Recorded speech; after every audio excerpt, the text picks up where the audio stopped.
Welcome back to the Bread Circus, our continuing mission to examine Attack of the Clones. We have a real treat in store for you today. So far, we've covered most of Kamino, all those conversations with the Jedi. There's just one tiny fight scene remaining. Today, we're looking at Jango versus Kenobi. There's more to this fight than we ever realized. Quite a few surprises from inspecting the movie in detail. Of course, we also need some context. That means examining the Mandalorian Armour, all of Jango Fett's equipment, every tool he uses in battle, and more. After all this, it will be time to leave Kamino. But one does not simply walk into Mustafar. Travel requires a starship or two, and where there's a nice machine, we need to examine it. This video will cover the Delta 7 Aethersprite Interceptor, as well as the Firespray 31 and its most infamous example, Slave 1. Overall, it's a Fett-focused video. We haven't seen the last of him, but it'll never be this concentrated again. Let's begin now.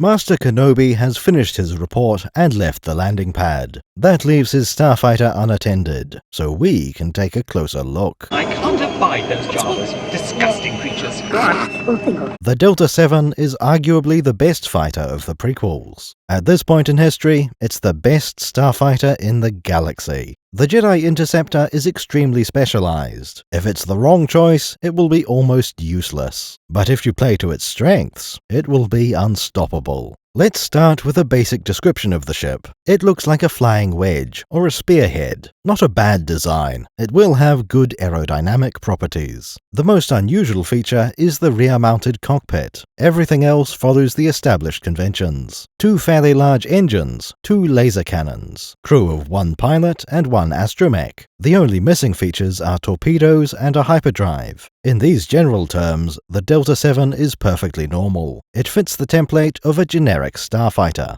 There are quite a few different types of starfighter. If you judge a bomber by its ability in a dogfight, you're missing the point. The Delta 7 was designed to be an interceptor. This role emphasizes combat against other starfighters and small ships. When you need to engage a corvette or frigate, interceptors are not ideal. The Delta 7 lacks any kind of missile or torpedo systems. These are not designed to fight capital ships or ground targets. Laser cannons are enough to deal with fighters and transport ships. The primary attribute of an interceptor is speed. In space, there is no top speed, so this means acceleration. Interceptors tend to have oversized engines to achieve this. The other factor is the ship's weight. Adding torpedoes sounds like a good idea, but it's a trade-off. Where do you put the magazines and launch tubes? All of this adds weight, which slows the ship down. Designing an interceptor is all about what you can leave out. There are two interceptors from the original trilogy. One of them is named the TIE Interceptor. The other is the Rebellion's A-Wing. Both of these are cutting-edge new designs. The X-Wing had been new, and the TIE Interceptor was a response to that. Being new is another important feature for an interceptor. If your fighters are decades old, they might not perform well. Technology in Star Wars does improve over time.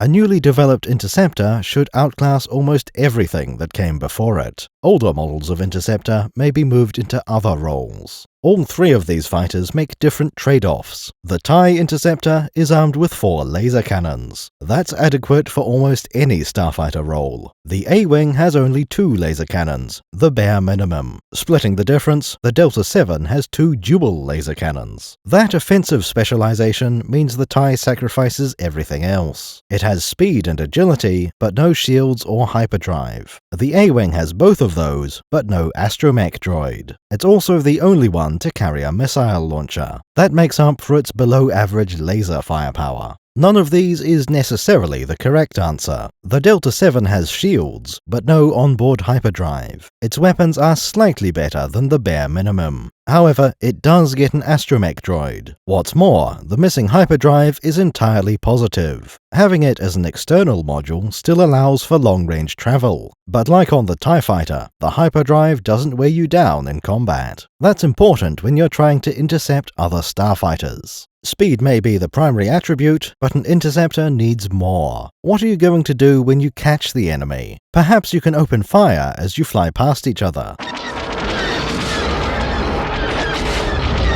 After that, you need to be able to turn quickly into pursuit. It's critical that your interceptors can survive a dogfight. Most of them will sacrifice their weaponry. If you can't outgun your enemies, you need to outfly them. Force the engagement to become a turning battle, then keep your ships out of their firing arcs, and them in your gun sights. There's another ship worth mentioning for this conversation. The Naboo N1 starfighter seems to meet the criteria. It has a pair of very large and prominent sublight engines. The fuselage is small and lightweight. Like the A-Wing, it has only 2 laser cannons. The ship is so small it can barely fit an Astromech socket. Despite that, the N1 doesn't quite qualify as an interceptor. Naboo only seems to have one model of starfighter. Having them all be interceptors might be unwise. The N1 starfighter represents the pinnacle in Naboo military technology. Armed with twin laser cannons and proton torpedoes, the agile N1 is designed for patrol and escort missions. Instead, Naboo created a single general-purpose starfighter. It was given an astromech and a hyperdrive, allowing long-range missions. The N1 has proton torpedoes, though with a single launch tube. All of these could have been sacrificed on a dedicated interceptor. Most importantly, the N1 isn't all that fast. The Delta 7 and A-Wing are among the fastest ever built. Those can reach 5,000 G of acceleration.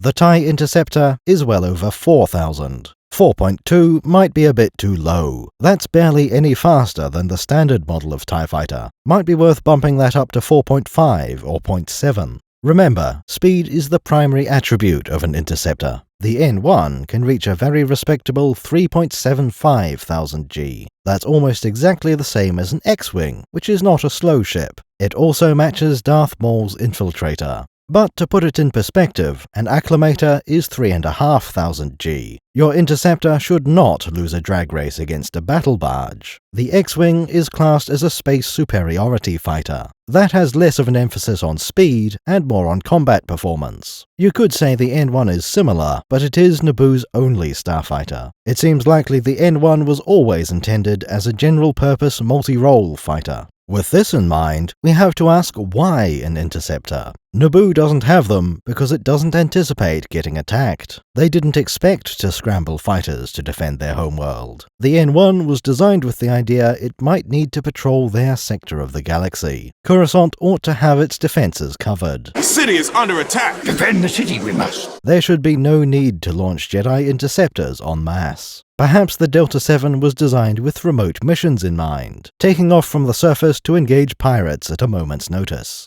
This also seems unwise. A lone starfighter can't do very much. Things get worse when you look at its intended purpose. Apparently, it was meant for medium-range reconnaissance. If so, the Delta 7 Aethersprite is absolutely terrible. The design is not even remotely suited for recon. For that purpose, you definitely want an onboard hyperdrive. Sublight speed is nice to have, but really not essential. The Y-Wing Long Probe is a good recon vehicle. Its main features are range and endurance, not high speed. As an interceptor, the Delta 7 is fantastic, but we have to question if the Jedi Order should have interceptors in the first place.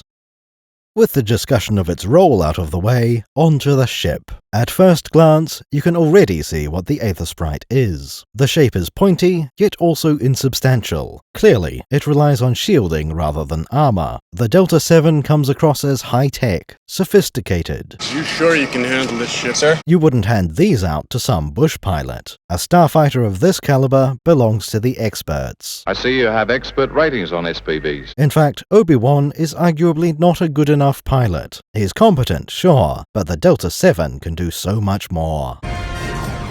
The shape of the Aethersprite is quite familiar. While it is vaguely similar to the A-Wing, there is something closer. Imagine scaling up the Delta 7 to be 1.6 kilometers long. That leaves you with a big scary triangular ship. This is not a coincidence. Both ships are from Kuat. The cockpit and bridge are even in the same location. Star Destroyers come from Kuat drive yards. The Delta 7 was created by Kuat Systems Engineering. We mostly know KSE for building starfighters, with one notable exception, the Firespray class. Can't imagine we'd ever need to discuss those. The Firespray is an extremely rare ship, with one notable exception, Unfortunately, this design does not scale well. On a cruiser, there's plenty of space along the leading edges. You can put all sorts of turrets there, maybe even a hangar. Now scale it down from 8 kilometers to 8 meters. This version is a lot more aerodynamic, but all around the edges there are tiny spaces. Not much machinery will fit in there. That leaves systems fighting over space near the middle of the hull. Like the N1, there are a lot of parts going into a small ship.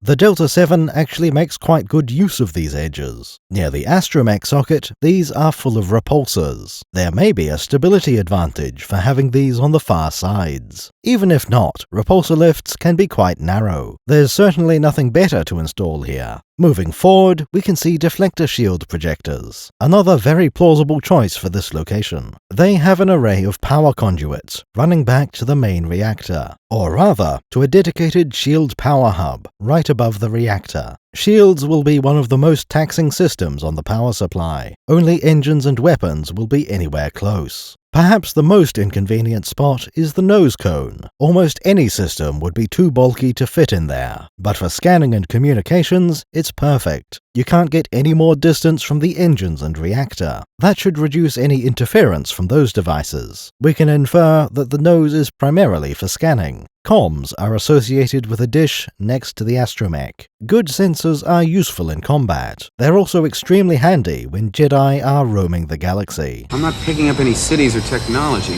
Massive lifeform readings, though. Anything you can detect from orbit, you don't discover the hard way. That's about all you can find around the edges. Landing gear is deployed at the corners of the triangle. This is absolutely the correct decision. It creates the optimal stability for this fighter. The Delta 7 is very low to the ground, which only makes it better. Look at me. Judge me by my size, do you?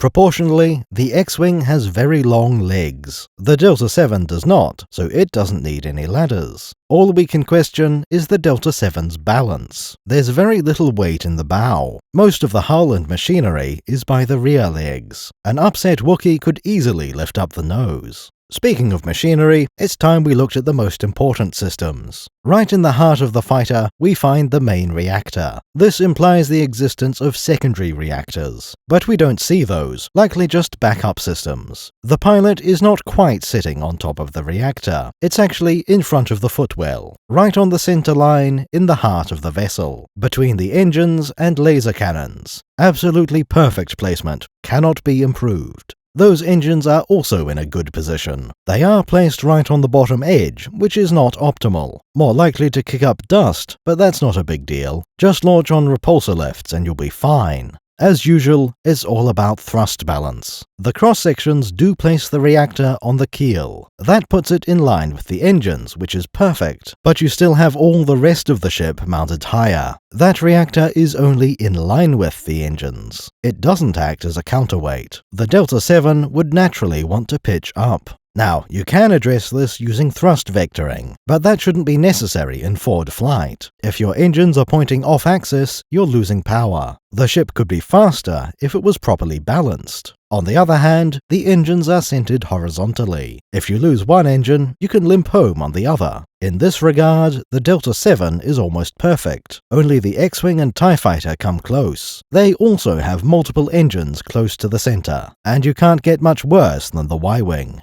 Next, let's have a look at the cockpit. For a starfighter, it seems unremarkable. Not as spacious as a TIE Fighter, but it's not as tiny as you might expect. Roughly on par with an X-Wing or Y-Wing. The cockpit is quite tall, standing well above the fuselage. Most other starfighters have it mounted far lower. On the bright side, that gives a little more visibility. Easier to see your ship in front and over the sides. It also makes for a larger target profile. But if that makes a difference, you're probably done for anyway. What's interesting is everything around the cockpit. There's a pronounced wedge in front, packed with important stuff. Sensible use of space, since the cockpit needed to go there anyway. Might as well have a smooth transition to the canopy, but nothing here can be all that important. That's because there is an updated model. The Delta 7B has an Astromech socket. We'll discuss droids in a little while, but if you add a socket there, everything else needs to be moved around. Along the sides of the cockpit, we see life support. These look like blue gas tanks, or maybe carbon scrubbers. We know that's the weak point of the entire ship. Supposedly, enough life support to last 5 hours. The same is apparently true of the fuel supply. For an interceptor, these numbers are absolutely fine. There's no need for a week of consumables. The mission profile is launch quickly, blow something up, then land. But the Jedi Order don't use these as interceptors. It is frankly unbelievable that you'd cross the galaxy in this. A fighter that size couldn't get this deep into space on its own. Even if hyperspace is teleportation, that's restrictive. Maybe you could say it's 5 hours without the hyperdrive ring. Anytime you run low on fuel and air, you can dock to replenish. But that doesn't seem entirely plausible. It would be much better to increase the base endurance. Maybe the standard Delta 7 Interceptor has that 5-hour limit, but the Jedi modified them for long-range missions.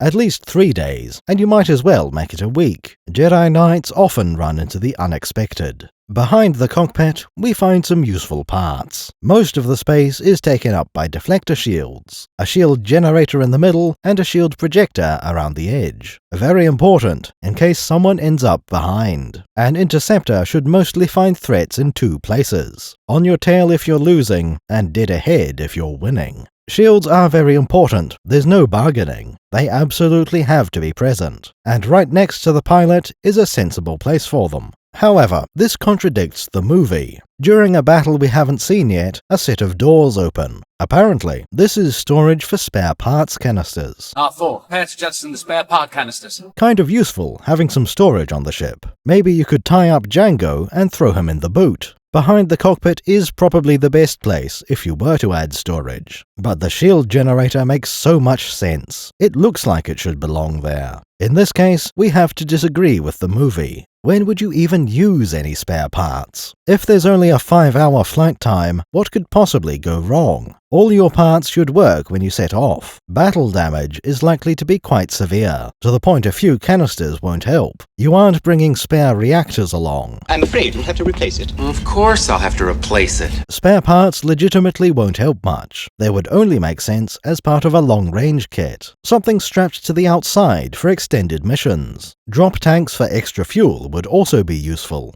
Having storage bays would explain one thing. In the 2D Clone Wars, we see interceptors on a bombing run. Wrong fighter for that role, but maybe that was intended. In theory, the bombs could be kept in the storage bin. The animation shows them being dropped from a ventral bomb bay, but that's where the main reactor is. Really, the Delta 7 was not built for any of this. Bombs and torpedoes would have to be carried externally. Anyway, we were looking behind the cockpit. This section has a tail fin, but no rudder. Interesting choice given the overall shape. The Delta 7 seems designed to be aerodynamic, yet there are no conventional control surfaces. The tail fin only serves as heatsink and radiator, and it's dedicated to the aft shields as well. It's pretty small for something that needs to radiate heat, but at least it's well designed. The flat sides are pointed away from the rest of the ship. That means it won't be radiating heat back into the vessel. This happens to be the only radiator on the ship.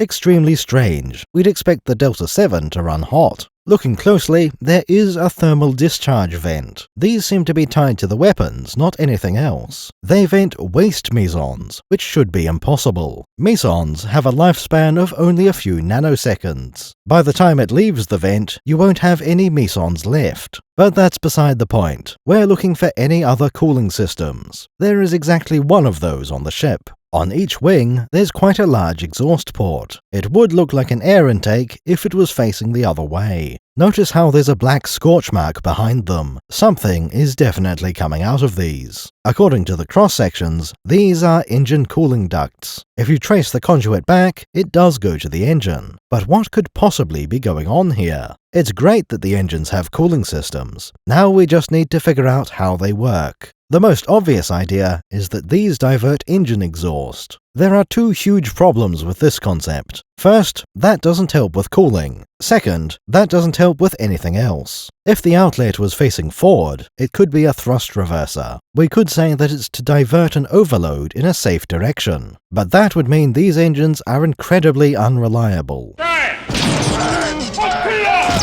Instead of fixing the problem, they built a workaround. Very out of character for something Waylex built. Another option would be torpedo launchers. That would explain why there are scorch marks. We can see discolored streaks on the AAT. That's by far the most similar visual in the movies. But again, we expect launchers to be facing forward. If we take cooling seriously, there's only one option. Some kind of coolant gets pumped around the engine. Then it goes through the duct and out the exhaust port. It would fit with the evidence available, but that idea also has problems. For a start, where are you getting all this coolant? The size of that duct and outlet imply a huge volume. Remember, this is a starfighter, not an aeroplane. It doesn't have air intakes because there might not be any. Exhaust has to come from internal storage. To make this work at all, we need extremely slow exhaust, to the point that these vents are always active. We don't see anything because the exhaust is so sparse, but it is enough to build up scorch marks over weeks and months. That's about the most sensible conclusion. Some kind of coolant is stored in ultra-dense tanks. Anytime the engines are running, the vents are active. Coolant gradually boils off and goes through the duct. There's a lot of space dedicated to this cooling system, but it would allow the engines to run much hotter. Maybe they have adequate cooling in a casual situation, but then you push the throttle all the way forward. Everything's overheating. This is not good. This is combat. You need every bit of speed possible. That's when the cooling really kicks in. It stops the engines from failing, at least for another few minutes. We interrupt this video for a word about our sponsors. Today, that's you guys. It's no exaggeration to say that your support is essential. Without your financial contributions, the circus would be over. This video exists because our backers made it possible. The Bread Circus team thanks you. We're sure that those not in a position to contribute are also grateful. Our backers get early access to sections of these videos. We don't discuss our progress in public, but our supporters get a weekly update on what we've accomplished. We've also taken the effort to recognize them in the credits. You can find a full list of names at the end of the video, along with information on how to join their illustrious ranks. Thanks again, and let's get back to the lore. We've covered almost everything now. The next system to examine is weaponry. Normally, that gives us weapons in the plural. Starfighters get laser cannons, but also some kind of missile weapon. The Delta 7 has only lasers, but how many? There are 4 barrels, but only 2 cannons behind them. This wouldn't be possible using kinetic weapons. Even with blaster technology, it's really quite strange. Each cannon has a beam splitter right at the end. That connects the upper and lower muzzles on one side. How this works will depend on blaster technology. Some would say that laser cannons are lasers. That seems pretty intuitive, and it's the best candidate for beam splitting. After all, we have beam splitters for Earth lasers. How hard could it be to scale those up? The problem you run into is that these are weapons. You can't just put a partial mirror in front of the beam. If that worked, Naboo would have the ultimate armor. Blaster bolts would bounce off anything shiny. Besides, most people say blasters are not lasers. The same principle applies to any technology, however. You're asking the weapon to make 4 turns of 90 degrees. That seems incredibly risky, no matter what blasters are made of. Competing answers are plasma and particle beam. These might actually work better. If they fire charged particles, we can use magnets. There's no need to bounce every bolt off a mirror. We can send them down the barrel without hitting anything. Unfortunately, these particles have inertia. They don't enjoy being redirected like that. In other words, no matter the technology, it's risky. What happens if the power dips while firing? Suddenly, your electromagnets can't redirect the beam. It smashes into the beam splitter, possibly detonating. Exactly like hitting the ship with its own cannons. Fewer, not none, but fewer catastrophic failures. Why would you design a weapon where that's an option? No, seriously, what is the rationale for this? It would be safer and easier to use a normal cannon. Don't split the beam at all. That's what every other starfighter in the galaxy does. If you can magically duplicate the bolt, it's obvious. That's 100% more bullet per bullet. This is getting out of hand. But we have no reason to expect that to be the case. What you get is 2 bolts at half the power. Slightly less than half, realistically. That beam splitter will cost some efficiency. We can only speculate about why you'd build these. There's no good answer, but one is acceptable. Let's take one of the simple ideas first. Most starfighters seem to have weapon convergence. Weapons are angled slightly inwards. This means at a certain range, the bolts meet in the middle. That allows your X-Wing to hit a TIE fighter with all its cannons. Otherwise, at least half of them are guaranteed to miss. Best of all, your targeting computer can adjust on the fly. The cannons will always converge at the range you're aiming for. But the Delta 7 might not have this feature.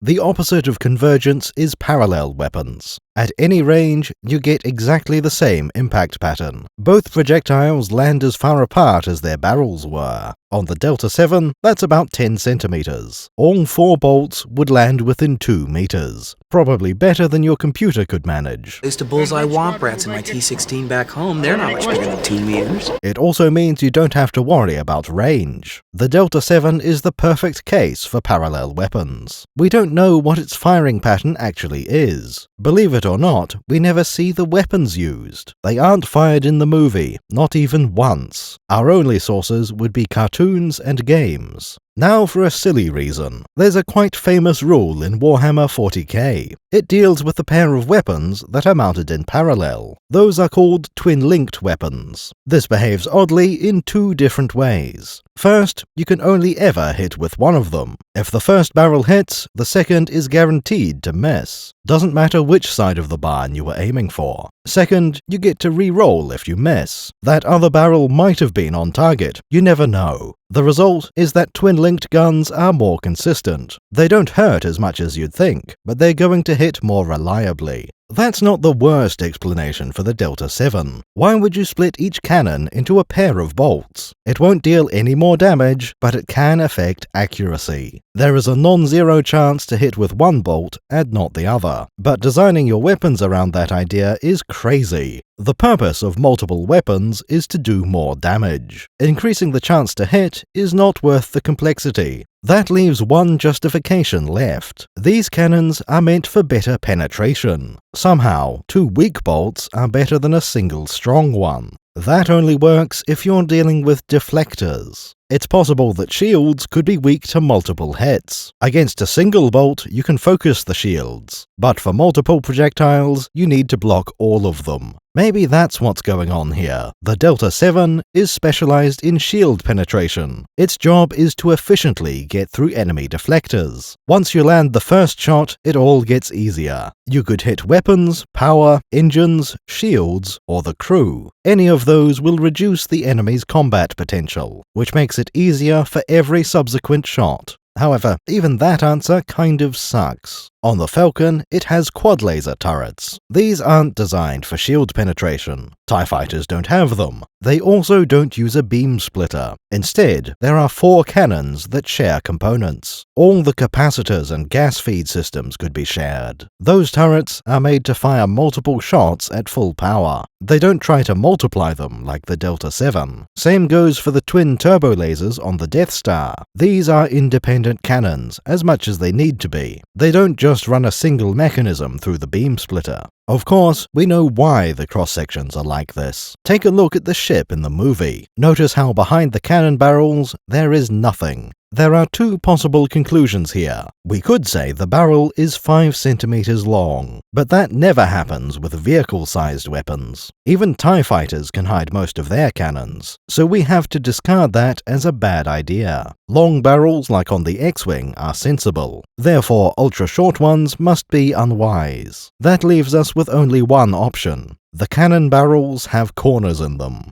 But we don't have to follow the cross-sections. There are better ways that are still faithful to the movie. For a start, let's create a more shallow angle. Turning 90 degrees is about the worst case scenario. We can get that down to 60 degrees with no problem. Going to 30 would be even better, but it's doubtful. We'd need to slightly adjust the cannons to make that work. But it's far easier to make a projectile veer off slightly. Bouncing it through a periscope is implausible. The second major change would be inside the hull. Completely discard the idea of a beam splitter. That's the first idea you come up with while brainstorming. Then you should think of better options and use those instead. Without the beam splitter, we need multiple cannons. These have to be small to fit in the space available. 2 narrow barrels on top of each other. They have a lot of shared parts, like power and cooling. Putting them together gets more firepower from the same volume. Having 2 independent cannons, you need 2 of everything. This interpretation fixes most flaws in the Delta 7. Following the movie, we are forced to have corners in the barrel, but everything else has been improved. The canonical Delta 7 seems to have 4 cannons, but they take up the space of 2 and they deal damage like 2. The Circus revision has 4 full-power cannons. They have the volume of 2.5, maybe 3, but most importantly, they have the firepower of 4 cannons. Remember, these are the only weapons on the Delta 7. You really want them to be effective. Armed like this, we have a great result. The Aethersprite has weapons on par with any fighter. It can rival the Jedi Interceptor or the X-Wing. We have a ship that's as fast as anything, and powerful. A good pilot in a Delta 7 can do wonders. Mediocre pilots will find themselves with more than enough rope, though we question that story from Boba Fett. A Delta 7 pilot would usually use an R3D. It's better at keeping the guns targeted, and the fighter is so maneuverable that handling the laser cannons is tricky. I read that some pilots wind up shooting their own nose cones off in this fighter. They do a snap roll, coming out over and around, but they haven't compensated the manual swivel. There's no indication you can aim these laser cannons. Certainly not enough to shoot your own ship. We've almost finished covering the weapons. There's one more story that we should disbelieve. This one apparently has its origins in toy design. Hasbro created what seems to be a fairly accurate product. We don't have one, so we can't say for sure. What's important is that it's a toy, not a replica. They wanted to add play features and moving parts. As depicted in the movie, the Delta 7 doesn't really have those, so the toy makers altered the design. Pray I don't alter it any further. If you're a kid who just got this toy, that's great. You get a pair of spring-loaded missile launchers. It's legitimately a better toy than it would have been. But there's no missile launcher in the movie. To retain the accurate appearance, they had to hide things. Most of the toy's wings can be removed. That exposes the newly added missile launchers, as well as a set of other non-functional cannons. On what's left of the wing, there are hinges. The tips fold out to nearly vertical, like a TIE fighter or the Jedi Interceptor.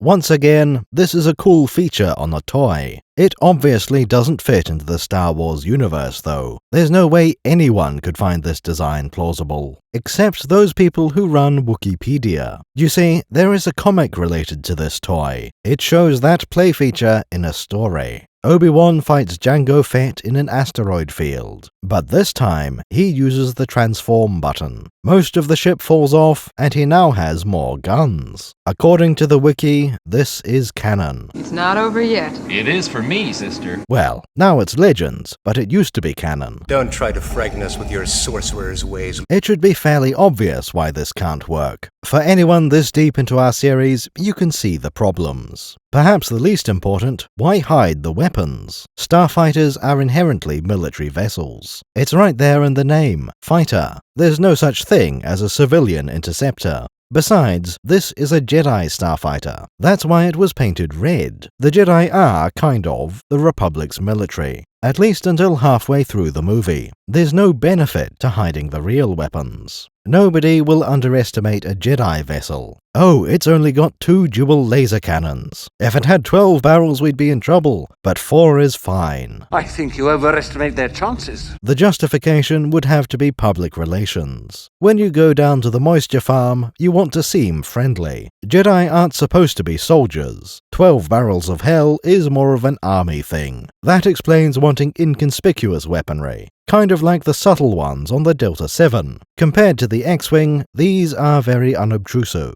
Civilians aren't going to spot concealed weapons. Come to think of it, what happens to those laser cannons? The normal ones the ship is supposed to have. Those are on the breakaway panels. When you activate fight mode, the guns fall off. That's an awful lot of valuable machinery. If 12 guns were good, wouldn't 16 be better? Just imagine how expensive fight mode is. You need fuselage panels for a starfighter. Those are probably more expensive than starship-grade hull plating. And the cannons are probably worth 1 or 2 slaves. Those wingtips are the least objectionable part of this design. Like the tail fin, those could serve as radiators, exactly like we see on the Actis from Episode 3. They could be added to the base model of Delta 7 without issue, but the rest of this design is completely unbelievable. Missing the point a little, how do you fit so many guns? Those are some large cannons, and a huge number of them. Most of the wing must be dedicated to their support systems. Even then, it's quite implausible. You need a bigger ship to fit that many cannons. And now for the absolute most obvious problem. It's a button to jettison half the ship.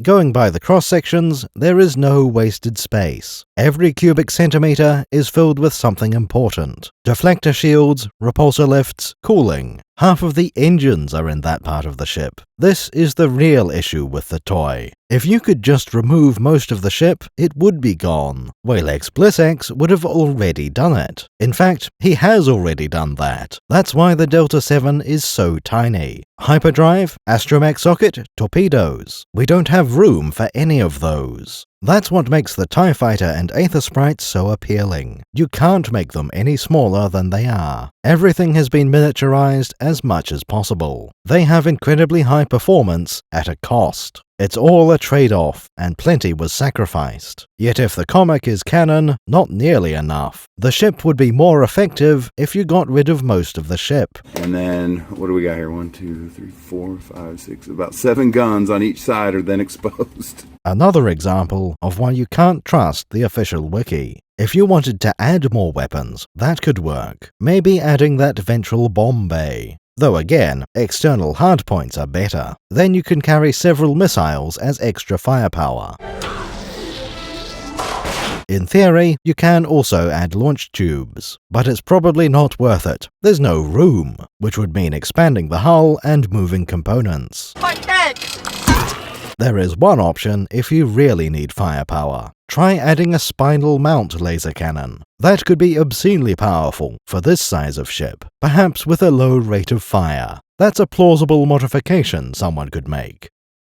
Ah, and now it's time for something strange. You see, Obi-Wan customized his starfighter. The standard model of starfighter had no Astromech, but Obi-Wan decided that he wanted to install one. Well, if droids could think. That's what the lore says about it. From the factory, none of them had Astromech droids. But then everyone copied Kenobi, and now it's a standard feature. If there was a non-Jedi model, it has no droid. Once again, we have to disagree with canon. For exactly the same reason as the toy, it's a bit dodgy. How did you find room to install a droid? Is there nothing important in the wing? Still, this problem isn't as bad as it could be. We all know there isn't a droid socket. R4P17 is permanently integrated into the ship. Now, think about what that means for an Astromech. You can take away most of their systems without losing anything of value. What about their legs? They won't be needing those. Same goes for power systems. The droid is hardwired to the reactor. It doesn't need any of the arms and tools in the main body. And in fact, the body casing is also superfluous. We've just eliminated almost the entire droid. That was without going above the neck. Maybe this model doesn't need a periscope or saber launcher. Any parts left over can be moved inside the head. It's absolutely plausible to reduce an R-series like that. Maybe there's nothing to intrude on the wing systems. All you need is a power line. Well, and the control circuits for the ship. The droid is tied into almost everything the cockpit is. Officially, the story is this. Once upon a time, there was a droid called R4P17. She was destroyed while repairing trash compactors. Luckily, Anakin Skywalker happened to be nearby. He discovered the remains and performed necromancy. Then he talked Obi-Wan into installing this droid on a Delta 7. This happened in a Kuat shipyard. The cross-sections say KDY instead of KSE, but technically, systems engineering is a part of drive yards. If you look carefully, you can see the motivation. Star Wars fans instantly knew something was wrong. Why was Obi-Wan calling his droid R4? Carson's too far. R4, can you boost the power? Everyone can tell that's the dome of an R2 unit, not an R4. The backstory says she used to be an R4, but during a tragic accident, that original dome got crushed. Anakin rebuilt her with an R2 dome. And for that to make any sense, the fighter must have no droid yet. Therefore, this must be the first Delta 7 Astromech. Not the worst story we've ever heard. Still, it's quite a disappointment. Everyone knows that an astromech is useful. Wow, a real astro droid. How do you get so lucky? Kuat has already considered adding a droid. According to this, their final design didn't include one. There's another detail that this story doesn't cover. Why the name R4P17? This version tells us about an ordinary R4 unit. That name doesn't fit the standard pattern, and we can't say she was redesignated after the accident. The entire point of that story is to explain the name, yet it only covers the model prefix, not the other half. No, that version is not a suitable explanation. The novelization gives a superior answer. It has precisely 2 questions to cover. Why a droid called R4 has an R2 dome, and why the name format. It answers both at the same time. That isn't an R4, it's an R4P, a different model with different naming conventions. Installing an R4 dome would have been a liability. Those are much larger and less aerodynamic. The R5 is almost as bad, and the R3 is pointless. There is no R6 yet, and the R1 isn't compatible. Going with an R2 dome is the optimal choice. What's more, the R4P has an alternative model. Do you have a plan B?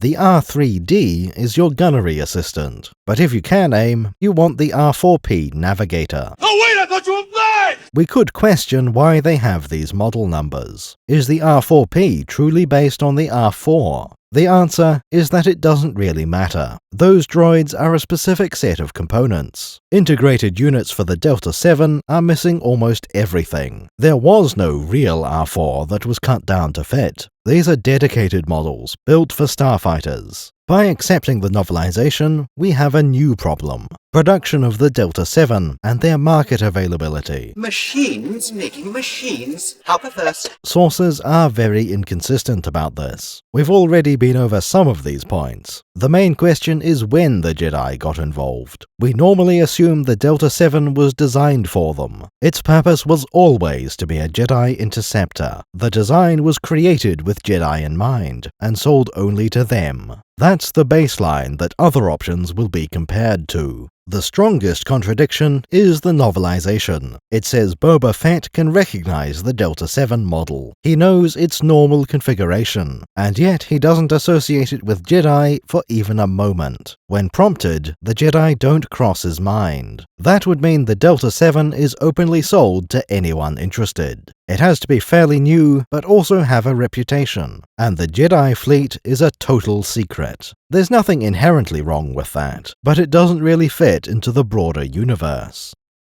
Let's try something more subtle. It's very common to say the Jedi have modified fighters. If they were modified, there must be another version. This also implies the Delta 7 wasn't built for the Jedi. Kuat Systems Engineering was hard at work, designing a new top-of-the-line interceptor. Then the Jedi Order comes knocking on the office door. A deal is made for a bulk purchase. The first several hundred will go to the Jedi. The negotiations were short. But the order wasn't placed in time to customize them. Every ship provided will be the basic model. That sequence of events would explain things. They were modified from the factory configuration. We could even say the droids are part of that. Industrial Automaton came up with a suitable machine, one that could be installed into a fighter with no droid socket. Maybe Anakin came up with the idea while inspecting the prototypes. All of this is quite plausible, but the only reason we need any of it is a few words. Mentions that the Jedi Starfighter is modified. By far the cleanest answer is to ignore them. No, the Delta 7 wasn't modified. Boba Fett might be able to recognize the ship, but he knows it as a Jedi Interceptor. Officially, the Jedi are the only people using them. There was a contract between the Jedi Order and KSE. The company started designing a starfighter for the Jedi. Their greatest mind, Walex Blissex, was given the job. He created something fast, light, and agile. They probably didn't plan to build an interceptor, but that's what happened when designing a Jedi starfighter. This version removes a few details. We no longer have modified ships. That Astromech is a standard feature. The droid and hyperdrive ring were always part of the deal. They were just subcontracted to specialist companies. The R4P and Salure 31 were designed for this project. The Aethersprite was created for the Jedi. In theory, they are the only customers. Well, not exactly. However, it's still possible to buy one. There will be a limited supply on the black market. You want to buy some Jedi Interceptors? Some could be stolen from the factory, maybe with help from inside. If the Jedi lose a fighter, it might be salvaged. That would be our preferred interpretation. The Delta 7 starts out as exclusive to the Jedi, but then the Clone Wars begin. All sorts of new vehicles are created. The Jedi replace their fleet of interceptors. Star Destroyers are full of cutting-edge new fighters, which leaves KSE with the Delta 7.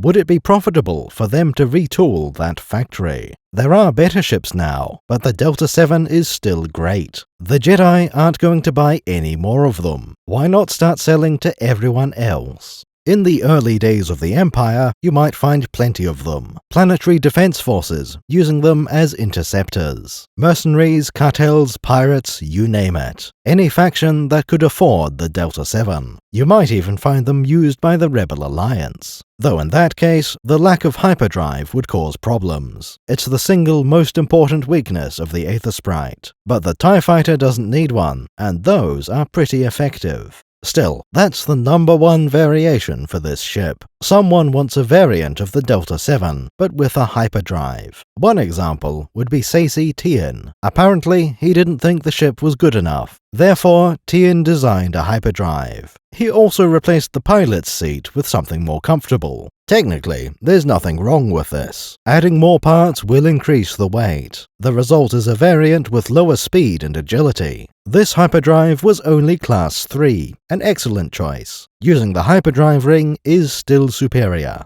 However, there are a few more details. Tien installed 4 quad-pulse laser cannons, and these were hidden behind breakaway panels. It's our old mate Hasbro, causing problems again. If we believe this, then Tien had no space to work with. He removed 80% of the ship, while adding a hyperdrive and more guns. No, this is completely absurd. We can accept a hyperdrive and some better cannons, but anything related to the toy simply isn't canonical. There is also a mention of Adi Gallia. She is the protagonist of the game Jedi Starfighter, the sequel to Starfighter, where you pilot an N1. At the time of writing, we haven't played either game. Might be worth a video or two, if we can find the time. It mentions Gallia took one of Tien's fighters. Most likely, this is to explain gameplay mechanics. Perhaps the game doesn't show the hyperdrive ring. It may also include additional weapons.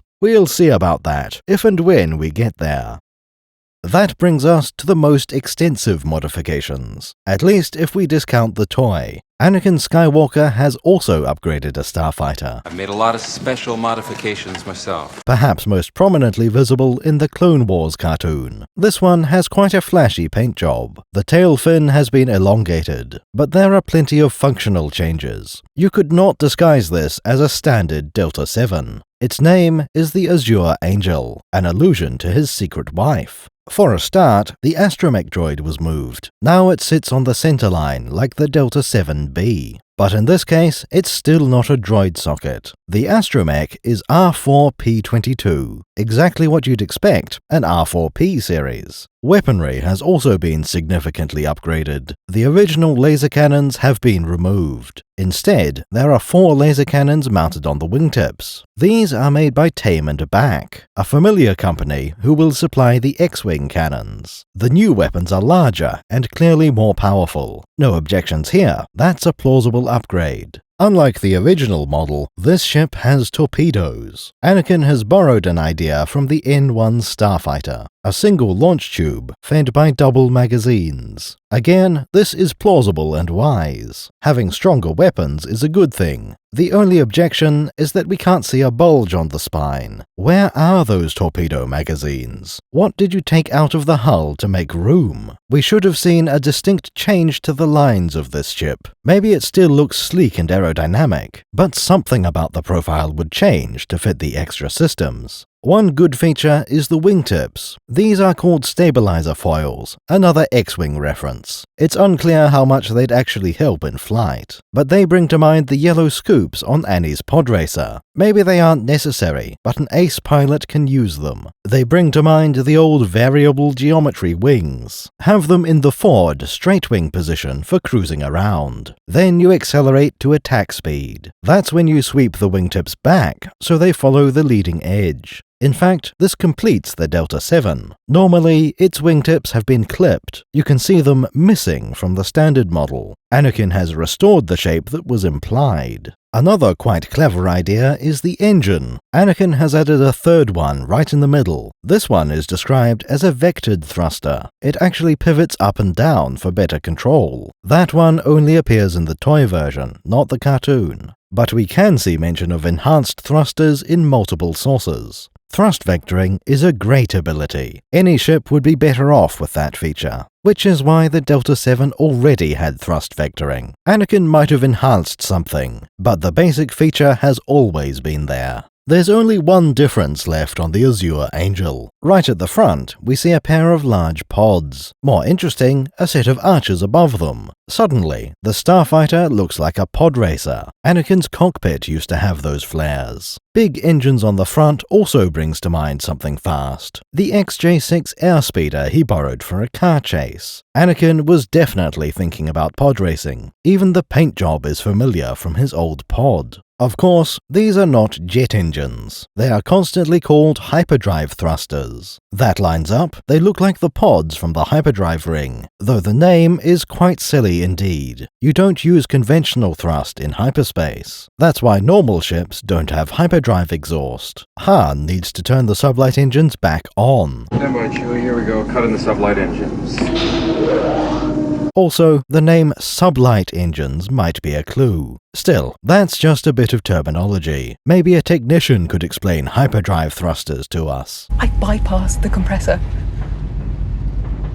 As we've mentioned, having a hyperdrive is good. It gives you a lot more options than you'd have otherwise. But we object to the entire principle of the Azure Angel. Upgrading the weapons is fine. You can always make that trade-off if you want to. Adding a hyperdrive? That's also possible, so long as it isn't a very good hyperdrive. Getting more speed and agility from a starfighter? Still fine. You can have any one of these options. Maybe even two, but that's pushing it. 3 is completely unbelievable. Ship design works like this. You have a set of requirements and create something to match. That's what Kuat Systems Engineering did. They made a really fast, agile interceptor. Sacrifices were made to achieve this. No hyperdrive, no torpedoes, no droid socket. The Delta 7 is extremely specialized. Excellence comes with a cost in other areas. There's no cargo capacity, for example. That principle applies to everything, from blasters to droids to window materials. It's all about balancing the sacrifices. Unless your name is Anakin Skywalker. In that case, none of the rules apply to you. Well, if it works. It's now possible to make something better in every way. The Azure Angel is faster and more powerful. There is no downside, it made no sacrifices. With a budget of 0 credits, Anakin beat Kuat. It doesn't matter how much of a mechanical genius you are. I'm good at fixing things. Always was. You can't just upgrade a cutting-edge starfighter. The only way that would work is to throw money at the problem. Chase marginal improvements that weren't worth the extra cost. If there was an easy upgrade like that, it would already have been made. Waylex BlissX is quite good at ship design. So is the rest of the team at KSE. There is a reason they didn't add torpedoes. Installing a hyperdrive would have been too heavy. Everything is about trade-offs. By removing these features, the Delta 7 was better, faster and more agile than it would otherwise have been.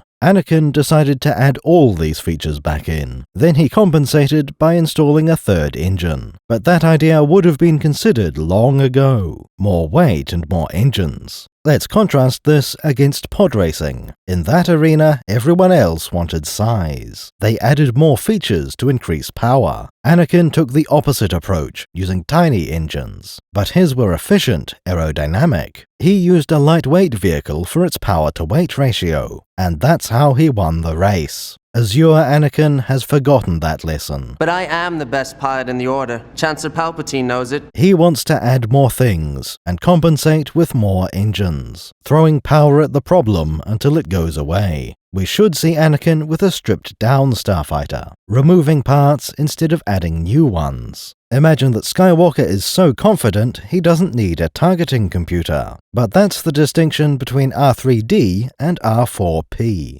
Okay, so maybe Anakin would remove the Astromech entirely, but we have lore saying he was the one who added that in the first place. To be in character, Anakin should be removing things. He should fly an elegant, minimal starfighter, something so nimble it's a problem for lesser pilots. But that wouldn't be a modified Delta 7. Waylix had already made all these choices. There's nothing to take out, it's already perfect for Anakin. If you haven't noticed, we have a fundamental disagreement here. The Azure Angel was meant to be an improvement, but it doesn't respect the engineering principles. Anakin didn't make the necessary sacrifices to gain power. Power demands sacrifice. He didn't accept a slow but heavily armed machine, or something faster but with less endurance. He just magically made it better in every way. That's not skill, it's the hand of the writers, which is exactly the problem with Rey from the Disney movies. Normally, Anakin is better than that. And you will learn your place, young one. Credit goes to Skywalker Foe and Joby-Wan.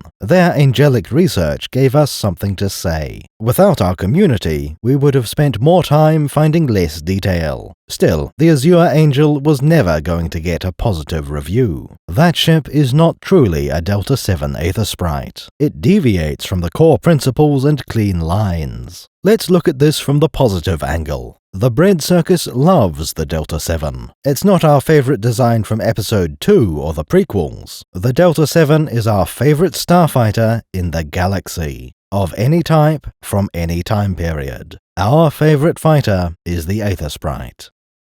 Obi-Wan has his orders. It's time to apprehend the assassin. We don't need premonitions to know that will cause a fight. Jango Fett is quite a mercenary. Some would say he's the finest bounty hunter in the galaxy. You need skill to get that kind of reputation, but you also need a good set of equipment. Something to capture your prey would be sensible. Maybe a grappling hook, everybody likes those. Electro-binoculars and portable sensors. Possibly the most important is weaponry. You need to constantly win various fights. Losing is bad for your health. A certain level of skill is required. I call it luck. But that can be enhanced with a good blaster at your side. Jango has all of the above. Our first topic will be his pair of pistols. Unfortunately, these follow a familiar pattern, very much like the KYD-21 and DDC Commander. We know very little about any of the Episode 2 pistols. None of them have told us the manufacturer. There are no details like range and ammo capacity. We don't know exactly how expensive they are.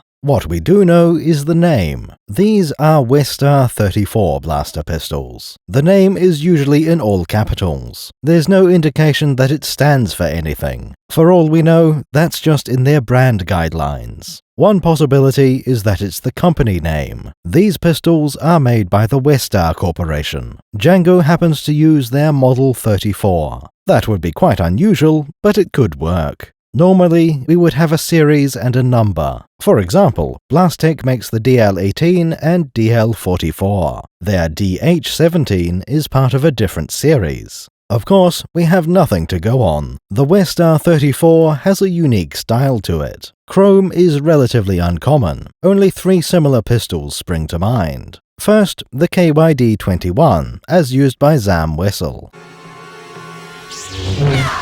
This has a shiny silver section on the barrel. We speculate it was made by Arakid Industries. The other 2 are pistols from Naboo, the long barrel ELG-3A and the snub nose Q2. Those are made by Sorosub and Merson respectively. That's 3 completely different companies. Nothing really points us toward any of them. The most we can do is point out similar design. Naboo pistols are streamlined and elegant. The Q2 barely has any barrel length. That would make the KYD-21 the closest by default. It has some girth and a muzzle device. Not the best rationale for determining a weapon family. Nice to see a familiar face.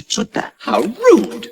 But on the other hand, going by chrome finish is even worse. At least a similar shape implies similar function. Trust me.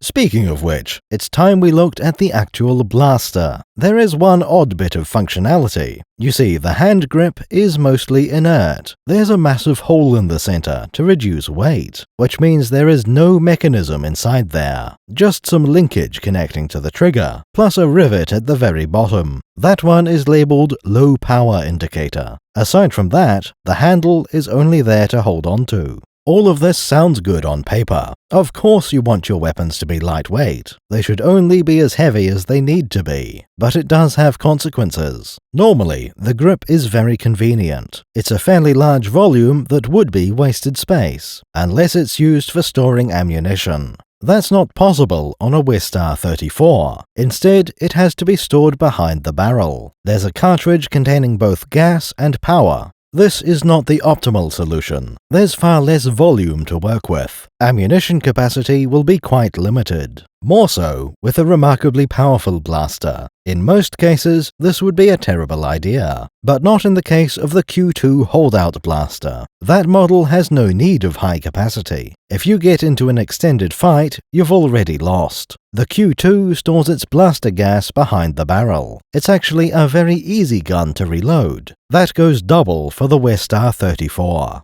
You see, this pistol is not meant for high capacity. If Jango manages to empty them, he can just reload. And if he can't do that, these pistols wouldn't help. He should not be trying to gun down a small army. In that case, you would need something a lot heavier. Rifles, repeating blasters, or explosives. These pistols are designed for small encounters, short firefights at close range, followed by downtime. Jango will only need a second to reload. Those cartridges are small and easy to carry, exposed on the blaster, and easy to swap out. Sure, each one might only last a few dozen shots, but most encounters won't even use 5. That's what the Wistar 34 is optimized for. Why load 100 rounds when you only need 1? Despite the limited capacity, it's a fantastic weapon. With how small the cartridges are, you could carry plenty. A row along the arm could easily hold 10. Every single belt pouch could have almost 30. It wouldn't be a huge waste if you drop them.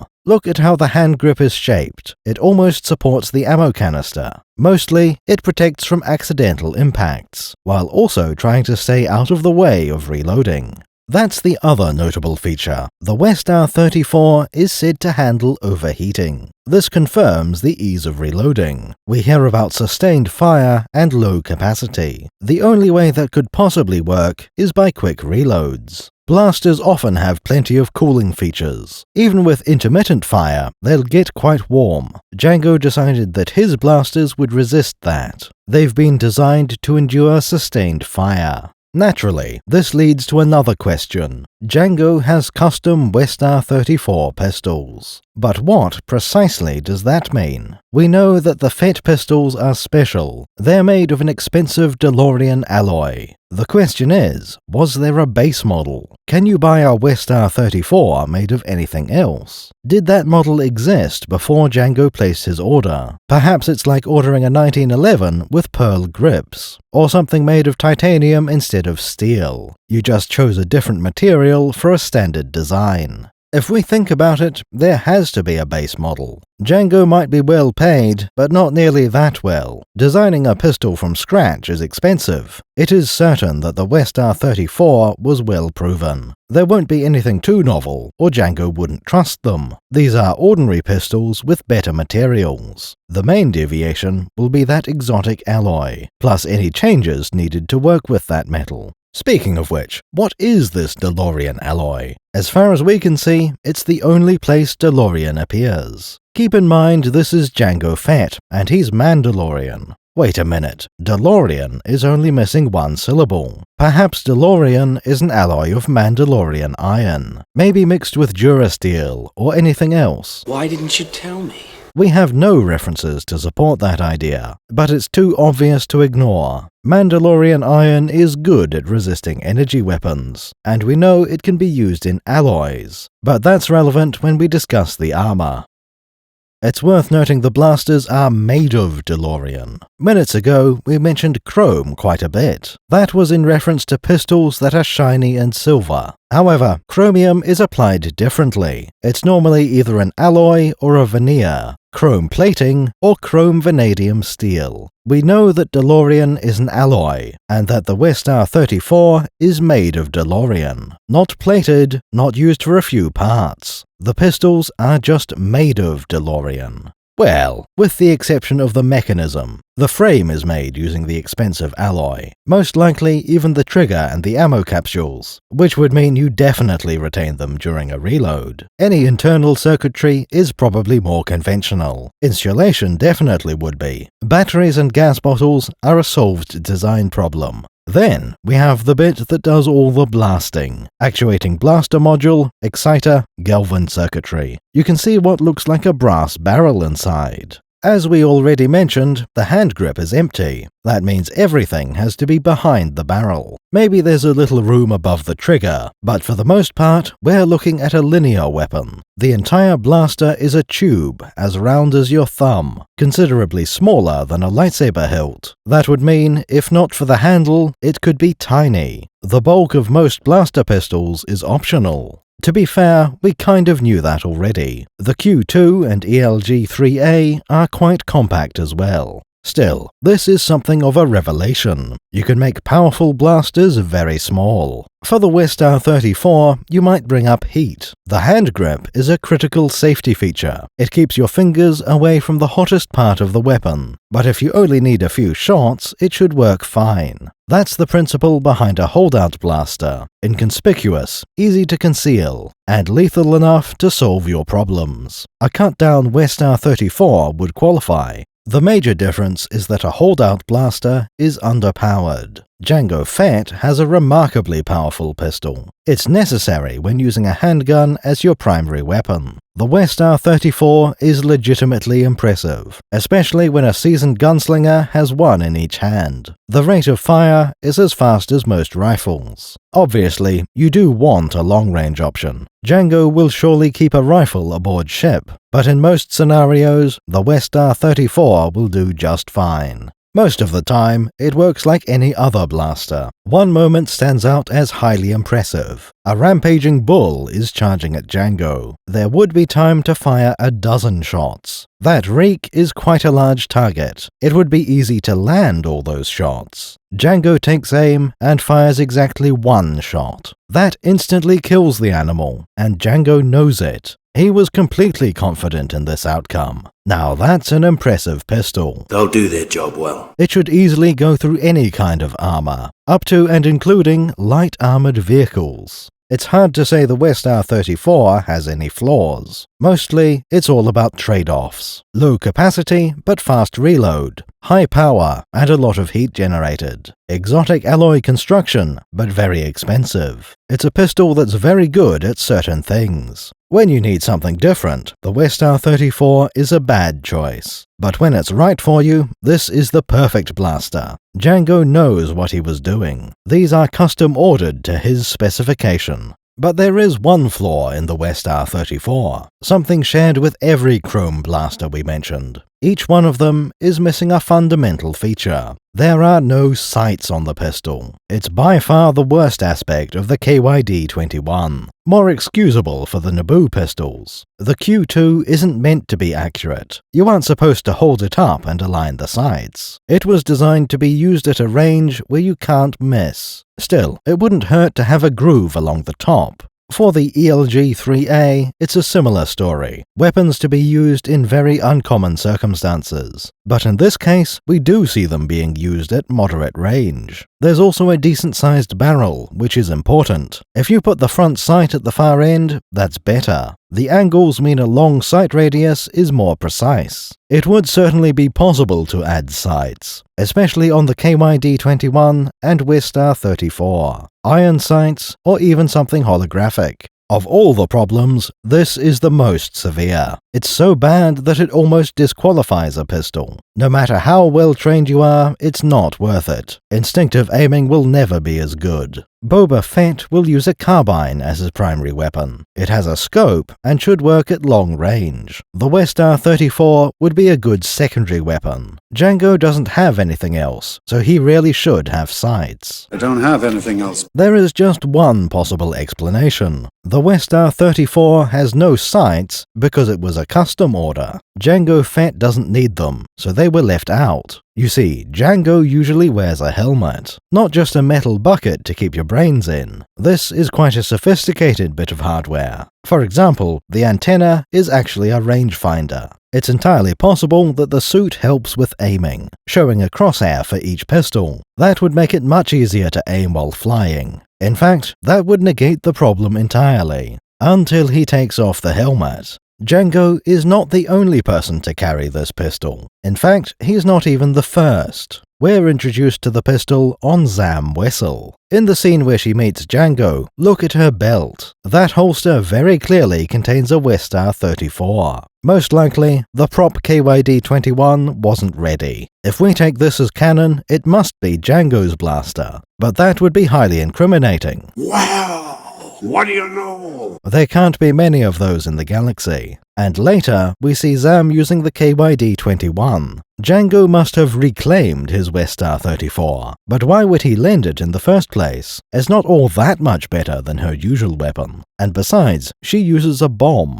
Maybe it was just a movie-making mistake. All things considered, the Westar 34 is great. If you were offered one free blaster, you should pick this. Even if you just plan to sell it and buy something cheaper, it would very rarely be the optimal choice. Perfectly functional and quite impressive. Almost anyone could get good use from a Westar 34. It's a blaster pistol, and that's usually what you need. A blaster pistol of any description. To really make it shine, though, you need to be Jango Fett. It would be fair to say the pistol is Jango's primary weapon, the easiest to use and the most reliable. There are all kinds of secondary weapons, things like the Camino Saber Dart Launcher, but none of these are the most powerful weapon. The heaviest, possibly most devastating projectile. We can only be referring to one thing, the Jetpack and Missile Launcher. We'll cover both aspects of the device. First, the integrated weapon system. It seems to be a standard feature on these jetpacks. A significant fraction of the volume is set aside, just so that there's room for a single missile. That doesn't seem very efficient. Think about how dedicated rocket launchers behave. They can certainly be a bit large. Same goes for recoilless rifles, mortars, grenade launchers, or anything else. These are designed in two ways. They can be disposable single-shot weapons, or something that can be reloaded easily, capable of sustained fire, at least somewhat.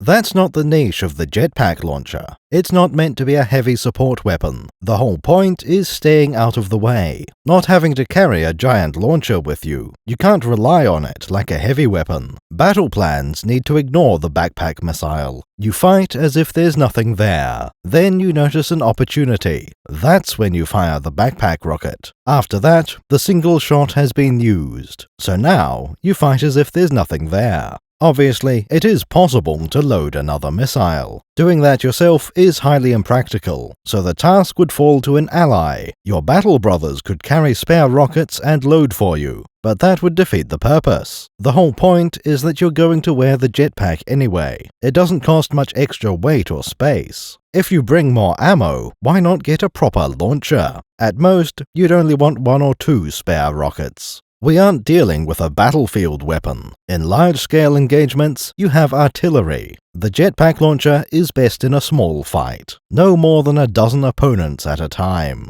Having this rocket gives you a surprise attack, to be used only once when it would be most valuable, against a strong enemy or a cluster of them. Before and after, you need plenty of other weapons. A pair of pistols, for example, or a carbine. Now let's examine what the missile does. In principle, it can do anything you like. There are two parts, the propulsion and warhead. Guidance is also fairly important. You have the explodey bit and the motor that gets it to the target. Surprisingly, there's not much sci-fi technology involved. We have no reason to believe the missile has an ion drive. Its guidance computer is not sapient. We could almost build these rockets today. If you examine the specifications, maybe we already have. Which is fine, not everything needs to be overpowered. The most interesting part is the warhead. You can choose which rocket to load if you have time. Very handy for bounty hunting. By far the simplest option is pure kinetic damage. The rocket is just a lump of metal. It flies into the target at high speed. There are definitely some applications for this, but it would be an extremely rare choice. If you want something non-lethal, this doesn't qualify.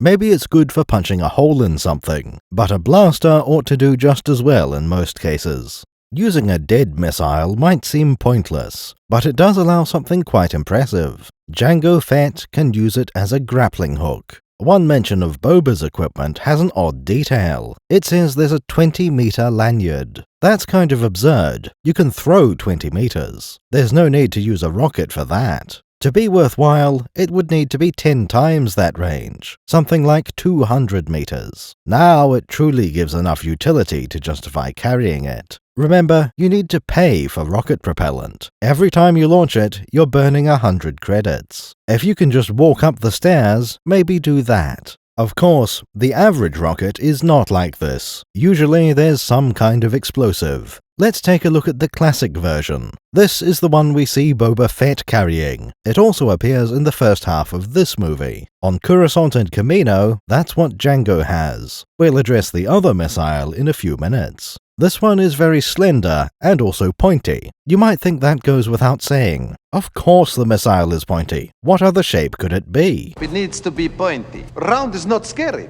Pointy is scary. We're dealing with a specific kind of pointy. The warhead looks very similar to the classic RPG-7. This isn't just to make the rocket look nice. That shape is associated with shaped charges, commonly known as high-explosive anti-tank. That would be the natural conclusion. These rockets are designed for anti-armor use. That's a sensible choice for everyday carry. Most threats can be handled with a simple blaster. The rocket is there in case you get in trouble. It lets you fight back against armored vehicles. Even an anti-vehicle weapon is still dangerous. When you get in trouble, you might as well use the rocket. It'll still create an explosion and some shrapnel. That can easily be lethal for an anti-personnel role. We should also bring up the other great advantage. These are homing missiles because they need to be. It's quite hard to point a backpack at your target. Guided missiles can launch upward, then home in, even when there's no direct line of sight to your target. There are other options for indirect fire. You could just lob grenades in that general direction, but those are a lot harder to make trick shots with. They might not support an impact fuse. You absolutely want to have grenades, but rockets still have their place. The big weakness of this type is the size. It's a relatively small missile, and a lot of that is propulsion. You can hit distant targets with good accuracy, but the explosive payload is not generous. Grenades can easily be 2 or 3 times as large. If you want something a bit stronger, you need a new launcher. The one we've been discussing is labeled fine bore. It's hard to tell if there's a different diameter. Still, the description tells us there is a larger bore missile. Let's assume it's telling the truth. This other jetpack sounds like it should be superior. It has better armor and a bigger missile. Why would you ever use the fine bore version?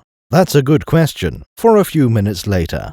The advantages of a large bore missile should be obvious. Look at the size of that thing. It's bigger, so you can fit more explosions, even if you need a heavy motor to keep it flying. That also gives you more variety. Almost any grenade can become a rocket warhead. Most obviously, the fragmentation grenade. You would then have a spectacular anti-personnel rocket. Another option would be cryoban, for an ice missile. Incendiary would be just the opposite. Then we have gas grenades, for all kinds of effects. Glop grenades are perfect for wanted alive bounties. We do have a label for the high-caliber rocket. This one is a concussion missile. We normally think of those as ship-mounted weapons, such as the Millennium Falcon or Victory Star Destroyer. Still, it's very possible to make smaller versions. As used on the Falcon, the missiles are 1 meter long. Starfighters can't afford to dedicate that much room, so the A-Wing and Z-95 have miniature versions. Jango Fett will have something smaller again.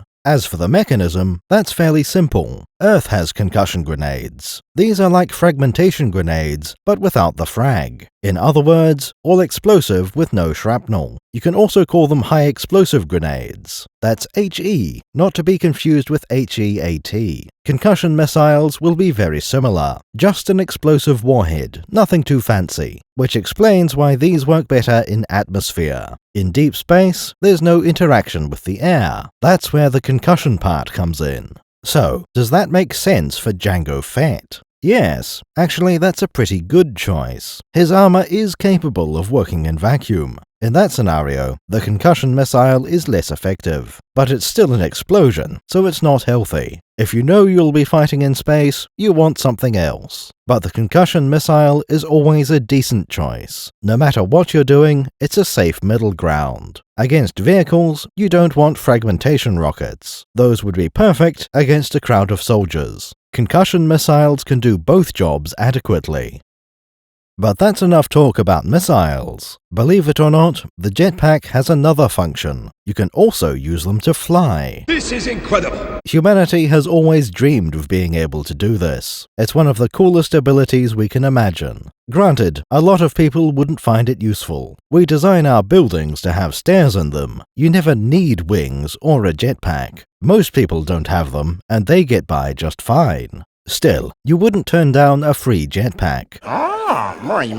It might only be useful once every month, but those times it can help, it would be very convenient. If you aren't already using a backpack, there's no downside. Jetpacks in Star Wars are quite compact and lightweight. When you do need one, you'd regret leaving it behind. Keep in mind that it depends on your lifestyle. For an accountant, it won't be much help. As a bounty hunter, you could find 1,000 applications. Perhaps there's a bottomless chasm to cross. Most people would have to get creative. But if you have a jetpack, you can fly across. The same goes for jumping any distance vertically. Easy enough for a Jedi, but not the rest of us. Unless you happen to be wearing a jetpack. Then you can jump over walls or reach higher platforms. You can even reach the legendary high ground. Is it possible to learn this power? If you end up falling, a jetpack could save your life. Useful if you intend to jump out any windows, or get thrown down a reactor shaft. In the movies, we don't see them used much. Boba Fett might be the single best example. He flies from the sail barge to one of the skiffs. Clearly, he trusts the jetpack will not let him down. This is the most reasonable scenario. There's no way to walk or jump from point A to B. The jetpack lets you cross that gap.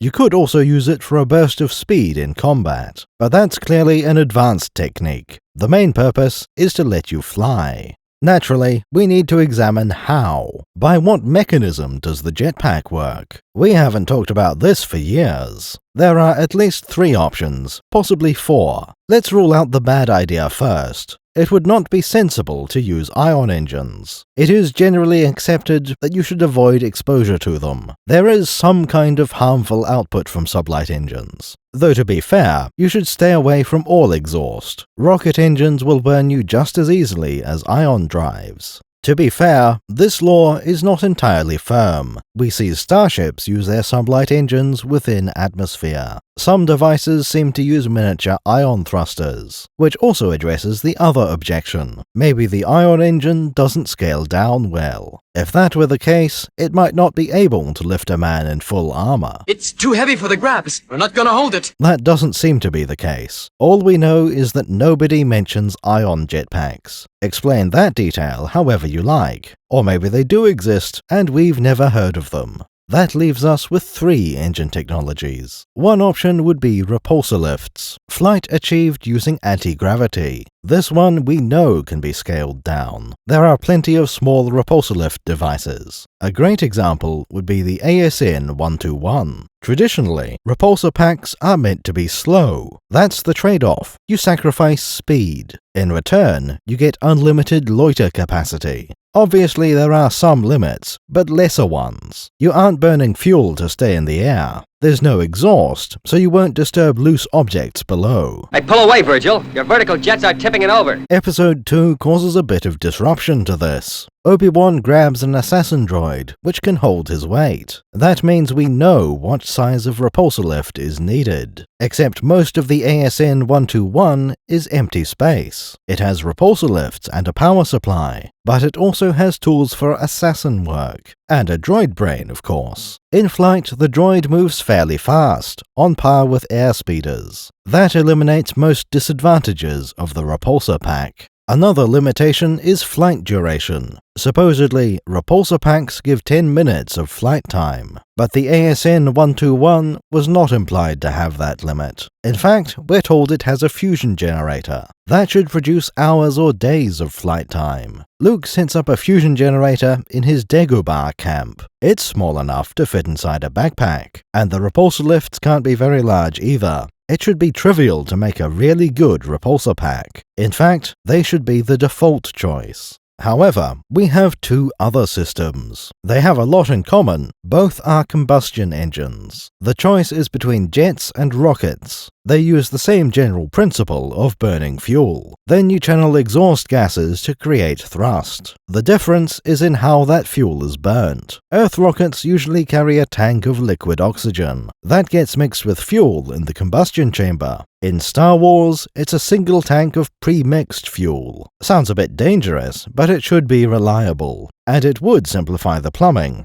Things are different when it comes to a real jetpack. The defining feature is that they have air intakes. It's the greatest advantage, and also the weakness. On the bright side, you need far less fuel. Oxygen can be stolen from the atmosphere. You get it for free, so there's no oxidizer tank. The downside is that you absolutely need oxygen. If you can't breathe the air, neither can your jetpack. At least, that's a good rule of thumb. If the air is poison, jets will still work fine. But they can't handle water or vacuum, or anything where the oxygen content is too low. That's the sort of scenario that requires a rocket pack. It's not a question of which is more efficient. One works fine, and the other just doesn't. In every other situation, the jetpack is better. Those air intakes change everything. On a rocket, all your exhaust comes from the fuel tank. With jet engines, it's mostly from the intakes. Remember, only the oxygen is used for combustion. That's 21% of our atmosphere. Even then, not all the oxygen gets burnt. What about the 78% nitrogen? The air intake doesn't care. It really sucks. All that nitrogen goes through the engine. It gets accelerated out the exhaust nozzle, and that means you get a huge amount of bonus thrust. The jet engine wasn't going to consume all the oxygen. It's trying to burn all the fuel. Surplus oxygen is no different from nitrogen. Both of them are extra gas flowing through the engine, and that is extremely good. You want your jetpack to be small and light. That means it will have as much thrust as needed, enough to lift you and not much more. The jetpack also needs to lift the weight of a jetpack. An overly heavy pack is just a waste. It burns more fuel to lift itself. Now here's the important part. A rocket pack is like a bad jetpack. For the same amount of thrust, it burns more fuel. That's true even if you exclude the oxidizer. Anytime you can use a jetpack, you should. If you've seen our pod racing video, you should know about jets. Actually, if you've seen Reel 1, you should know this. Every jetpack will have at least one turbine. Maybe two or more, but there has to be one. The principle is that air goes into the jet engine. The first thing it hits is the compressor. Then it passes the combustion chamber where fuel is added. On the way out, it goes through the power turbine. This drives the intake compressor. On a jetpack, there's an exhaust path. It needs to reach the nozzles at the bottom. We can see that the jetpacks are fairly small. There's no obvious housing for a turbine engine. Actually, there is one large cylinder. It's right beneath the missile. This is almost certainly off-limits. On one jetpack, a label says Missile Thrust Vent, implying the center of the jetpack is all missile. We have to assume the engines are off to the side, which also tells us we're dealing with two of them. Each of the exhaust nozzles has one dedicated engine. That applies to both jet and rocket versions.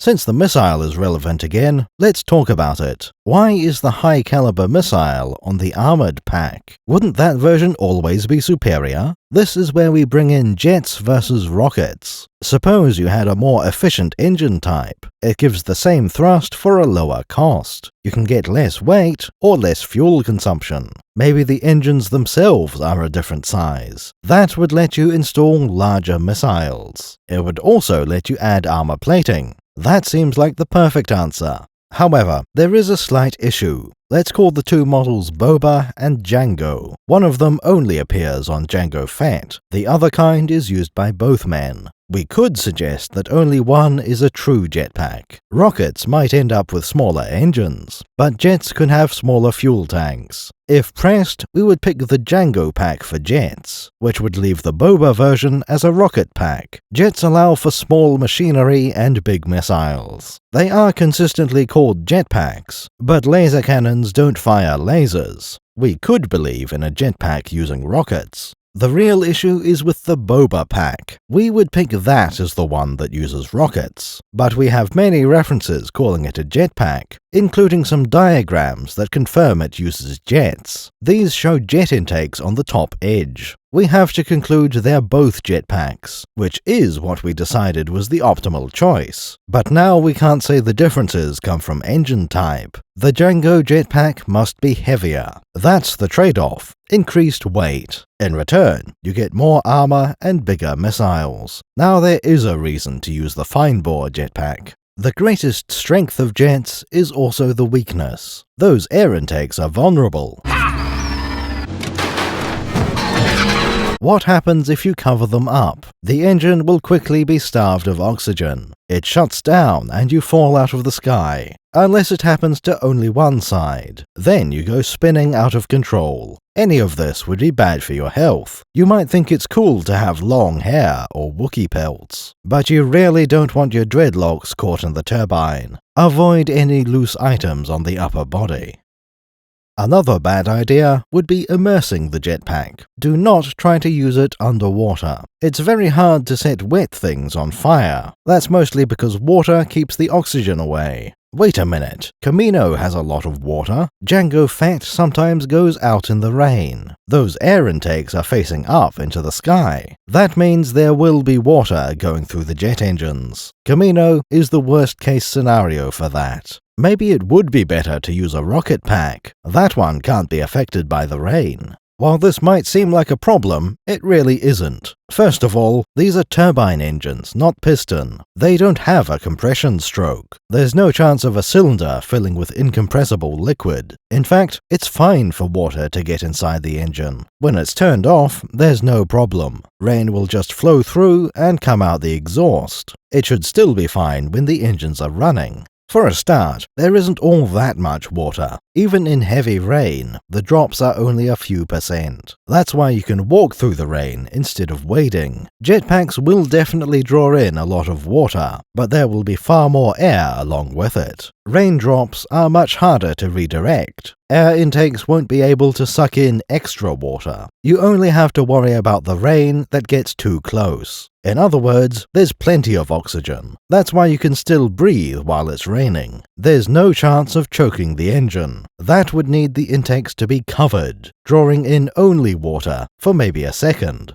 But there's another factor that makes it safer. You see, fire can get rather hot. What happens when water goes inside a hot place? Inside the jet engine, those raindrops disappear. They boil away into steam, and that's fine. See those columns of steam straight ahead? They're exhaust vents of some type. Remember, most of the air is irrelevant. We don't care if some nitrogen is replaced with steam. There's still plenty of oxygen available. Rain goes in, gets boiled, and doesn't matter at all. Turns out there's no problem with using a jetpack in the rain. Now, let's get back to the design of the jetpack. There is one huge difference between the two models. Jango's pack has nozzles underneath. That's great from an airflow perspective, especially if the turbines are at the far edges. Air comes in the top, goes through, and comes out the bottom. That's perfect if you're building a jet booster, something to give your land speeder a bit more speed. But a jetpack needs to be worn. Where do those nozzles end up on the body?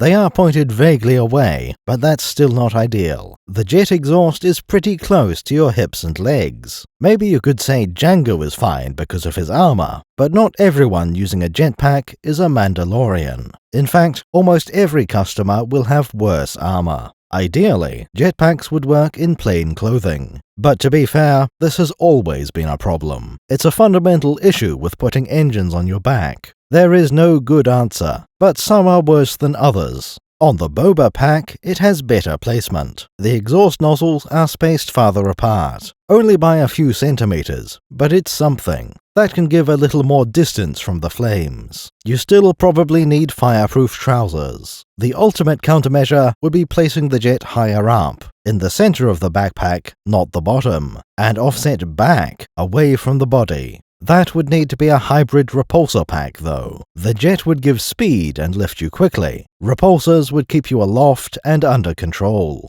As a pure jetpack, Boba's version is solid. Those nozzles are ball-shaped, which is promising. However, they probably can't pivot. The only movement would be rotating forward and back. On this design, that might even be safe. Jango's pack might have some gimbal to it as well. But remember where those nozzles come out. A lot of angles would just incinerate the user, which might have a negative effect on future sales. Better to lock them in place for safety. Speaking of safety, there are hazards. We actually know the model of Boba's jetpack. It's a Metrinomon Z6. Eventually, we will discover a weakness. Han Solo will accidentally activate the jetpack. He was holding a large vibro axe. Lightly hitting the jetpack caused it to ignite. It's not really a malfunction or design flaw in the jetpack. There's an emergency access panel on the back. Among other things, it can activate the jets. Han just happened to bump that switch. This is not how the jetpack is meant to be used. But how are you supposed to activate them? In the movies, we don't see any clues. There's no specific gesture for taking off. It looks like you decide to launch, and you're flying.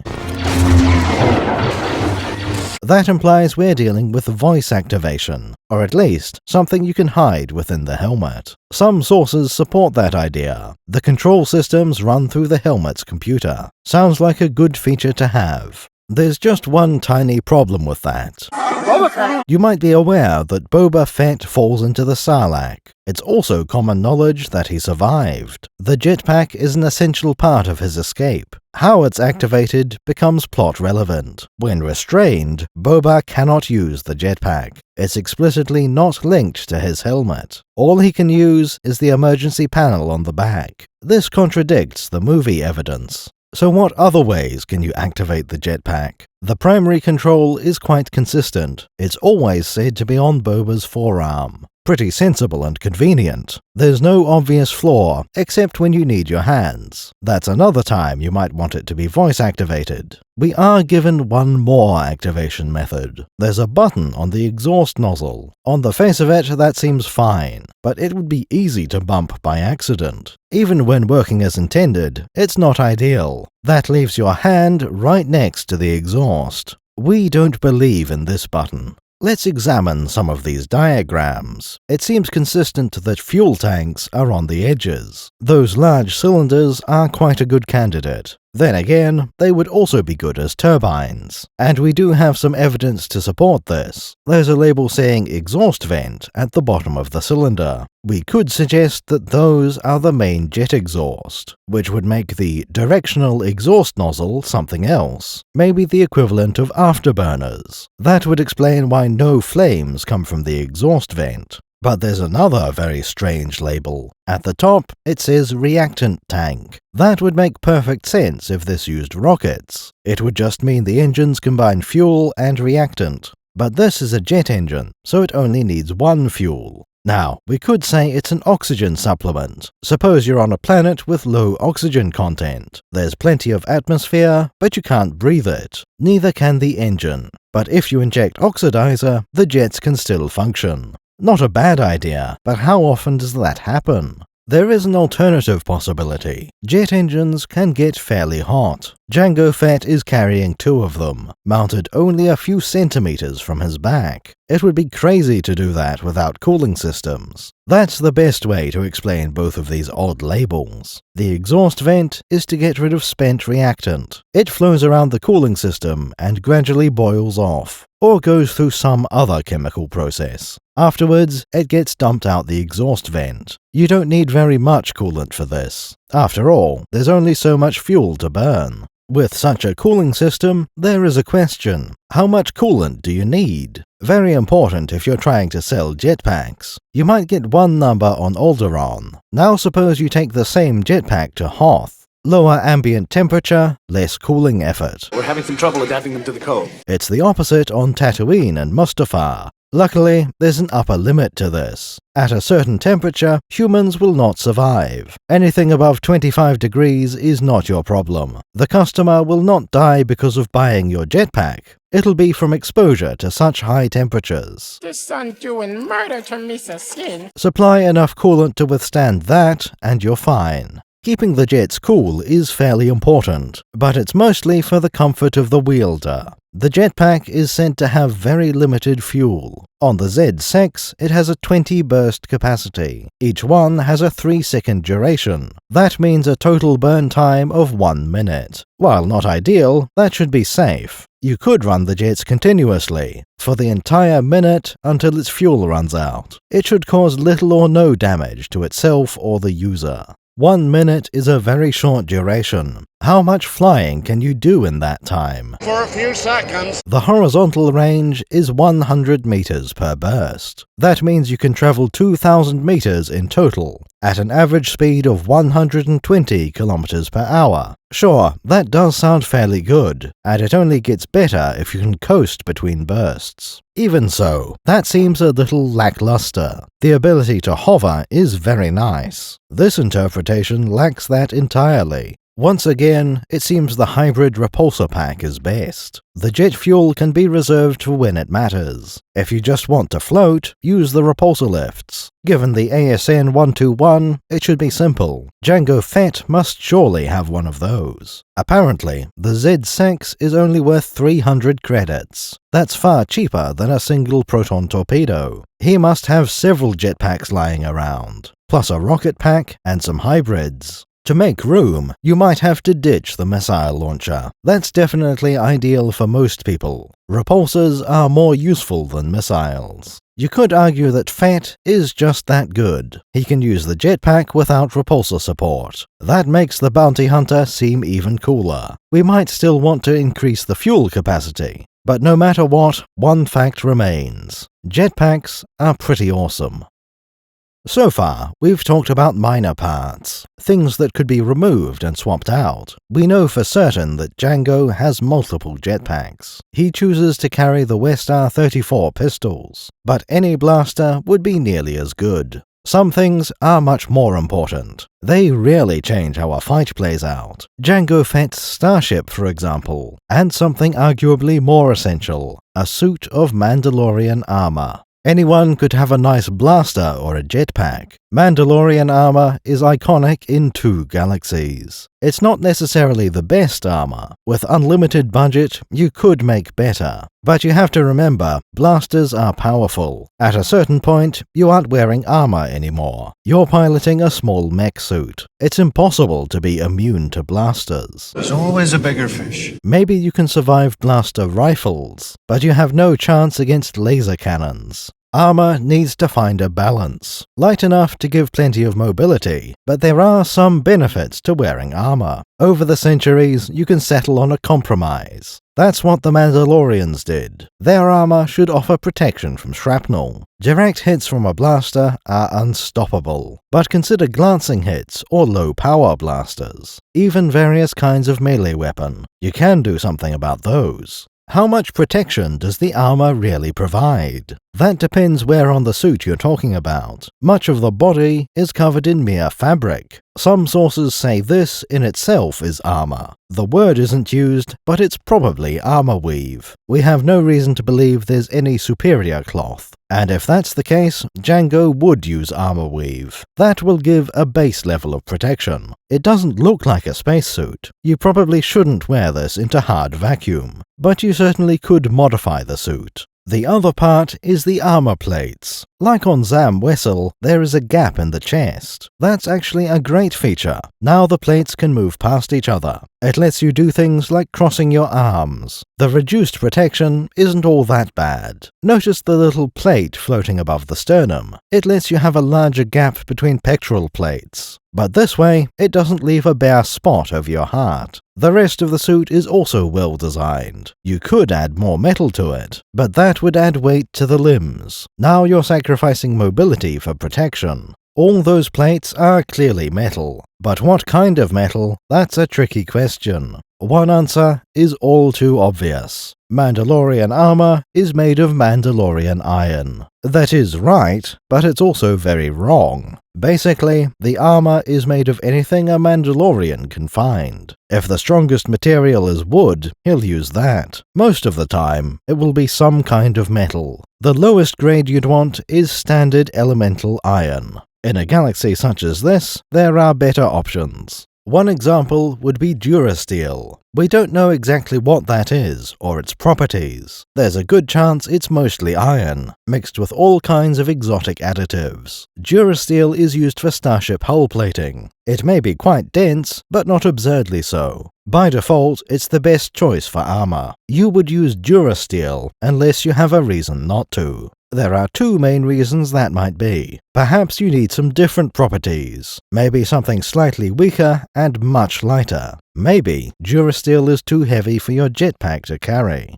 The other reason is when you have something better. Durasteel is not all that expensive, which is why it's possible to make ships out of it. But for a suit of armor, you only need a few ingots. Might as well use the best metal available. That's where we bring Mandalorian iron back in. In the good old days, maybe that could be your entire suit. Forged from pure Beskar, virtually indestructible. But we don't have that luxury anymore. Modern suits are made of inferior alloys. One of these might be DeLorean. We speculated Mandalorian iron was the key ingredient. The rest of DeLorean is probably Durasteel. The only property we know is heat resistance. That is consistent with Mandalorian iron. It can resist a lightsaber, and those make things hot. DeLorean has to be one of the best armor choices. It probably can't stop a full power direct hit. The same goes for almost any armor. At least with DeLorean, you have a chance. Glancing blows or low power shots are where it matters.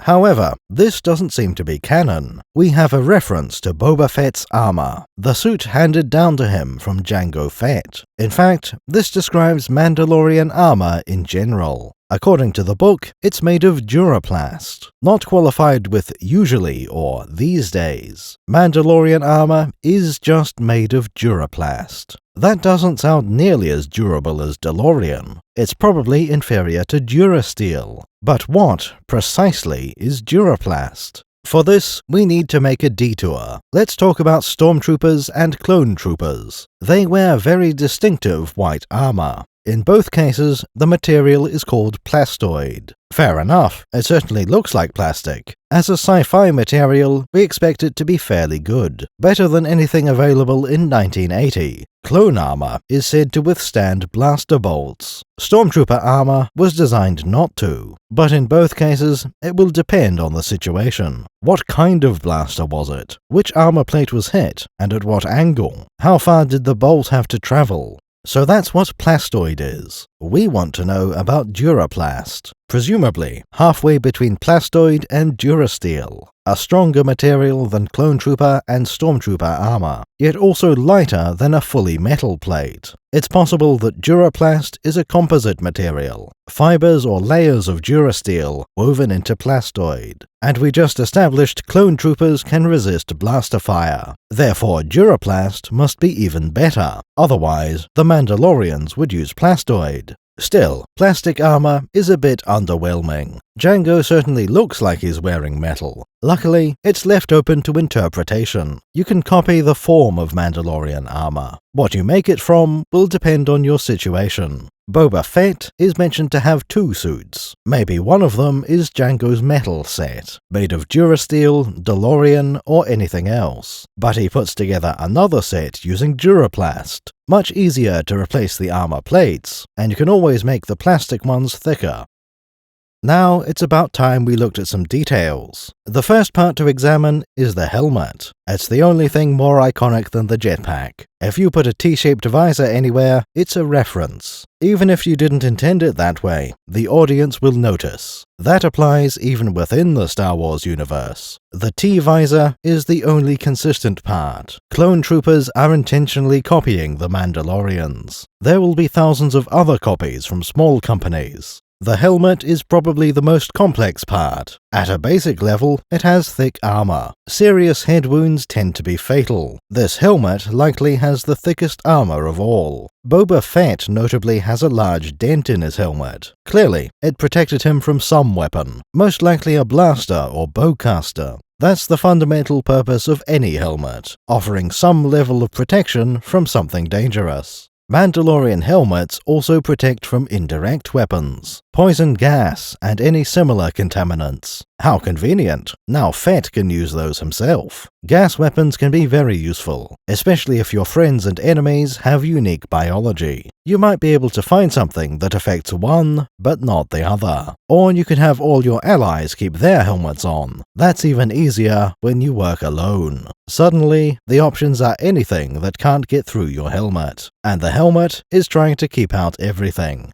Of course, this also applies to the environment. Suppose you're chasing someone for a bounty, but he runs away to a volcano world, or a planet where the atmosphere is ammonia. In cases like this, you need more than a filter. The armor needs to come with its own air supply. Mandalorian armor apparently has a 2-hour capacity. It'll be extended if you can use the outside air. Just filter out some of the sulfur dioxide. But of course, there is one more question. That's all good and well, but what about space? We know the helmet can seal, and has air tanks. Those are the most important parts of a spacesuit. The other detail is the entire rest of the suit. Can you wear Mandalorian armor on a spacewalk? Visually, the answer would be no. It definitely doesn't look like the balloon type, nor is there any indication of mechanical counterpressure. Logically, the answer should be no. That answer is not very satisfying. Stormtroopers can survive a while in vacuum. Clone troopers can do the same. And yet Mandalorian armor cannot? No, that doesn't seem right at all. We have to give the Fett family spacesuits. Maybe not the best available, but good enough. To the point where Jango and Boba wouldn't change suits. They can handle a couple of hours with zero notice. For longer exposure, they need a few minutes. Put some heavier gear on, maybe.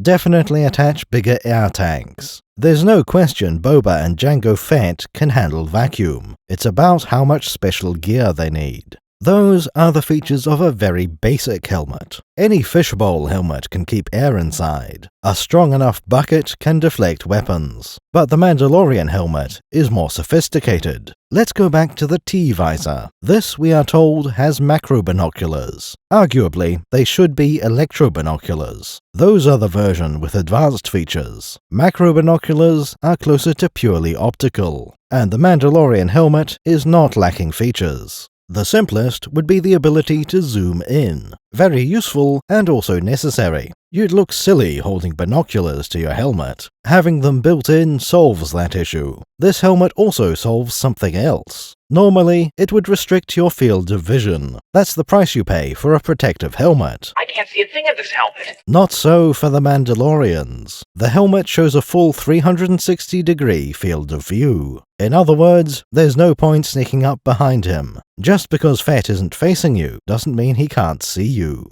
There are other modifications to his vision. Automatic brightness control. If you enter a dark area, it'll turn on night vision, quite important for anyone in Jabba's palace. The automatic part is actually quite essential. You don't want to manually adjust these things. Suppose there was some kind of ambush. Your enemies turn off the lights. If night vision was manual, you'd be fighting blind, until you take the time to reach for the controls, which would be an opportunity for your enemies to attack. The same applies to the opposite scenario. What if someone lobs a flashbang nearby? The helmet will filter out the excess light. These aren't remarkable features. You'd expect a fully enclosed helmet to have most of them. Except the panoramic vision, that's a bit special. The helmet has a set of vision modes, including infrared. That's very handy when dealing with aliens. You never know when they'll have ultraviolet markings. Jango will be able to see more of Kamino than any human.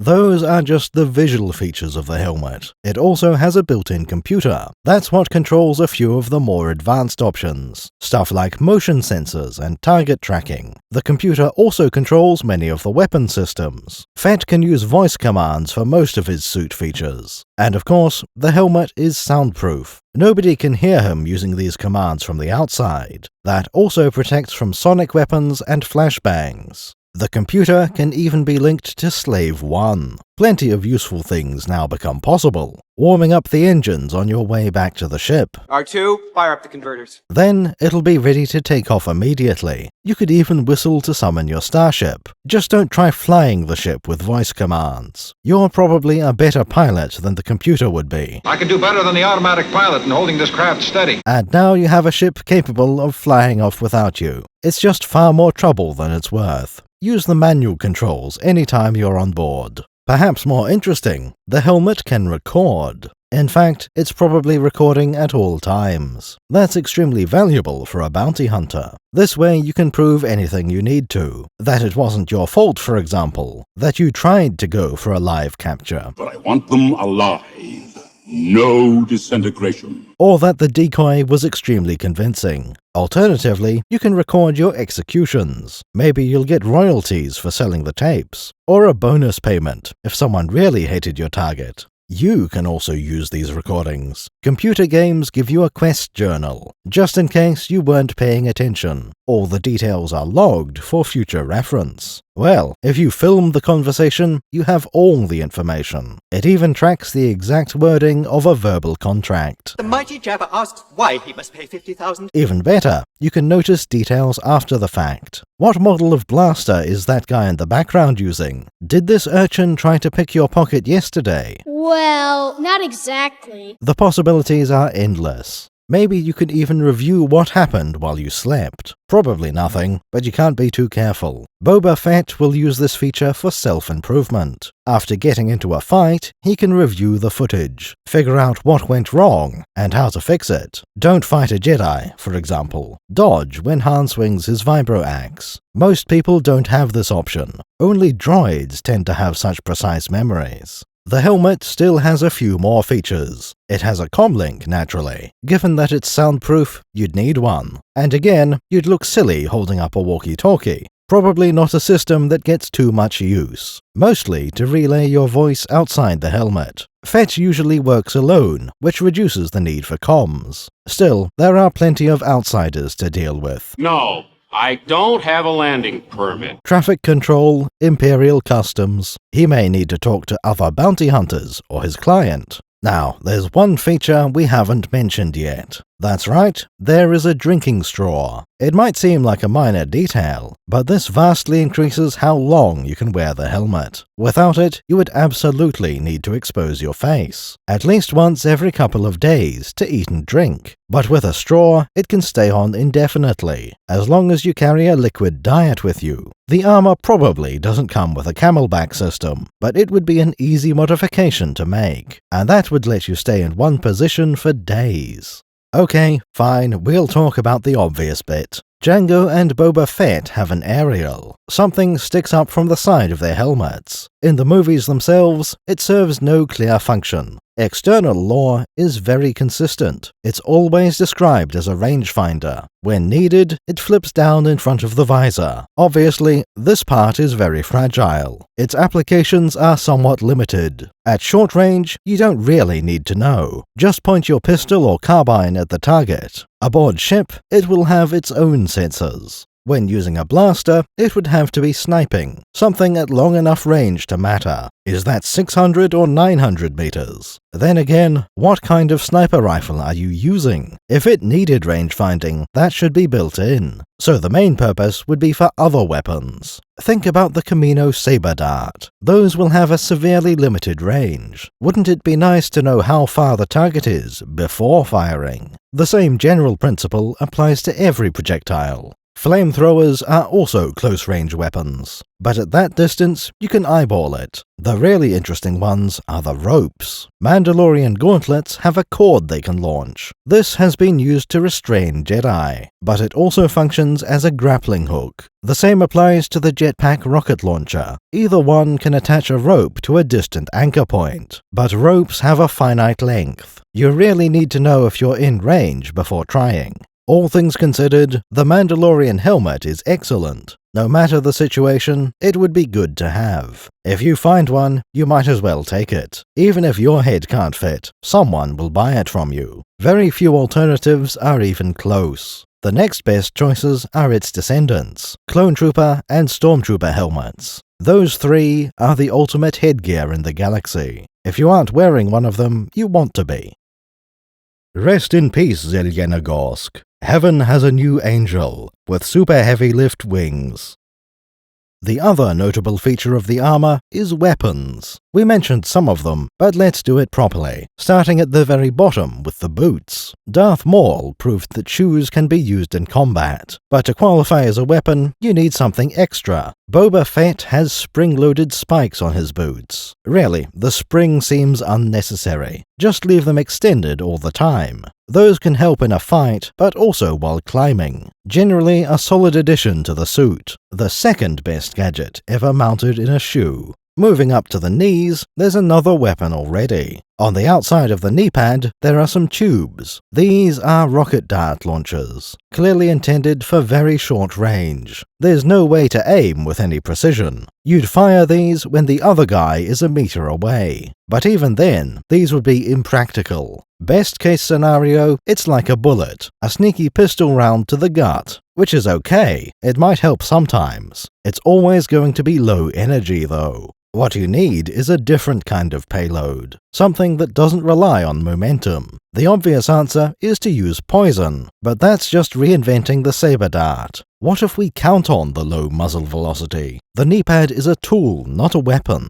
It's never intended to deal a decisive blow, not even to be a momentary distraction. In fact, its purpose is to be so subtle, the target doesn't feel anything. He's looking at your hands when you fire. The trick is that the darts are tracking devices. What makes you think so? Maybe they spread invisible dye to the target, or some kind of mildly radioactive substance. Anything you like, so long as you can detect it from afar. Then you let him go, and follow him back to his hideout. The payload could even be more exotic. Spores, pollen, rancor pheromones, anything that might be useful to you later on. You can get people tagged by security systems, drive the guard dogs berserk, introduce a poison that affects your real target. That's much more interesting than direct damage. Moving up the armor, we find no more integrated weapons. There are pockets, pouches, and holsters, ways to carry all sorts of tools and devices. Several of the pouches will have grenades. There's no limit to the number of holsters. You could have a dozen pistols, or more exotic weapons. But none of this is Mandalorian. Anyone can wear utility belts and pistols. There are no concealed weapons on the torso or shoulders. Almost everything is on the wrist gauntlets. Let's start with the most flashy weapon. Flamethrowers are very simple in principle. You throw some fuel and set fire to it. This is a flamethrower. It werfs Flammen. It is possible to have variations on the design. Different form factors from pistol to heavy weapon. You could use special kinds of fuel or different nozzles. But for the most part, fire is just fire. People don't like being immolated.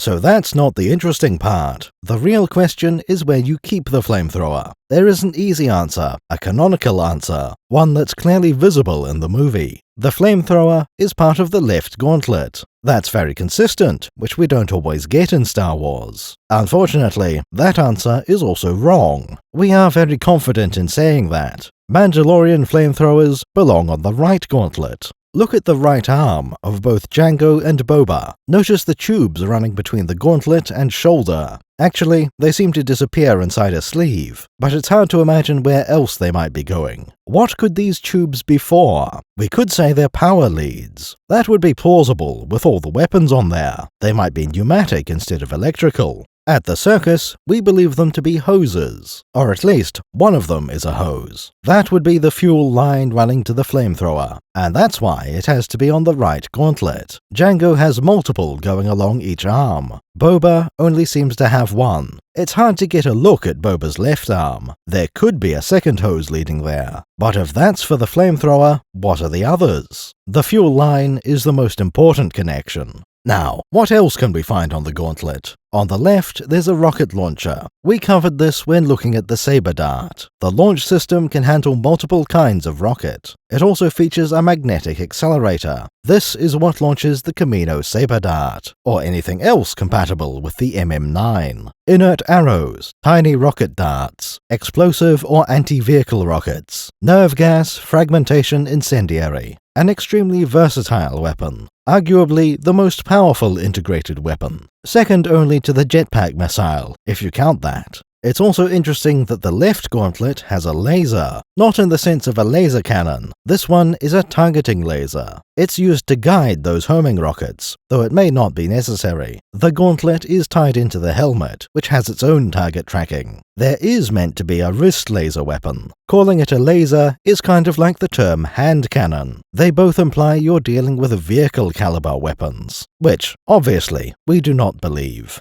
Still, it's plausible to fit a blaster in there. Inferior to a rifle, all things considered. Maybe it can match the power of each bolt, but the rate of fire is likely to be much lower. Capacity for sustained fire will be sharply limited. And of course, it's hard to aim. The wrist laser would be an emergency weapon. The sort of thing you use when no rifle is handy. A great option to have, which you hope to never use. Another weapon is a sonic beam device, confirmed to be on one of the gauntlets, probably the right in that case. Sonic weapons are a nice option to have. They're a bit niche, but it's a unique damage type. People often neglect their sonic defenses. The Visual Dictionary doesn't agree that it's in the gauntlet. It shows what is clearly a handheld object. You can tell by the finger grooves. Of course, there is a solution to this. What if Boba Fett has more than one weapon? He just seems like that sort of guy. At the end of the wrists, we find a pair of hands. These have a secondary use as improvised weapons. Supposedly, the gloves are reinforced. Now they deal increased damage with every punch. More importantly, they have armor. Insulated gloves with armor mesh. That phrase predates the invention of armor weave. It's possible these are Mandalorian crush gaunts. Those are known to increase hand-to-hand damage, and they are made from Mandalorian iron. That would take care of the armor part.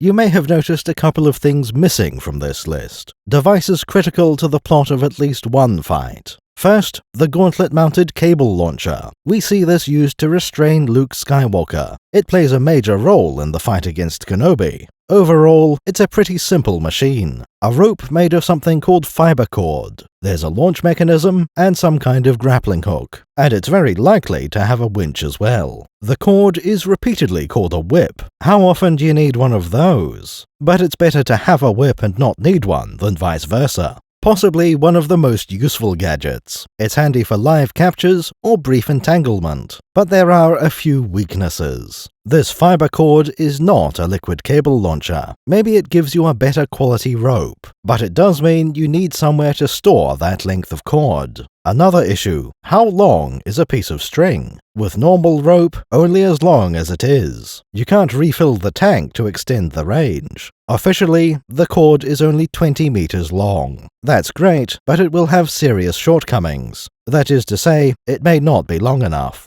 Finally, a weapon unique to Jango Fett, or at least, that hadn't been invented for the original trilogy. Jango can deploy blades from his gauntlets. Very logical, it makes him more deadly in combat. The reveal of the blades was a complete surprise. Boba Fett had all sorts of weapons, but not those. In theory, these should be extremely simple. It's a sharp bit of metal. What more is there to say? There are several blades of different shapes. They can be found on both gauntlets. But there is one thing we know for certain. These can bite into the outer surface of a Kamino city. Does that mean the blades are harder than Durasteel? It would have to, surely. How else could they cut metal? Well, that's the real trick, isn't it? And it's going to cost you extra. Maybe they are made of a special alloy. But they could also be vibroblades. We don't get much evidence one way or the other. Civilized worlds have replaced their conventional blades. They wouldn't be caught dead with an unpowered knife.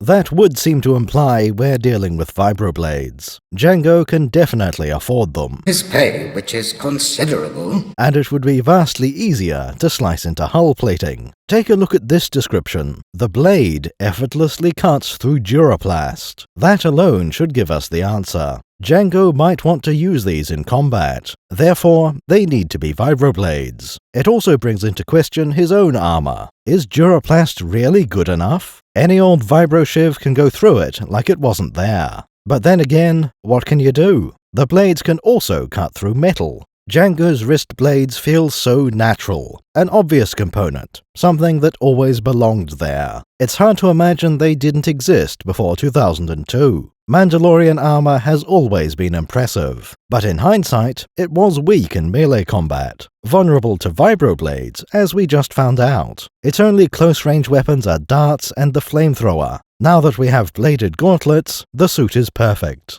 It's hard to avoid that conclusion. Perfect. Your clones are very impressive. You must be very proud. Obviously, that would be inaccurate. It is possible to improve Mandalorian armor. At the very least, you could buy more weapons. With an unlimited budget, there are potential upgrades. You could add some more armor plates, or swap the existing ones for a different material. Even so, it's almost perfect already. Those upgrades would be marginal and expensive. If you have Mandalorian armor, you can stop shopping.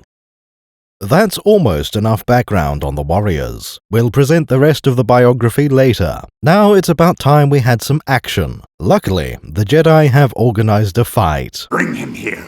Question him. We will. It'll be just a few minutes away. As usual, the novelization starts early. Obi-Wan has finished reporting his progress. We catch up to him in a residential corridor. He's taking the obvious course of action, return to where Jango was last spotted, this time without a Kaminoan escort. Being a cautious man, Obi-Wan checks whether Fett is home. His Force minimap doesn't have any red dots. Of course, that's not the only potential danger. If there's nobody here, it's time to search for traps. I sense a trap. I don't sense anything. Finding nothing, Master Kenobi tries to open the door. It's locked, which is fortunate for us. We get to see how a Jedi behaves. They handle things a little differently from Imperial stormtroopers. Door's locked. Move on to the next one. First of all, they have unique equipment. Obi-Wan considers what Qui-Gon would do. Then he decides not to cut through the door with his lightsaber. That would be hard to explain to the authorities. Instead, he uses the Force to pick the lock, reaching inside to manipulate the mechanism. If you remember, we've already heard about this lock. It was described as elaborate and remarkable, the sort of lock you can be confident in. Obi-Wan opens it within seconds. He can sense the mechanism and how to subvert it. Keep in mind that Kenobi isn't the most technical man, yet he finds this to be easy. Precision telekinesis, working without his eyes, on a lock he's not familiar with, and it barely slows him down. Inside, it's fairly clear what's going on. The apartment has been thoroughly ransacked. Sadly, we don't have crime statistics for Kamino, but all indications point to burglary being uncommon. Tell him about per capita. I'm getting to it. Besides, the door was still locked. It's pretty clear that the Fett family left in a hurry. They probably don't intend to return. Detective Kenobi looks around for his next lead. After a few moments, he notices a computer. It's linked to a set of nearby security cameras. That's very convenient. It shows what Fett values. He won't be keeping an eye on the cloning facility. No, Jango wants to see the corridor outside, plus the apartment, and even a shot outside the window. Then Obi-Wan sees activity on a landing pad. There's a ship parked there, and a young clone. After a moment, he's able to tell this is Boba. And then the father walks into view, wearing the Mandalorian armor and jetpack. Obi-Wan recognizes this from when Zam was killed. Now it's confirmed that Jango is the quarry. This part of the book also fills a gap. We didn't need to see how Obi-Wan got to the landing pad. The potential options are limited. We could infer this. But it was nice to see it like that. We then change scene to Boba Fett. This will be the intro to the inevitable fight scene. Right now, the family is loading their ship, almost ready to take off. In particular, Boba is negotiating. He just got permission to fly the ship. Not for the first time, but it's been a while. Jango will trust his son to fly the ship, even to use the weapons if necessary. It's a key part of the boy's training. Good thing, too, since Boba will be flying this for decades. But he's not ready for combat just yet. At most, Boba would man the secondary weapons. If the fight really matters, Jango is in command. Right now is one of those crucial moments. Jango's leaving in a hurry, with a Jedi on his tail. The Delta 7 is a fast ship on its sublight engines. There will be no outrunning that starfighter. Remember, Jango doesn't know the orbital situation. He suspects a mothership waiting up there. For all he knows, there could be Republic dreadnoughts. So Boba won't be flying Slave 1 out of Kamino. The chance of battle is far too high. Jango does promise that they'll drop out of lightspeed early. Based on what we know, that'll be in the Rishi system. We expect everyone to drop out while passing through. Alternatively, Jango could mean in the Zareka string, the void between galaxies, where Boba can't crash into anything. Knowing how this plays out, though, we don't expect delays. If they stop anywhere along the route, Obi-Wan would catch them, and he doesn't do that until they reach Geonosis, so any stops along the way will be kept short. Boba Fett continues packing. Luckily, it seems that they're almost finished. We see the boy walking down the boarding ramp. That puts him in the perfect position to see the entrance. Dad! No! Just as the doors open and Obi-Wan jogs through, Boba points out their visitor to his father. Jango should have been able to see this, according to our sources. The Mandalorian helmet lets Jango see behind him. But to be fair, Jango has a lot on his mind. The bounty hunter turns to look at the interloper. He yells for Boba to get inside the ship. Boba, get on board! It's worth pointing out that nothing hostile has happened yet. Are you lying to me? What? This is when Obi-Wan decides to draw his lightsaber. His weapon is out and the blade is ignited. Only then does Jango start to draw his pistols. Now, that's not entirely unreasonable. We could say he's using it as a badge of office. This is the weapon of a Jedi Knight. Like turning on the lights and sirens. If you see an active saber, you might be in trouble. Only Jedis carry that kind of weapon. Alternatively, Obi-Wan knows how the arrest will play out. Jango has shown that he's willing to kill his friends. It's a safe bet that he won't come quietly. The negotiations were short. Sure enough, Jango quickly draws and opens fire. The result is predictable if you know anything about Jedi. Master Kenobi advances while deflecting every bolt. Notice that none of them are parried back toward Jango. Obi-Wan is not trying to kill either Fett. One odd detail is the saber movements. Right at the start, Obi-Wan moves the saber behind him, like he was winding up to swing a baseball bat. Then he swings down low, tipped near the ground. It's not a terrible move if you're in range, but Obi-Wan is at least 10 meters away from his target. There's no chance of that swing connecting. Also, it's a lightsaber. You don't need much momentum. In melee combat, this would be questionable, but if it works, that's fine. The problem is that Kenobi is trying to deflect blaster bolts. That means he needs to keep the blade between him and the enemy. Putting the sword behind your head is exactly what you should not do.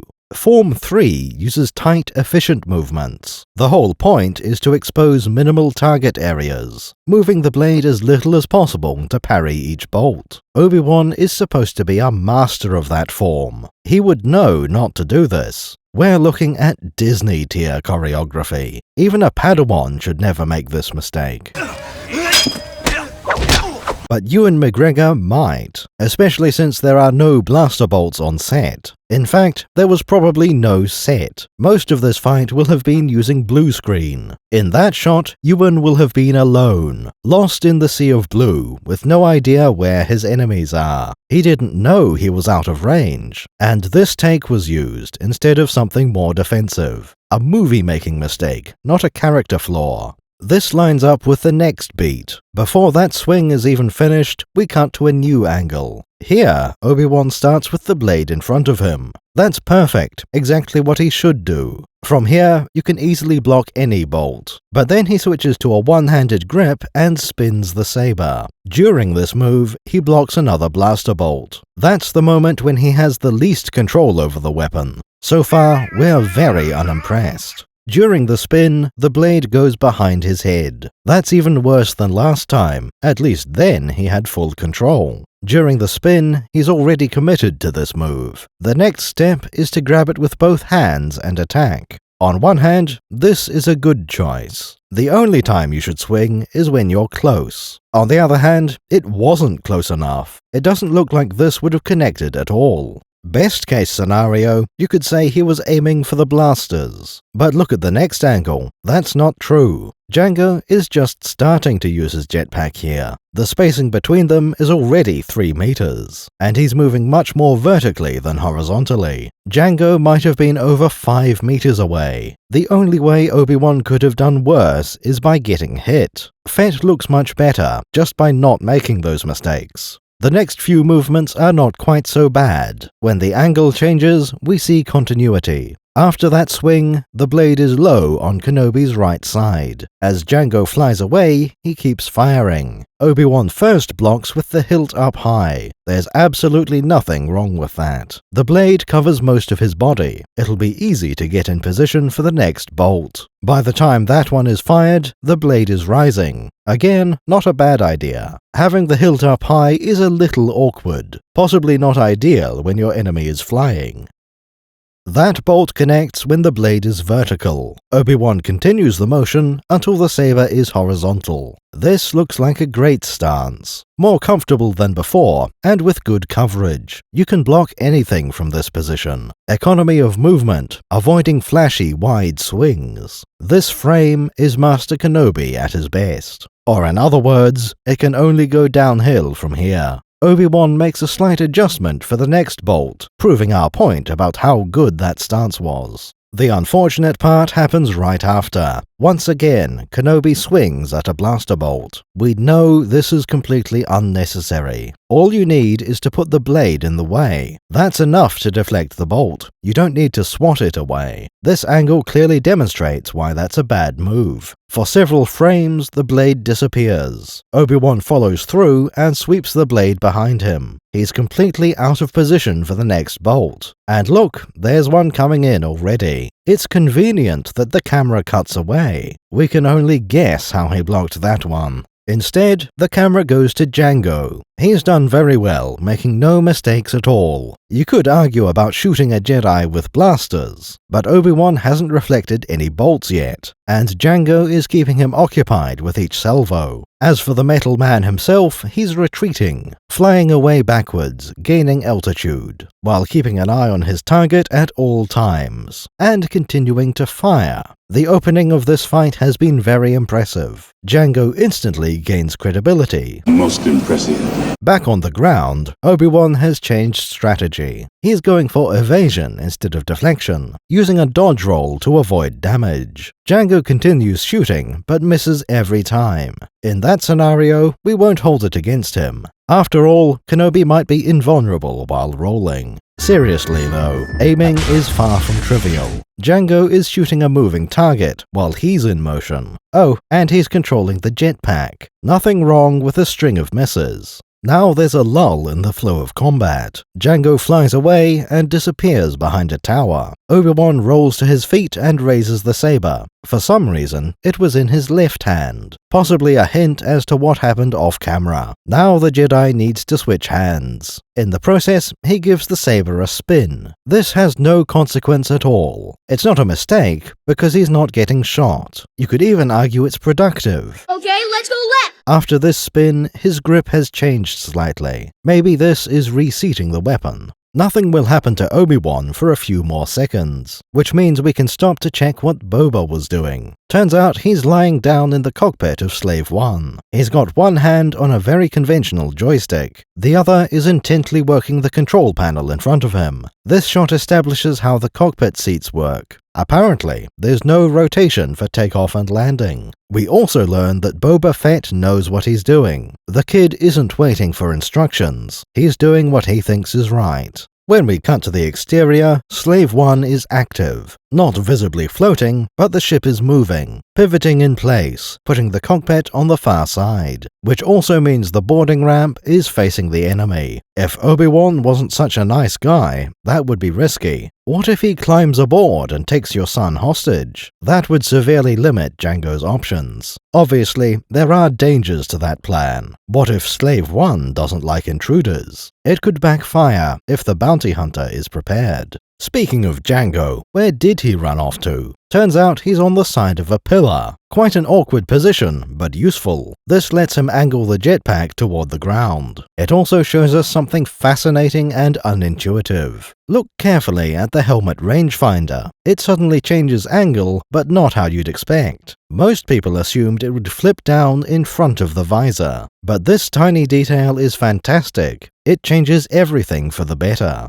Clearly, the rangefinder is active now, which means this must be the active position, not sighting along the rod, perpendicular to it. We had thought vertical was the inactive state, but now it's clear that the rangefinder was working the whole time. Anytime Fett looks at you, he gets an aiming assist. In the Cloud City corridors, it was useful. Same goes for the Geonosis Arena and the sail barge. In the movie, it's barely possible to see the movement. And yet, this counts as incredible world building. You could say it subverted our expectations. Anyway, let's get back to the fight. Jango wasn't getting anywhere using pistols, so now it's time to try the largest weapon system. That rangefinder will help with the missile guidance. Jango ducks as he fires the fine-bore missile. Obi-Wan is clearly not prepared for this. The bounty hunter knows a thing or two about rockets. We don't see the rocket anywhere near Kenobi. Instead, it was aimed at the ground nearby. The Jedi is blown into the air by splash damage. And most importantly, he never had a chance to slice the missile.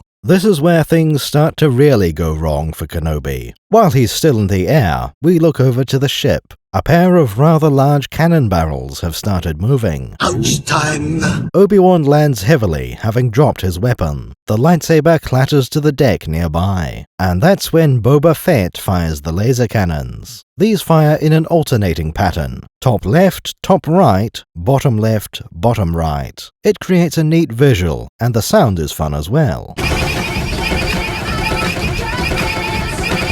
Just like with the missile, there's no direct hit. Obi-Wan is just caught in the blast radius. Otherwise, he might have been vaporized. If you believe the cross-sections, that doesn't help. Apparently, these cannons fire 600 gigajoules per shot. The volley we see should have 8 shots in it, equivalent to roughly 1 kiloton of TNT, or a cube of explosives 8 meters tall. This would certainly have killed Obi-Wan, because that's enough to demolish Tipoca City. Now we know those numbers are wrong. The Jedi only just got back to his feet. Then the laser cannons send him flying. He falls to the ground a few meters away. Conveniently, that's when the guns stop firing. Otherwise, he would have been a sitting duck. The reason to stop firing is a little unclear. In the novelization, it was impossible. The energy pack for the laser was depleted. Possibly the ship's main reactor hadn't started yet. Boba has fired every shot available.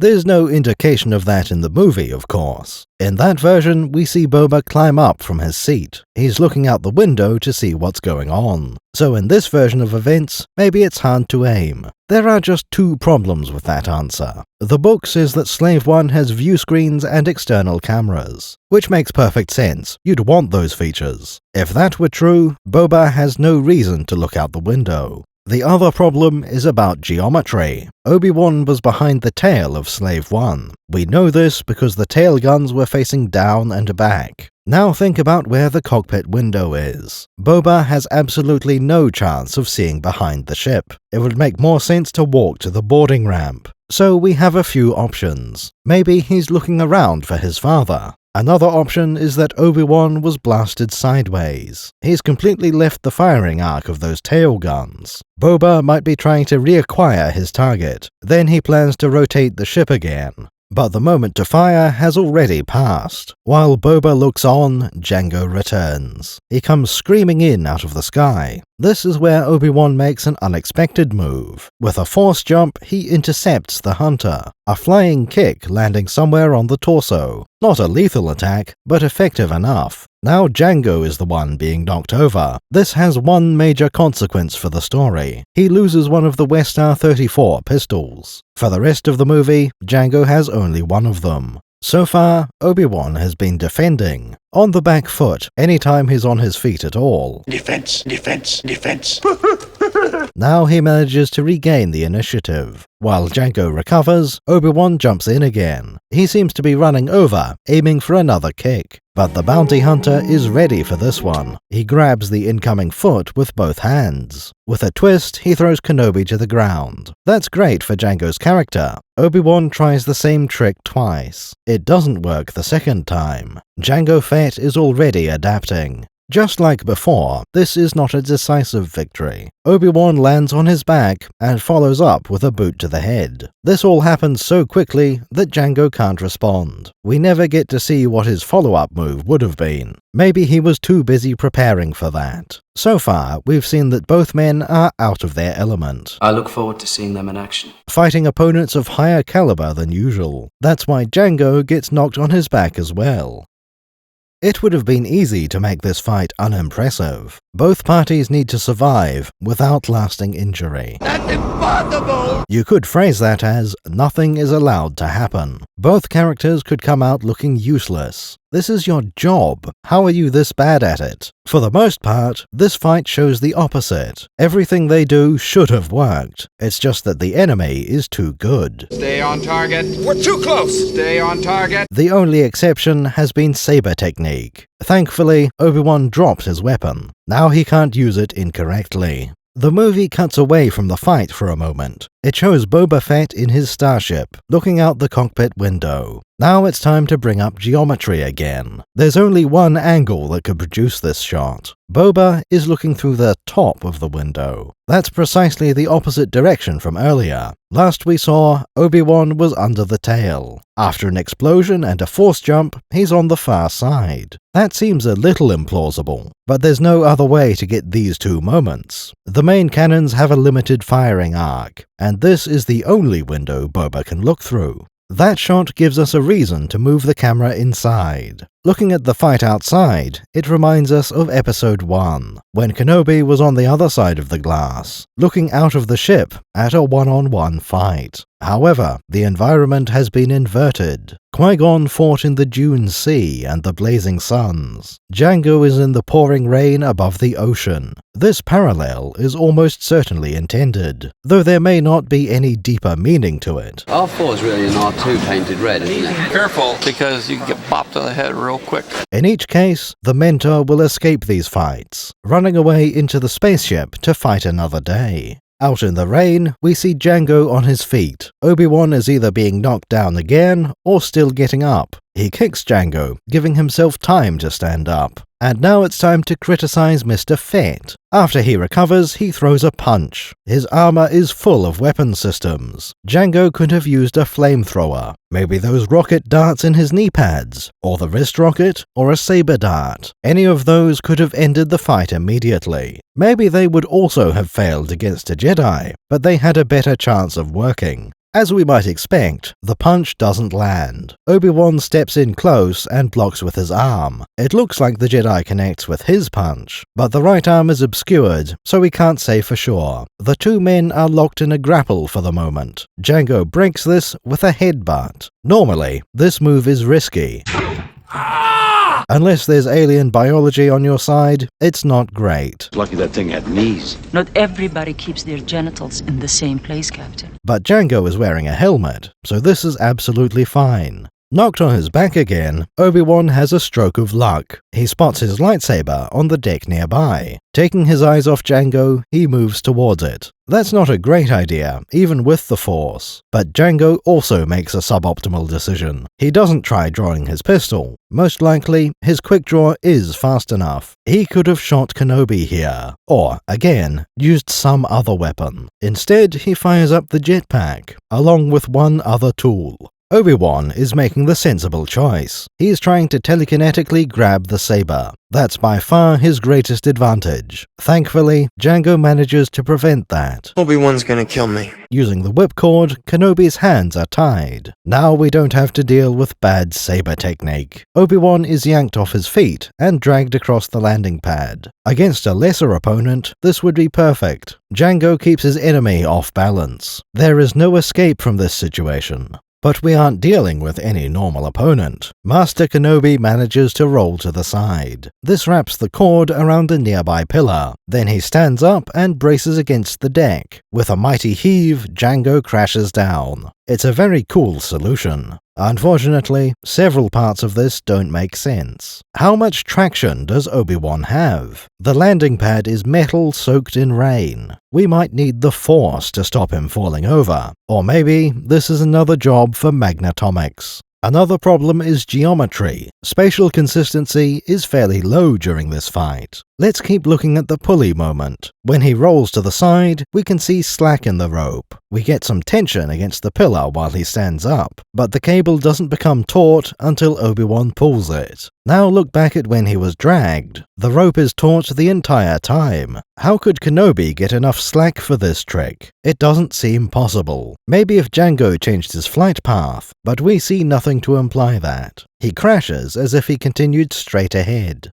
Now let's look at the overall flight path. As we established, they were in front of Slave 1, almost dead center, opposite the tail. Granted, they did move a little. Obi-Wan was knocked onto his back. They might have moved 10 meters from that position, but the next time we get a clear location, it's very different. When Obi-Wan is pulled off his feet, look at the background. That's the snail foot of Slave 1. In fact, you can also see the boarding ramp. Somehow they've teleported at least 30 meters. The rest of the flight plan is decent. Obi-Wan is dragged past the wing of Slave 1. That takes him toward a pair of small pillars. All of this lines up perfectly. In fact, the entire rest of the fight works quite well. It's almost as if some of the fight was removed. The novelization shows an extended fistfight. It includes a lot of wrestling and jetpack use. That could easily take the fighters to the far end of the ship, which would mean the continuity errors are caused by editing. Probably the right call to take that out. Almost nobody would notice the teleportation. And these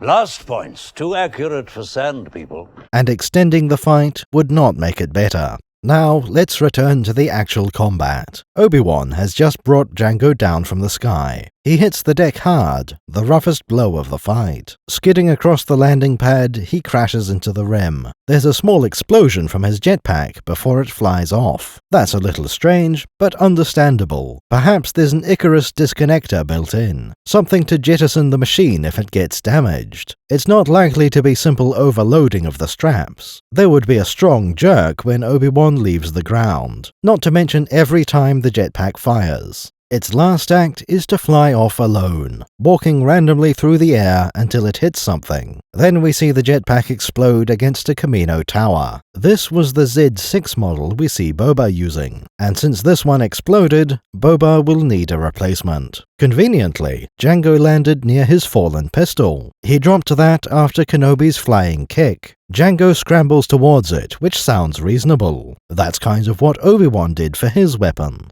But there is a problem with this behavior. Jango is acting like that was his only weapon. But as we know, he's wearing plenty of them. Flamethrower, rocket launcher, toxic darts. A Jedi needs a lightsaber, but he doesn't need a pistol. And he certainly doesn't need this pistol. Remember, the fight started with a pair of Westars. We saw him drop one, and it landed over here. What about the second pistol? We've had one, yes. Let's go back in time to the headbutt. If you look carefully, the pistol is in its holster. It's been there the whole time. As Jango lands after dropping the other, you can see it. That's before the other pistol has even finished falling. When Obi-Wan tries his follow-up kick, it was there. Jango gets knocked down, and the pistol exists. But after the flight, we can't see one. That sounds like another continuity error. Most likely, the second pistol was also dropped, but that was during the deleted section. It still happened, but we didn't see it. Obi-Wan has learned from last time. Next time, try not to lose it. He's not trying to get his lightsaber back. Instead, he's charging straight at Jango. The bounty hunter does manage to get one shot off, but it was hastily aimed and missed completely. Kenobi uses another of his signature kicks. They have served him well in the absence of a weapon. But now, that approach is about to betray him. Jango is knocked off the edge of the landing pad. Already, some things have gone wrong. Master Kenobi was trying to capture Fett, bring him back to the Jedi Temple for interrogation. Bring him here. Question him. We will. Throwing him into the ocean makes that harder. For one thing, he's wearing a lot of metal. Jango might not float in seawater. Imagine how embarrassing that would be. Asking Tornwi to borrow a submarine quite urgently. Master Jedi. We could use a transporter. Jango Fett could be eaten by a sea monster. Perhaps worst of all, he could swim away and escape. Few outcomes are good for Kenobi. Oh, and there's one more problem. That rope is still connected to Jango. In a moment, that will pull Obi-Wan over the edge. It's a very fun situation with its own problems. Remember earlier when Kenobi was being dragged? Somehow he managed to find secure footing, enough to resist Jango's momentum combined with jet thrust. According to the novelization, that was the Force. Obi-Wan grounded himself and became immovable. This would have been a good time to repeat that. In a way, these characters are being undermined by their strength. For my ally is the Force, but not that strong. Jango forgets how many weapons he has. Obi-Wan doesn't remember how Form 3 works. And just now, he forgot how to resist the rope. The overall scenario is fairly solid, but the logic needs a bit of work. Maybe if we lost the jetpack in a different way. Remember how Obi-Wan picked that lock? Imagine if he undid the jetpack straps. Then we'd have no indication that he can anchor the rope. That would make it natural for Kenobi to get pulled over. Oh, not good.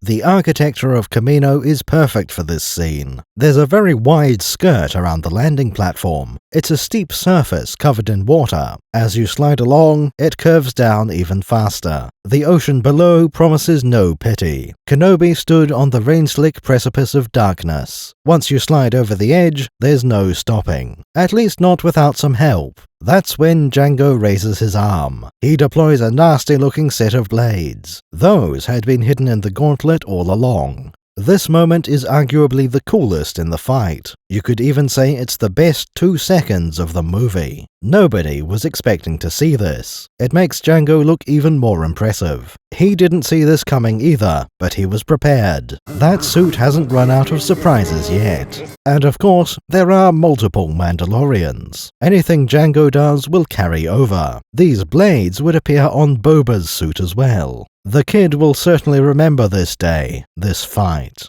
Jango digs those blades into the outer hull of Tipoca City. It creates a shower of sparks, but does slow him down. Kenobi has no such luxury. He continues over the edge, supported only by the rope. Not a situation he wants to be in. Jango's boots slip at the edge, and it's clear he will fall too. So much for the magnetomic adhesion soles. With great effort, Jango brings his wrists together. The movie sells that as impressive, but maybe not enough. Remember, he's supporting Obi-Wan with one arm. The other arm is holding their combined weight, maybe 200 kilograms at a round guess. That's all anchored on one forearm. The other arm is under an inconsistent load. Kenobi isn't just dangling, he's swinging. And imagine the impact when the rope goes taut. It's impressive enough that Jango still has both arms. Now he has to bring them together under intense load, without collapsing, which would make them fall. And he's also under time pressure. This feat is some of the most effort from either trilogy.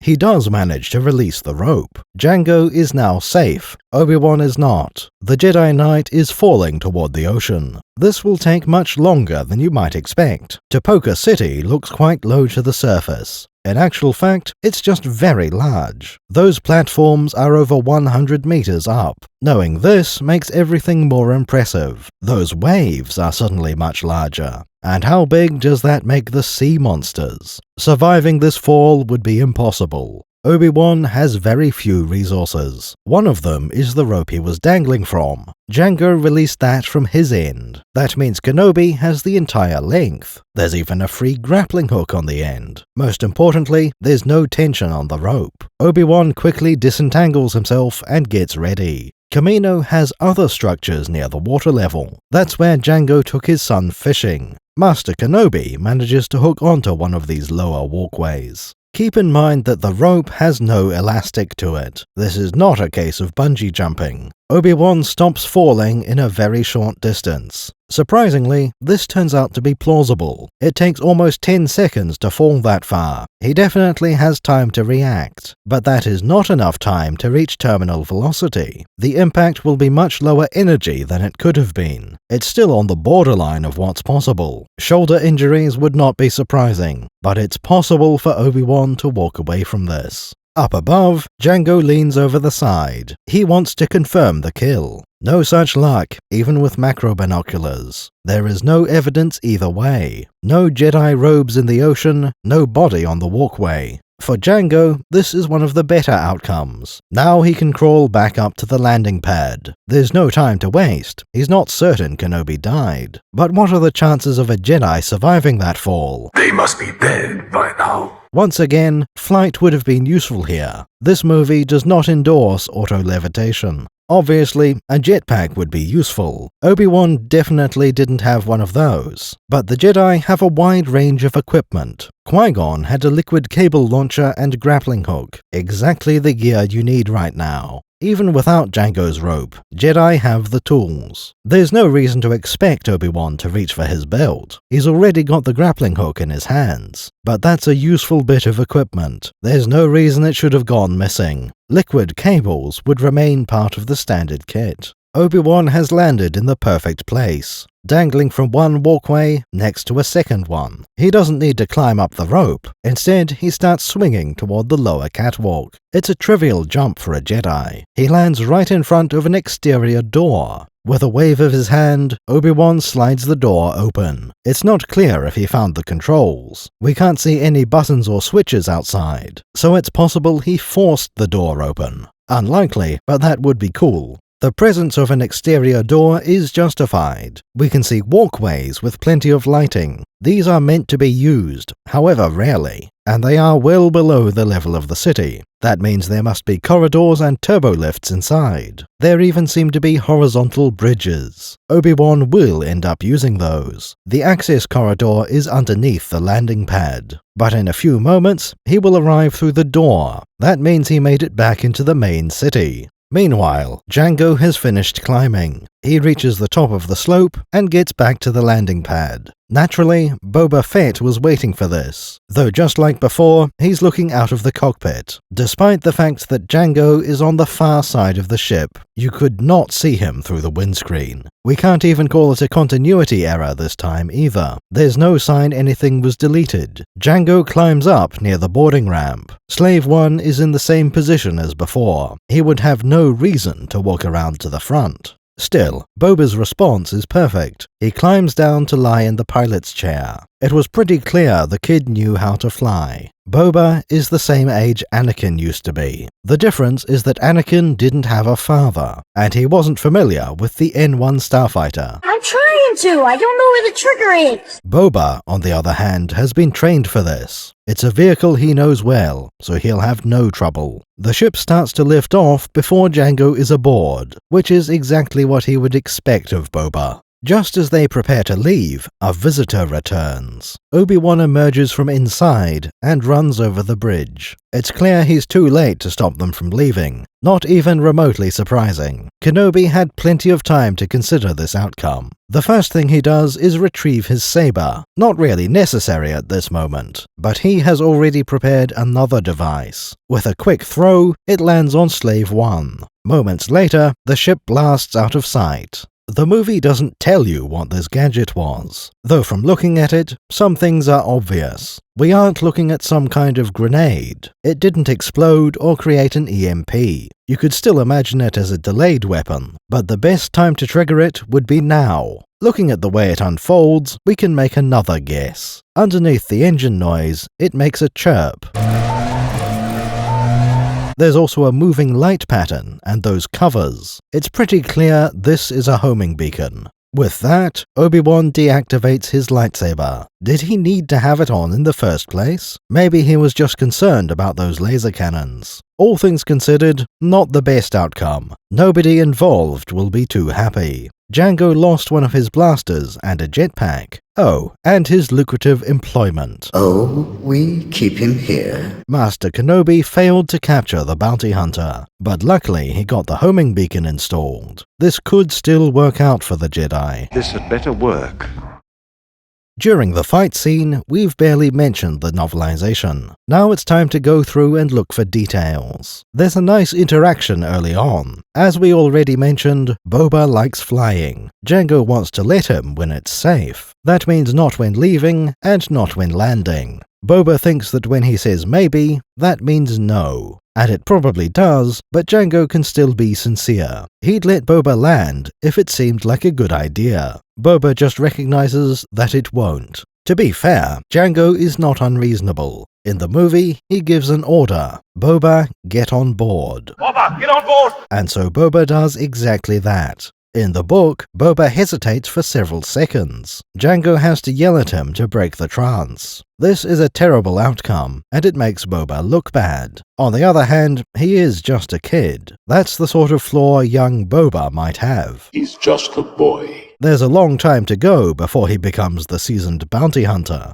The book adds a lot of dialogue to the fight. "You're coming with me, Jango." That's a good line for a Jedi Knight. It clearly announces his intent to capture. And the Jedi have a good reputation, so you can count on that being true. Have you ever encountered a Jedi Knight before, sir? Jango's next move is absolutely fantastic. He sets up a pattern in his firing cycle. A bolt from the left hand, then from the right. This is perfectly natural and plausible. Obi-Wan will have seen this 1,000 times. He gets used to deflecting that pattern, which is when Jango springs the trap. He fires 2 shots from the right side, hoping to catch the saber blade out of position. Jango has done exactly the right thing. On any normal opponent, that would have worked. Unfortunately, this is the one time where it won't help. Jedi can see the future. They know what you're going to do. The future is possible to see. Even if they had no foresight, the Force guides their blades. This is a brilliant part of the fight. It makes both Jango and Kenobi look good. Putting it in the movie would have been difficult. Time-consuming if you make it obvious to the audience. Wasted effort if you don't.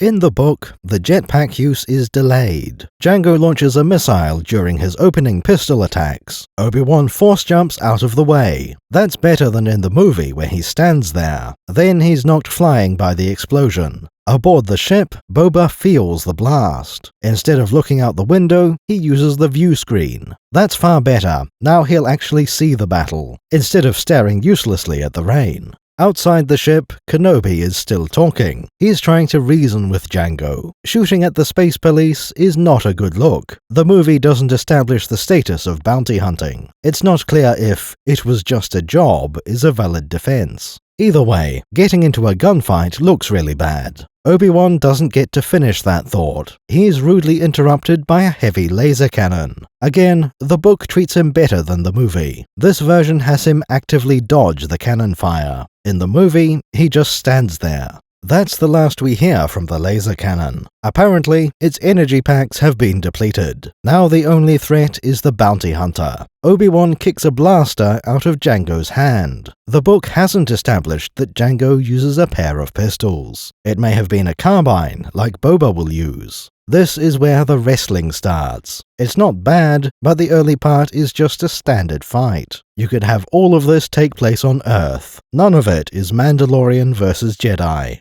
Things get more interesting when the jetpack fires. We have spinning kicks in the air. Alas, that's just one moment before it returns to wrestling. Nothing unique happens until a while later. Obi-Wan uses a force push to gain space. He stabs Jango with his bare hand, aiming between armor plates. Now this is where it really gets interesting. Kenobi grabs hold of Jango, and then the jetpack fires again. Now they're both in the air, with no rope involved. Jango even flies over the edge near the water. Eventually, he dislodges the Jedi passenger. Obi-Wan falls near the edge of the landing pad. This is when he tries to grab his lightsaber. Instead, he gets entangled and dragged off. That was a pretty good plan in the movie. Here, it's not as obvious why Jango would do this. He doesn't seem to have a finishing move in mind, and the drag backfires even faster in the book. Obi-Wan immediately loops around a pylon. Jango crashes, and the jetpack explodes.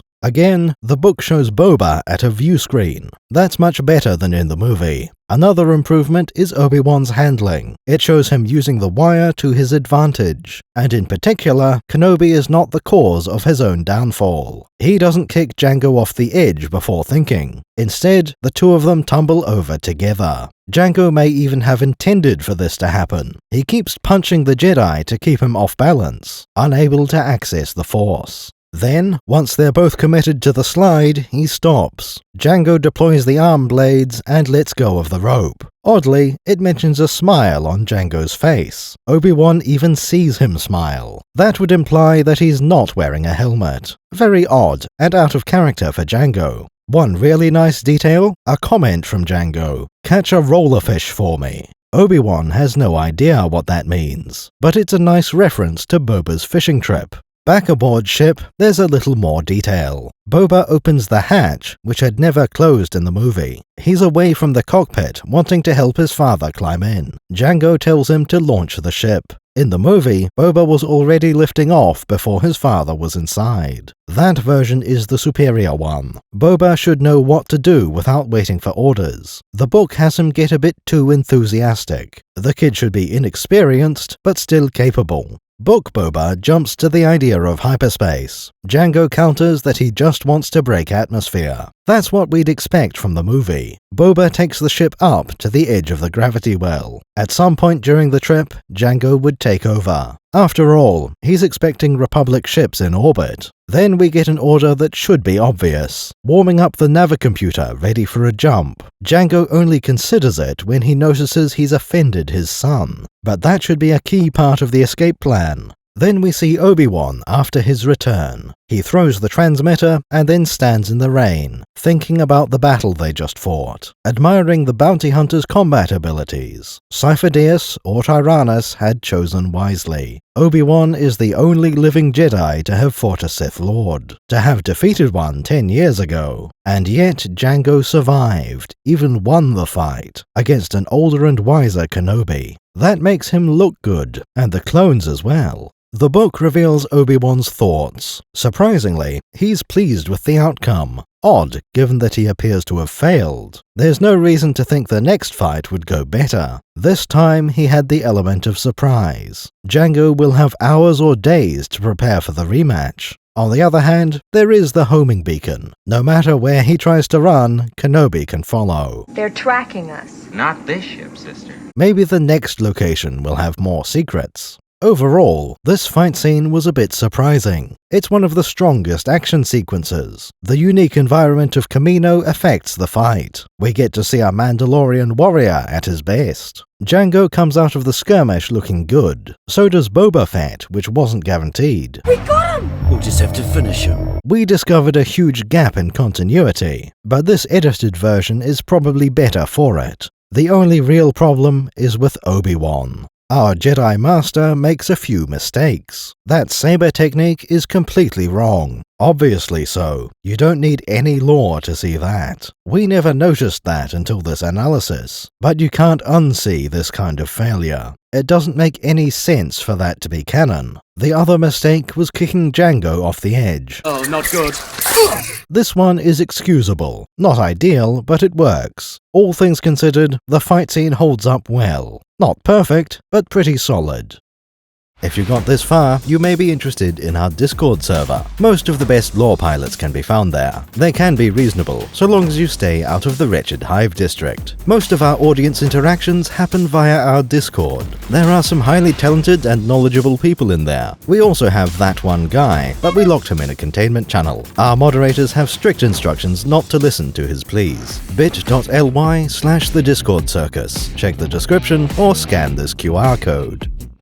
A certain device has just become very important. You can't explain the plot of Episode 2 without it. This is the Jedi Homing Beacon. There are plenty of different models on the market. This one doesn't match our older drawings. Fundamentally, beacons all do the same thing. They let you follow a ship through the galaxy, specifically through hyperspace. The concept of homing beacons is pretty simple. Many sci-fi settings have a device like this. There's the homing signal. Joe's aboard the transporter. However, in Star Wars, they are quite necessary. Other universes let you travel in real space. The Enterprise can follow another starship. That's because the warp drive lets you fly faster than light. You still fly through the space between 2 points. Chases are about matching the warp factor, staying close enough to see the target, following the same course despite evasion. Where are you going? You went that way. In other words, it's like a car chase. You're going to kick somebody's ass. Star Wars is a very different universe. The FTL system flies through a different realm.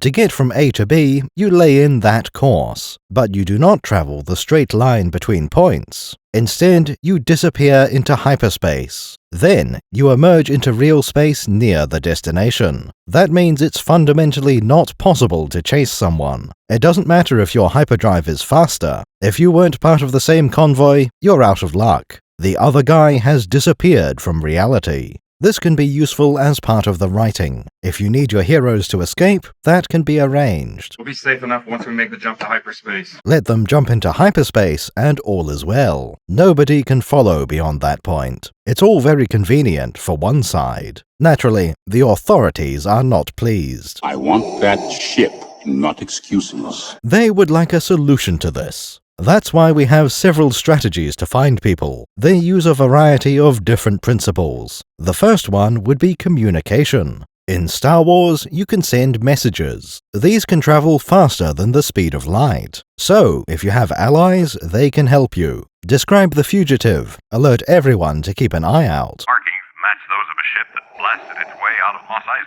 For the establishment, that's great. They will have people waiting all over the galaxy. But for anyone else, it won't work so well. It's hard to have agents at every starport in the galaxy. Then you run into limits on the communication. In principle, the radio is faster than any ship. Subspace transmissions have no delay. I've reached the main power generators. The shield will be down in moments. You can carry on a conversation in real time. However, the range is limited. Broadcasts will only travel a few dozen light years. As you know, the galaxy is a bit larger than that. Long-distance messages need to be relayed. The routing time can cause significant delays. Your target arrives before the warning message. This is clearly not a solution for tracking people. There is a better way to send messages. Subspace is not the same as hyperspace. For direct broadcast, they might be similar, but used in a network, hyperspace has clear advantages. It's practical to build much larger networks, which reduces the cost of routing packets between them. The primary network is called the HoloNet. It uses hundreds of thousands of relay satellites. The Old Republic built these across the known galaxy. HoloNet messages are practically instant. You can have a real-time conversation at any range. Unlike subspace, these are also private. Encryption is considered unnecessary. Now for some essential terminology. The satellites are linked via hyperspace simutunnels. Signals travel through channels called S-threads. We interpret that as redundant description. S-threads and simutunnels are the same thing. Keep this in mind, we'll need it later. So, that was the communication technology. Now let's move on to real tracking. The first method is just guessing. That's it. The rebels are there. It can be somewhat reliable if you have information. What would your target do given the situation? Does he have allies or known hideouts? Maybe he ran off to visit one of those. You may also have seen the jump. Go that way. You'll be malfunctioning within a day, you nearsighted scrap pile. Where was the ship facing when it entered hyperspace? From that, you can make an educated guess. Calculate every possible destination along the last known trajectory. Is there anything worth visiting in that direction?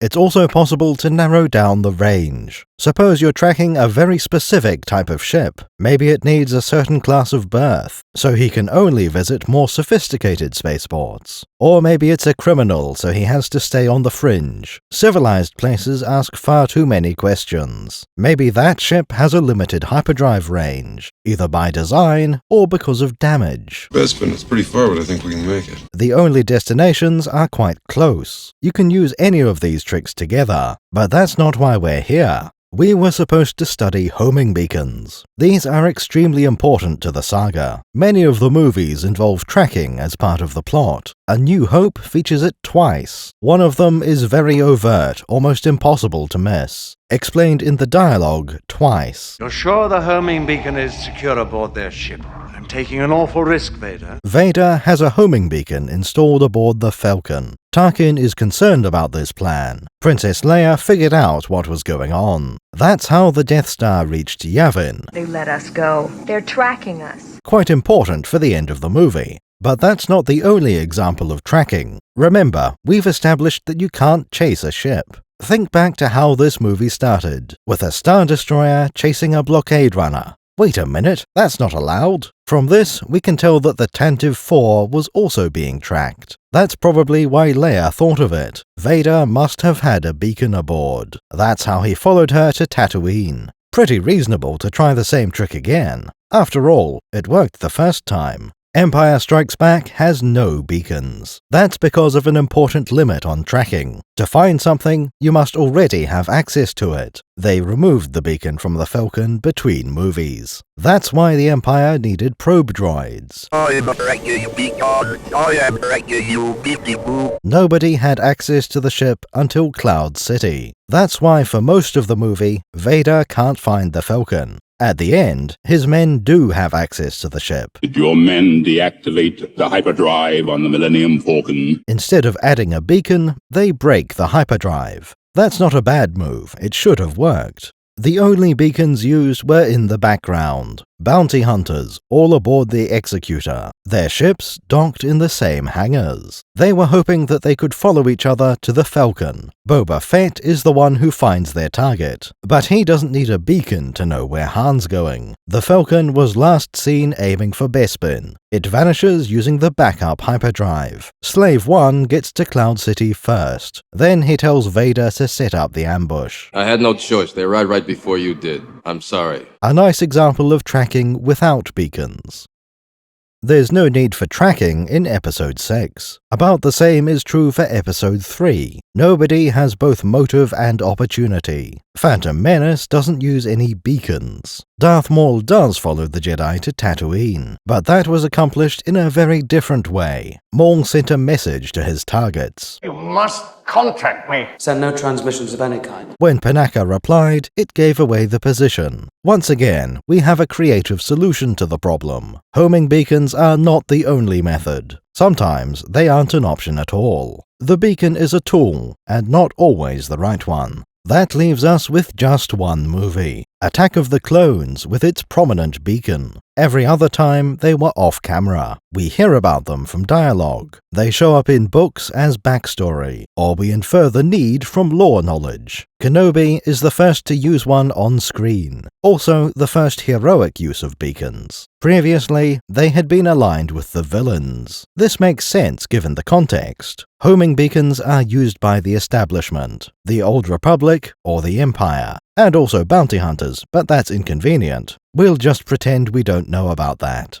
Now, let's have a look at Obi-Wan's beacon. This one is elegant and civilized. Its outer shell is ovoid and smooth. The entire machine could be hidden in your palm. We don't know how many are standard issue. That utility belt could certainly carry quite a few. And if you need one beacon, 2 or 3 could be handy. On the other hand, these are said to be expensive. Maybe you don't want every Padawan to carry 5. Obi-Wan knew that he might need a beacon for this mission, so he grabbed at least one from the temple. Escort the senator back to her home planet of Naboo. She'll be safer there. Anakin might not have any for his mission. Jealous! This model is particularly nice because of the cover. They aren't as fragile as you might think. Standing in the rain will not fry the electronics. You could probably take these for a swim. That's fairly important on Kamino. Beacons are often mounted on the outside. That means they have to survive anything the ship does. What if the atmosphere is corrosive? The beacon will need to survive that for some time. There are delicate components in there, and they need to survive Hoth and Mustafar. The speeder's ready. Not yet. We're having some trouble adapting them to the code. Which brings us to the next feature. These beacons are almost always limpets. One of their core functions is to be sticky. Through some mechanism they attach to the hull, or anything else you slap them onto. Sticking securely is almost more important. A beacon that stops broadcasting is useless. One that falls off is counterproductive. Oh, don't take it like that. The 101s weren't all that inferior. Now consider that we don't know the target surface. Best case scenario, it's clean and smooth, even magnetic so you can cling passively.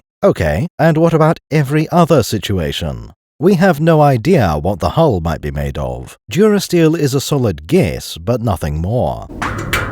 Even slight variations in alloy could throw the magnets off. But the hull could be almost any metal in the galaxy. It's also quite plausible to have ceramic plating. And if we get really exotic, you can have organic starships. The beacon might be called to track any of these. Magnets are not an option. Maybe as a backup, but they aren't reliable. Now, you might have already considered the answer. It's the same thing we always reach for. Just use magnetomics. Very tempting, because we don't really know anything. Though we did just rule out magnets a moment ago. The other half would be atomic, and that could work. Assuming we aren't talking about nuclear forces. Let's go back to a sensible scale, chemical and molecular. The beacon could create chemical bonds with the hull. That's a great way to attach the device. But again, we are slaves to chemistry. That hull could be made of any material. Chemical bonds are also unreliable. Some of the alternatives can get messy. Using glue is not entirely out of the question, but it would be unlikely to work as depicted. Trying to use that in the rain would be risky. Extremes of temperature could also break the glue. And just imagine if sand got involved. Adhesive is not an option. Welding is far more plausible, but starship armor needs to resist heat. And as we mentioned, it might not be metal. Good luck welding to ceramic and ivory. These ideas are barely plausible.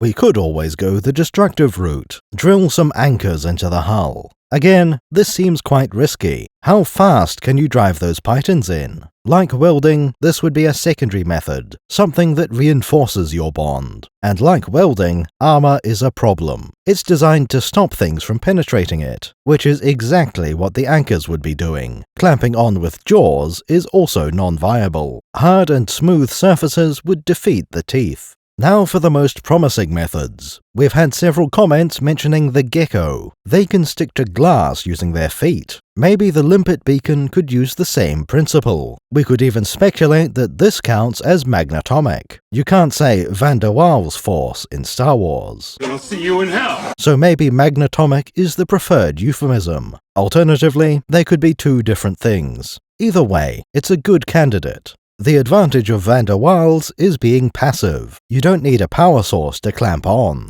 Geckos essentially use pads of microfiber. They stick to a smooth surface and can be quite grippy. To release, you have to peel them off. So far, this is the best option. It's passive, not requiring any power. There's no activation time. It sticks upon landing. Various hull compositions are acceptable. When removed, the beacon leaves no trace behind. It's not destructive. It doesn't fight the armor. Our next option is also quite helpful. We ruled out electromagnets quite early, but what if we try that without magnetism, creating an electric field instead? This is the electrostatic gripper. Apply enough voltage and it becomes sticky. You have the familiar cling of static electricity. It's not entirely different from the Van der Waals. The main distinction is this one being active. It will take a power supply to hold on. Of course, you need one for the beacon anyway. None of these is the perfect answer. The ovoid shell is also a problem for many of them. If the back is curved, that makes a small contact patch. That's never a positive feature if you need grip. Water is also not great for electrostatics. In fact, many of these technologies have problems. Paint or surface texture could thwart some of them. Most wouldn't like dust, algae, or rust. And of course, there's the hull composition. No single answer is good enough on its own.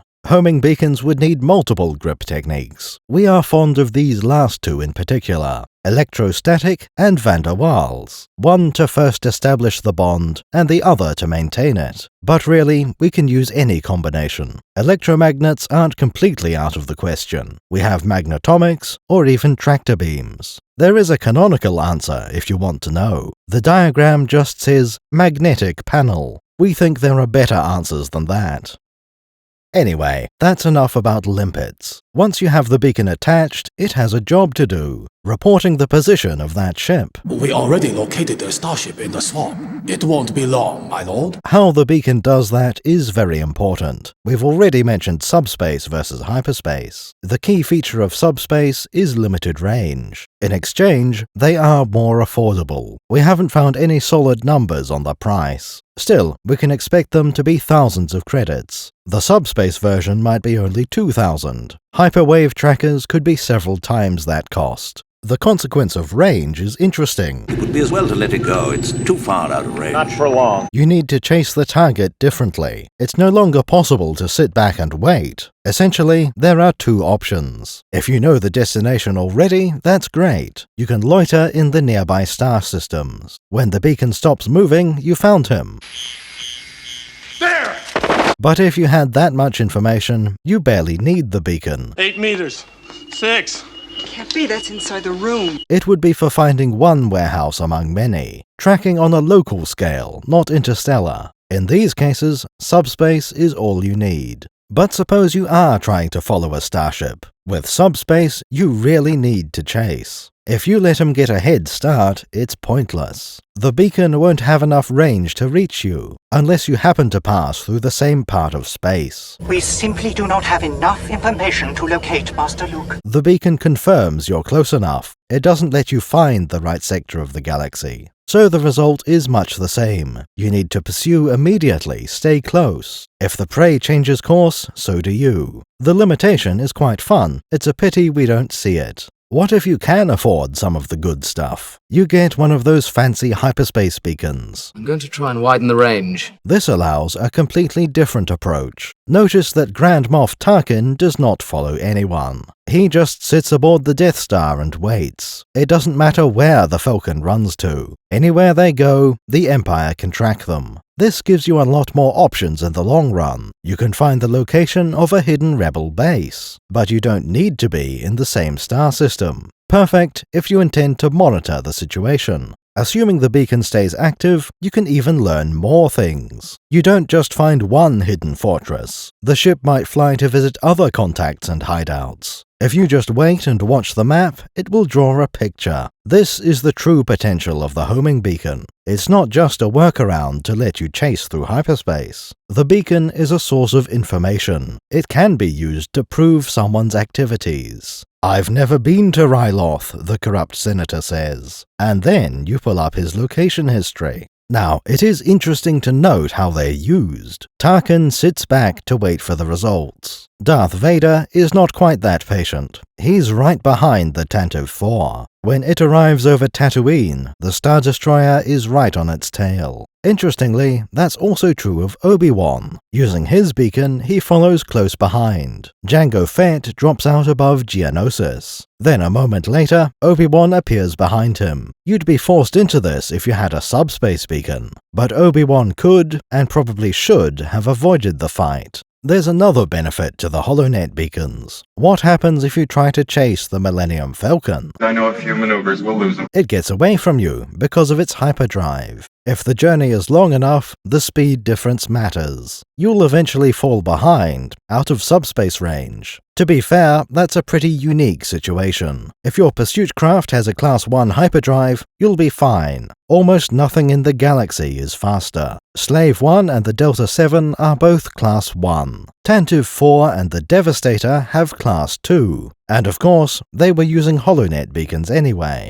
Speaking of which, we can learn something. The beacon description is quite revealing. Remember how we mentioned S-threads? A ship in hyperspace crosses at least one per hour. That innocuous line has profound implications. It contradicts the fast travel interpretation. Sometimes, people think a journey takes only minutes. Tatooine to Alderaan? That's a short conversation. Coruscant to Kamino? Just a minor flight. Going by this line, trips can take multiple hours. In fact, that would be the standard. We assume almost every journey is over an hour. That way the beacon sends multiple updates along the way, possibly dozens or hundreds of them. Otherwise, this would be unacceptable. The resolution would be too low to be useful. You might get 2 location pings, or even 0. For these updates to matter, they have to leave a trail, not just a single point on the Hydean Way. That wouldn't lead you anywhere. Now, to be fair, there is another feature.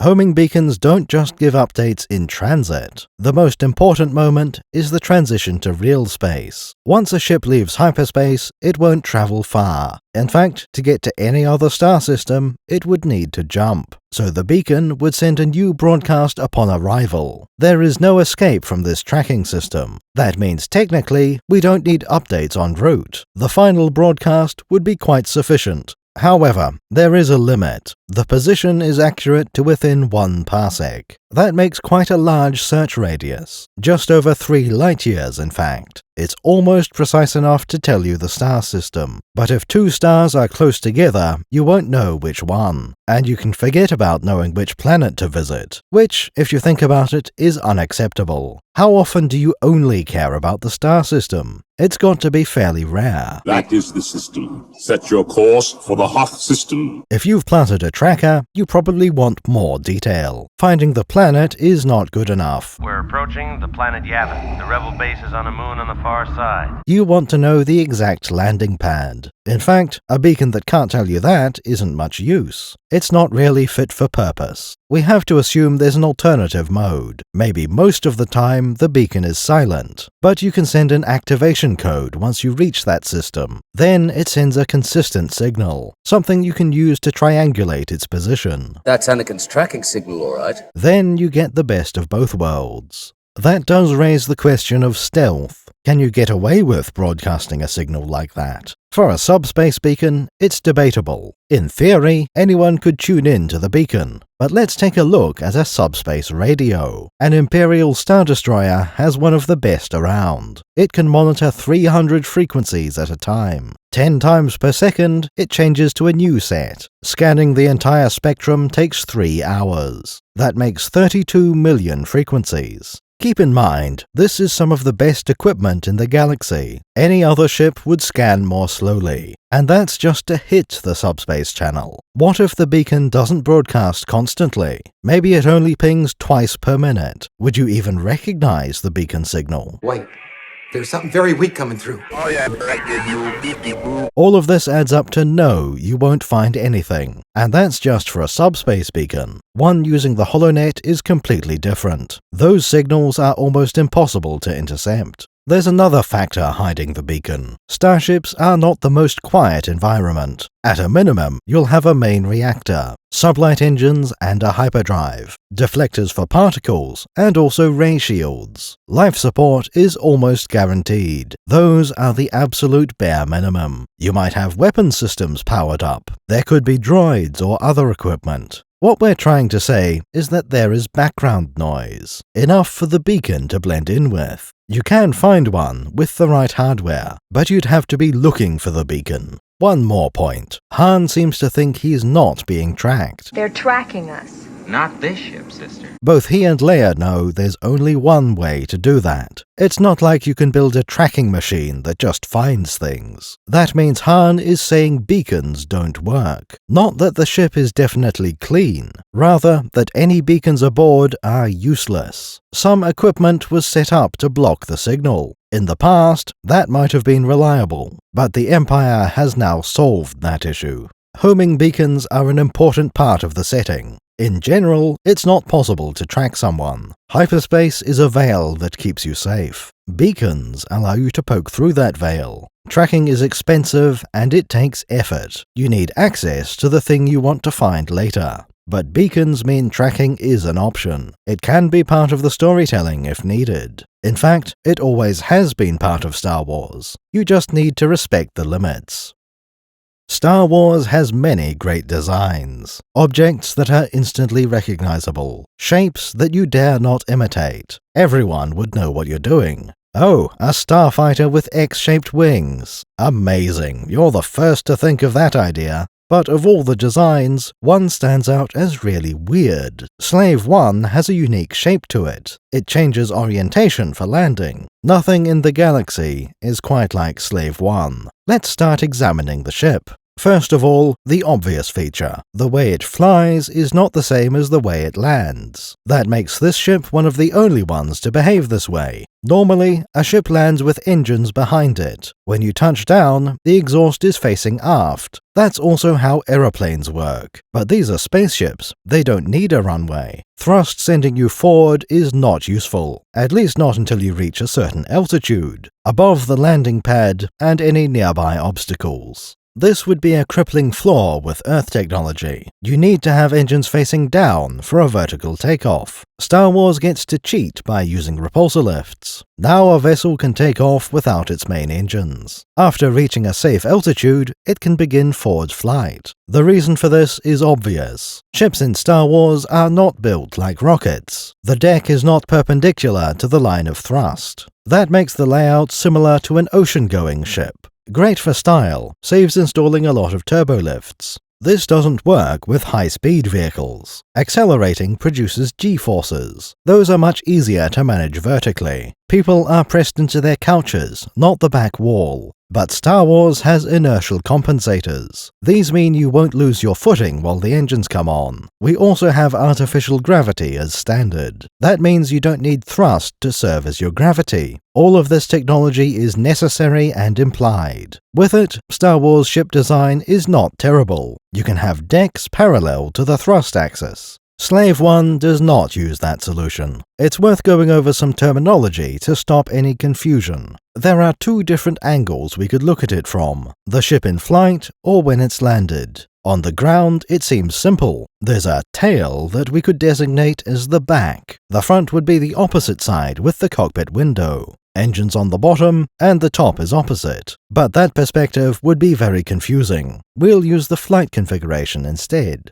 In this mode, the direction of flight is forward. Engines are facing to the rear. The tail is pointing down, toward a planet's surface. Up is the opposite direction, through the cockpit window. And the important part is port and starboard. We designate them based on forward flight. These would be reversed in the landing configuration. But that would be terribly confusing, so let's not. The interior layout is unavoidable, though. There's no perfect solution to that problem. The entire thing seems a bit unnecessary. Why can't you just land like a normal ship? What benefits could there possibly be? There are several, some caused by the unusual shape. There's no other way to add a boarding ramp. Any other orientation would need a lift. So the sensible option is to land the ship on its back. This also avoids having long and spindly landing legs. Landing this way is vastly more stable. Given a ship shaped like this, it just makes sense. To be fair, most of these are self-inflicted. You wouldn't have these problems with a normal ship.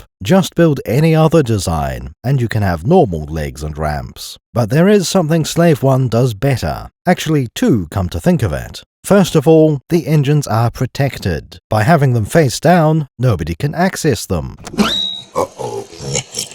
You won't get explosives planted in the exhaust nozzle, and there's no chance of sand blowing inside them. We've never seen anyone have these problems, but if they are possible, this design prevents them. The other advantage is how the engines are used. In Star Wars, there is a standard flight plan. Taking off, you use repulsorlifts. In theory, that can take you out of the atmosphere, but you'll probably activate sublight engines on the way up. Slave 1 could follow that convention. Unlike other ships, it doesn't have to. Those sublight engines are facing down. You could activate them while on the landing pad, still using repulsors, but with extra thrust. Perfect for a quick getaway. And that's almost what we see in the movie. In theory, Fett could launch at record speeds, using a combination of repulsor and sublight engines. Not even rotating the ship, just heading straight up. That would give him an advantage over anyone. Perfect for escaping under enemy fire. The only downside is a bit of damage. Maybe don't rev the engines too hard on the landing pad. The exhaust might bore a hole into the surface, and the deflected exhaust might hurt your ship.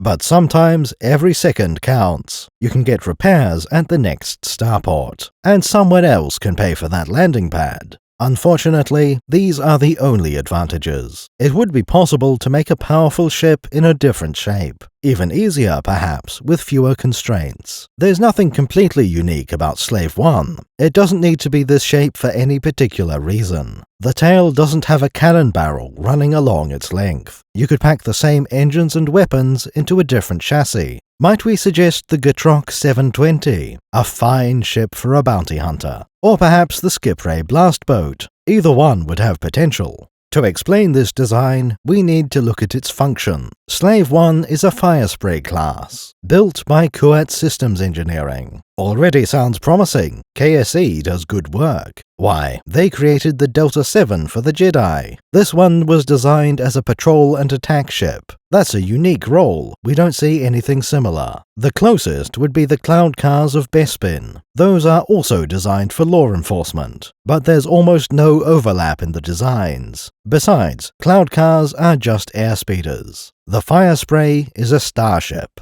Yes, it's certainly a unique vessel. Across the entire known galaxy, nothing is even close. That is the common wisdom, at least. But at the circus, we noticed something. Did you ever hear about the KE-8 Enforcer? They can be found right here on Camino, not far from where Slave 1 is parked. They have the same overall structure. Most importantly, a broadly vertical layout. There's a long tail below the vessel. The cockpit is strongly curved. On the sides, a pair of pivoting wings. In both cases, the wings keep it flying. Maybe there's nothing to this comparison. Lucas just put two similar vehicles on the same planet. I don't sense anything. Boba Fett was created on this world, and the locals just happened to use a ship shaped like Slave 1. As far as we know, nobody has made this connection. There's more to it than visual indications. As we mentioned, Enforcer wings have thrusters. On Slave 1, these have repulsorlifts.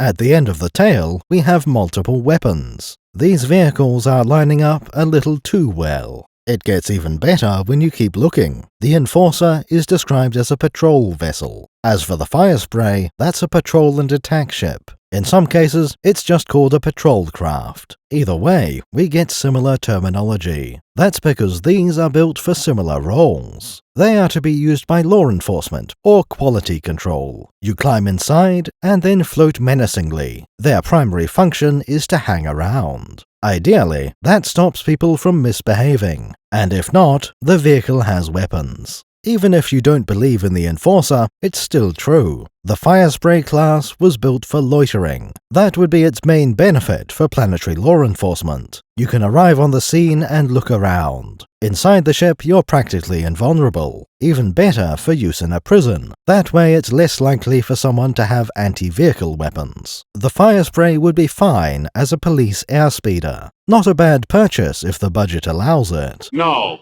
I don't have a landing permit. But it can be used for much more than the Enforcer. For a start, the Firespray is a starship. Its patrols could range across the whole galaxy. Realistically, that wouldn't happen. At a certain point, you lose jurisdiction. The Republic doesn't exist out here. There's no reason for you to patrol that far out. At most, the Firespray would patrol its home sector, the same role that the N1 starfighter has. The hyperdrive is to reach distant territory. Within that range, we might need some combat capacity. That's where the attack ship comes in. And we'll have a couple of surprises for him. The Firespray has two parts to its job. During patrol, it finds things. It could be smugglers or escaped prisoners. Whatever the situation, the Firespray needs to handle it. Patrol craft would usually travel alone. There might be no time to call in backup. Maybe if you're trying to demolish a bunker. But what if 3 starfighters are launched? The Firespray has to survive that fight. No tricks, no allies, just specifications. It's not an easy task to accomplish. We'll get into combat later on. The burden is on me not to destroy all the droids until you arrive. For now, we just know that this ship is capable. It's good enough for law enforcement. With a bit of modification, it'll suit a bounty hunter. Now, there are plenty of good ships available. If you wanted to take up bounty hunting, you could use any of them. Light freighters are always a classic. Given enough modification, anything can work. You could even steal one from Theseus and start refitting it. You only need a bit of time and a lot of credits. That's one of the nice things about Star Wars. You can always improve your personal starship. I made a lot of special modifications myself. It's just that eventually, it's not worth it. Downsides from all your trade-offs will stack up. Better technology is hard to find. You need to start stealing from the military or worse. It could be 100,000 credits for a 1% upgrade. At that point, you might as well buy another ship. It would be cheaper, I think, huh? Upgrade that one, so you can have a backup vehicle. Which brings us back to the point. It's very hard to beat the Firespray class. Freighters are better if you need to move cargo. Starfighters have much better agility, but when you need a versatile attack ship, they aren't perfect. You can't take prisoners in a starfighter. Oh, yes. Unlike a freighter, the Firespray was built for combat. For bounty hunters, it's exactly what you need. It can be upgraded, but the base was already solid. In a way, that was guaranteed. We're talking about Boba Fett and his father. I'm just a simple man trying to make my way in the universe. For them to use it, the ship must be decent. We've praised the Firespray as the optimal ship. It's the fastest ever. At least for a certain set of activities. Obviously, you should all go out and buy one. Head down to visit Kuat Systems Engineering. Tell them you'd like to purchase a Firespray class. That's why I'm here. The staff will laugh in your face.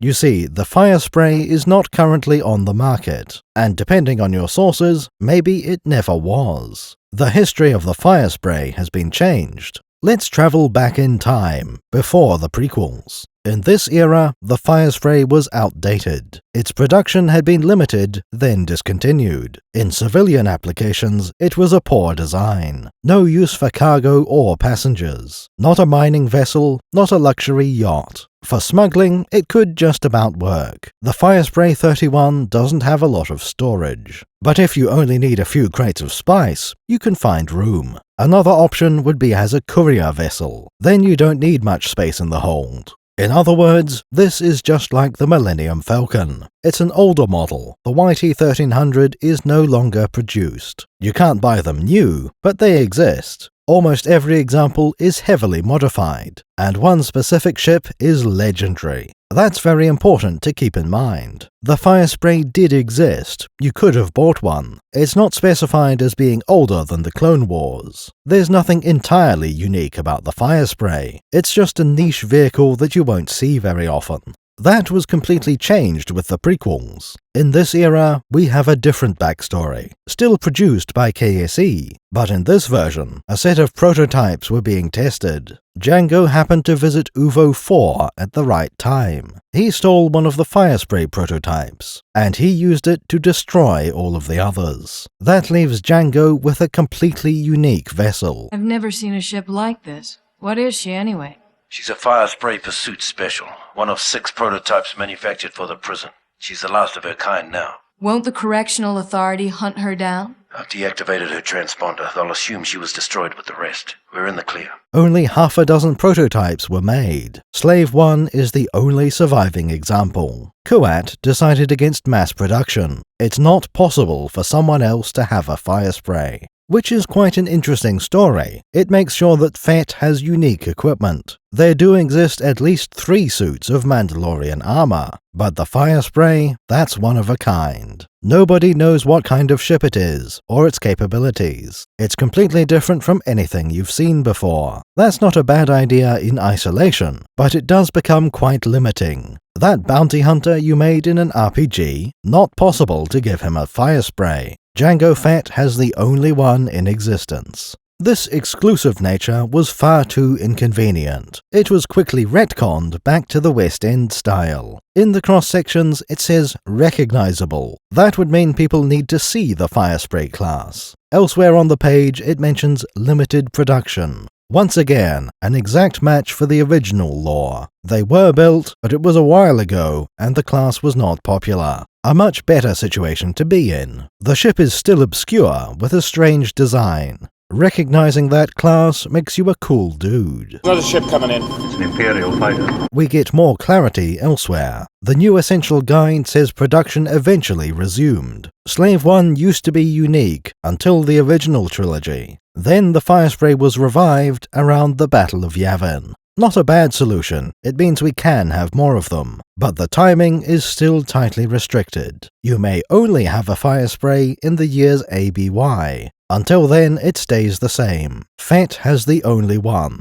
Possibly the best answer comes from the new RPG. Jango Fett destroyed all the prototypes. That particular detail is not disputed. However, that didn't put an end to the ship class. There's nothing special about prototypes, they're just early models. Kuat still has the blueprints and production lines. Losing half a dozen would have no impact on KSE. They could simply start cranking out Firesprays en masse. And they would, during the reign of the Empire. This may line up with around the Battle of Yavin, but we get the impression of much larger batches. The real key is what happens before then. In this version, Jango has the only genuine ship. As one of the prototypes, it was made by Kuat. Every other Firespray was a custom job. Apparently, KSE sold the blueprints. Useless for most people, but convenient for some. Those who happen to have a spare factory lying around. They can start production of their own Firespray 31.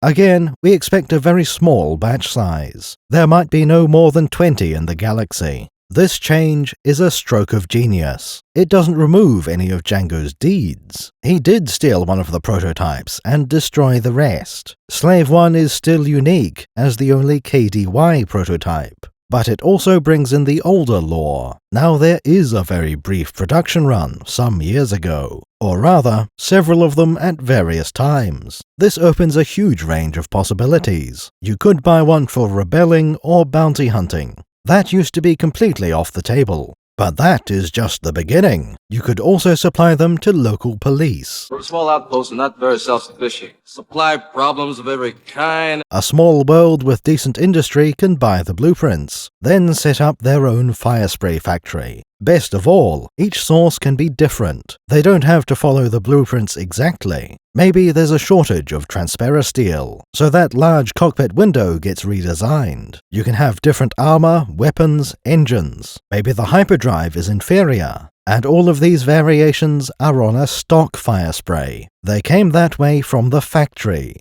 You need to ask which factory you're dealing with. Individuals can also commission a one-off custom ship. Granted, they have to be rich individuals. Your average moisture farmer can barely afford a second-hand ship. You'll have to sell your speeder. That's okay, I'm never coming back to this planet again. No chance he'd get a brand new one built for him. Most senators won't have any use for such a vehicle, but a mercenary or private investigator might. Your friend is quite a mercenary. These one-off builds are even more likely to be custom. Really, the Firespray can be anything you want it to be. Maybe a sovereign system wants a small military, but they don't build N1 starfighters. Instead, they have a fleet of patrol and attack craft. This is a good moment to look at the stat block. Not for Slave 1, just the stock Firespray. It's another reason to appreciate the D20 RPG. If West End had stats for a stock Firespray, we haven't found them. Now, at the top, it says Firespray 31. That is not something new invented for the prequels. It was part of the West End description. Most references to the Firespray just leave off the number. It's not a clarification, setting it apart from other numbers. You can omit the 31 without causing any problems. Maybe it's an internal KDY reference, the final revision of those blueprints. Many of these stats are shared with Slave 1. A lot of them are specific to the D20 system. For these to make sense, we'd need a lot of comparisons. So let's just go through everything that's informative. First of all, we can see the speed. It's listed at 850 km per hour. That's quite respectable in the atmosphere. It matches the TIE bomber, and it's just behind the Consular class. Faster than any stock light freighter. But almost any starfighter is going to be much faster. It's a perfectly believable outcome. The Firespray is fast enough to be useful. We are told that the crew is one man. That lines up with Boba flying alone. Passenger capacity is listed at 6, but passenger is open to interpretation. In the cross-sections, we can see 5 seats in total, but how much capacity for prisoners do we have? We would have seen the same systems on a police vessel. Even the stock Firespray would have cages. Bounty hunting just makes them a bit more important. 6 passengers is surprisingly high. If that includes prisoners, it would be a bit low. On the theme of capacity, let's look at the cargo. It claims to have 70 tons of storage. That's very surprising for a ship this size. If the number was 10 tons, we might say it was a bit low. A reasonable size might be half what's listed. Make it 35 tons of cargo. Wait a minute, West End said it was 40 tons. We've spent a while comparing the Firespray to freighters. Consistently, this ship has not been suitable for hauling cargo. That's not the purpose, it would be inferior. The Firespray was built for combat. A light freighter might carry 135 tons. However, that would be on the high side. A YT-1300 can hold 100 tons. The Mon Calamari Deepwater only holds 85. That's not even remarkably low. Take a look at this light freighter. It's been modified to have a turbo laser in a spinal mount. As a consequence, the cargo bay is 50 tons. And yet, it's still a light freighter.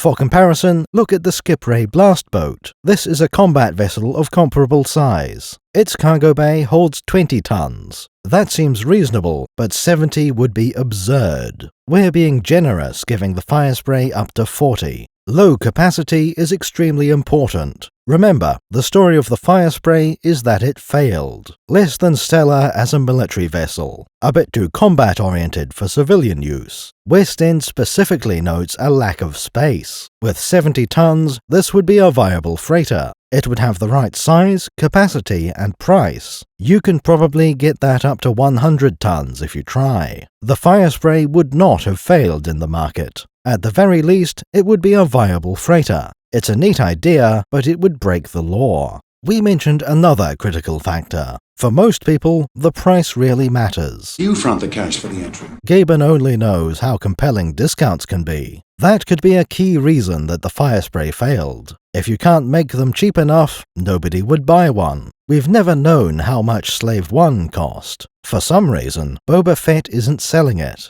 The stats block for the stock Firespray tells us 120,000 credits. That's actually very competitive. Most light freighters are 100,000. At least, that's the price when brand new. Used ships drop to a quarter, so 30,000 for the Firespray. That's very affordable if you're in the market for a ship, especially for military vessels. Almost every starfighter is more expensive, more like 200,000 credits. And it gets far worse than that. Remember the Skipray blast boat? Similar size of ship, about 20 meters long. It's worth 600,000 credits. Used models are still 250,000, which means you could buy at least 2 Firesprays for every Skipray. Once again, it's hard to see why the Firespray 31 failed. These numbers would make it a decent freighter. As a police ship, it should be even better. You can buy plenty without going over budget. Maybe the problem wasn't in the design at all. Jango didn't steal his prototype until recently. Coat Systems Engineering was quite busy. They just finished selling the Delta 7 to the Jedi. Months later, the Clone Wars begin. Suddenly, that patrol craft is not appealing. There's an entire galaxy looking for military ships. Those contracts are the most lucrative. It's just good business to drop the Firespray. Selling the blueprints is a nice bonus.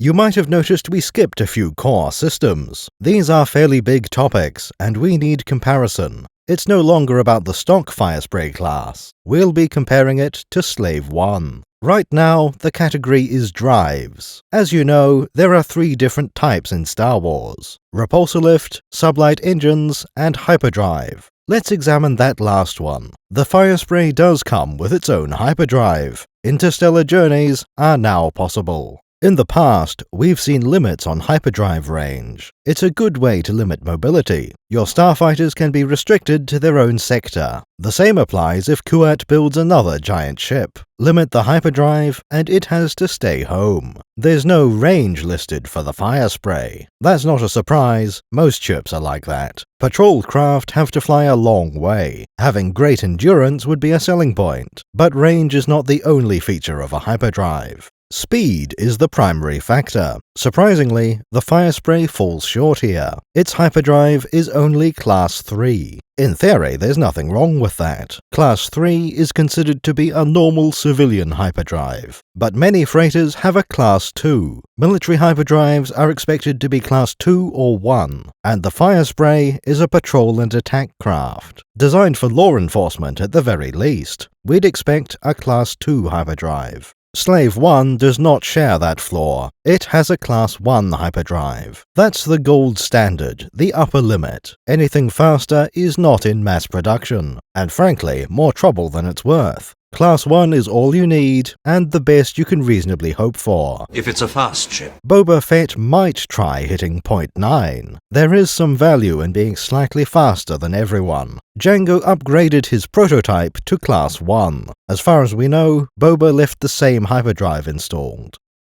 Another drive technology is the Repulsorlift. These are essential for almost every vehicle. In theory, there's even less to discuss. We can't quantify their lift capacity or traction, but we can infer something about this vehicle. Notice that the ship rotates before landing. Do you think repulsors are directional? If you install them upside down, do they still work? It's possible that they always point away from the gravity well, that it's not possible to repel in any other direction. Banked corners wouldn't work on a speeder bike. There is some evidence to support that. During the Endor chase, one bike goes into a spin, but the entire vehicle stays aloft. It doesn't start to dive, just continues straight ahead. That implies the Repulsorlift doesn't care about direction. We also see pod racers go sideways through a canyon. At least in the short term, you can rotate the vehicle. We also know that Repulsorlifts need a gravity well. They don't work at all in deep space. It seems pretty clear, repulsors have no direction. Pitch and roll don't cost any lift. There's another factor to consider. Where does the lift come from? Using a jetpack, it's connected by shoulder straps. It's exactly the same on Repulsorlift packs. Now think about jet engines or ion engines. Obviously, you need to mount them securely. Otherwise, that thrust would tear through the hull. Those engines need careful placement and sturdy bracing. The whole purpose is that the engine generates a force. From there, it transfers to the ship. It's your responsibility to strap the engines down. Don't want them coming loose during flight. Repulsorlift engines probably work the same way. You need to bolt them to the chassis. The entire ship is hanging from the repulsors. Its mounting needs to support that much weight. But think about the implications. Suppose we put the repulsors in the tail. The entire ship is lifted from that end. That doesn't seem remotely practical. Ideally, the repulsors are in the center. There's no torque generated because the ship is balanced. But the center is a good place for many devices, sublight engines, or the main reactor. Let's assume the center of the ship is taken. It's not possible to install a single repulsor lift generator. The alternative is to have multiple repulsor banks. Now the ship can be lifted from several places at once. One good location might be these features on the foot. Apparently, these are part of a radiator, but it's a pretty sensible location to put repulsor lifts, as long as there's something on the far side to balance the load. Slave 1 is particularly complicated. It needs to rotate between landing and flight modes. That would require at least 3 repulsor lifts, one pair for landing and another pair for flight. If you design it right, you can reuse one of them in both modes. Luckily, the Firespray has an even better solution. It still needs 3 lift generators. One of them can be in the foot, as we mentioned, but the other 2 are in the wings. In the flight mode, that does produce balance. Things are a bit tricky in landing mode. The wings rotate, but that wouldn't help much. We've decided that repulsor lifts are like buoyancy. They always try to move you away from the gravity well. If you rotate something underwater, it still has the same displacement. So having the wings able to swivel is unimportant. It would be more for bracing the structure than anything. Overall, they are in a solid position. The wings are a good place to lift the ship from. Balance would only take a few small repulsors, spread around the ship so they can compensate for any wobble. We also don't know the placement within the wings. Maybe the repulsors are on the front edge. It would line up better with the center of mass. In that case, tilting the wings would shift the balance. That would become the primary function of wing rotation. They aren't much use for aerodynamic purposes. Repulsors would produce far more lift anyway. The wings could have been fixed in place, if not for the landing pad. They extend just far enough back to be in danger. But if that was the only problem, rotation is the wrong answer. Just give the Firespray some landing legs. That way you can have fixed wings that don't hit the ground. Of course, we could be wrong about repulsors. Maybe they are directional and thus need rotating. That would make the wings entirely necessary. But it would also raise questions about other ships. Maybe they don't land engines down, but pitch and roll would misalign the repulsors. You'd lose a fraction of lift based on the angle. We do know that repulsors can provide traction and braking. It's definitely not a pure anti-gravity source. Whatever the mechanism, the Firespray is well designed. Maybe not perfect, but certainly quite good. That leaves us with only one drive system. We need to cover the Sublight engines. Slave 1 is almost unique within the movies. Most ships have many identical engines. Look at the Tantive 4 and Radiant 7. Very different from each other. However, both ships have one type of engine. The same applies to almost every starfighter in the galaxy. 2 engines, 4 engines, 3 engines, all matching. 31! You could look at the Falcon as being the same way. A massive engine array where you can't see individual drives. The main exceptions are the Star Destroyer family. On the Imperial class, 3 primary engines. In between, 4 secondary engines that aren't even lit. At least not most of the time. Things are different on prequel destroyers. The Acclamator has 2 main and 2 secondary engines. Both sets are active at all times. Venators are similar, just with twice as many. All engines are active at the same time, but it's always clear which are the main engines.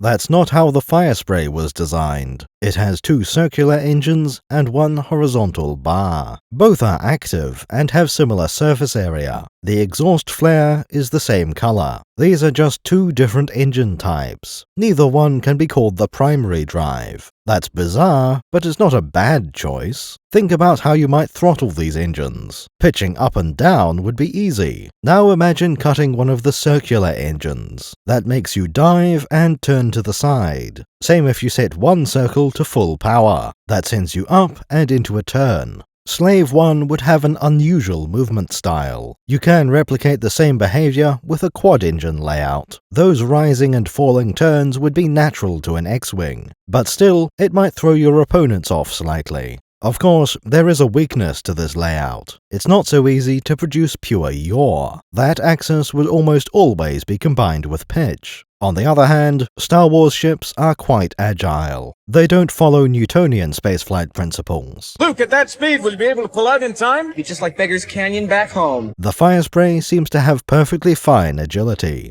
Differential throttles aren't a major factor. Looking at the structure, the cross-sections are unusual. It shows a ring of injectors sharply curved. That's not quite what we're used to. These are labeled as ion drive pre-accelerators. Ion is clearly just a typo for ion. As for the pre-accelerators, that has precedent. Let's go back to the blockade runner. Its engines have pre-cycle impellers. That's placed in front of an ion accelerator. On the Consular class, we see something similar. There's a lot of fuel flow past an ion generator ring. Once again, the fuel has been pre-accelerated. After that, we expect to see turbines. Originally, these looked just like physical blades. In the prequel era, they were magnetic turbines. That works fine as a way to accelerate the ion exhaust to the final speeds beyond the pre-cycle impellers. These engines are circular, so it's very simple. You add the biggest turbine that will fit in that housing.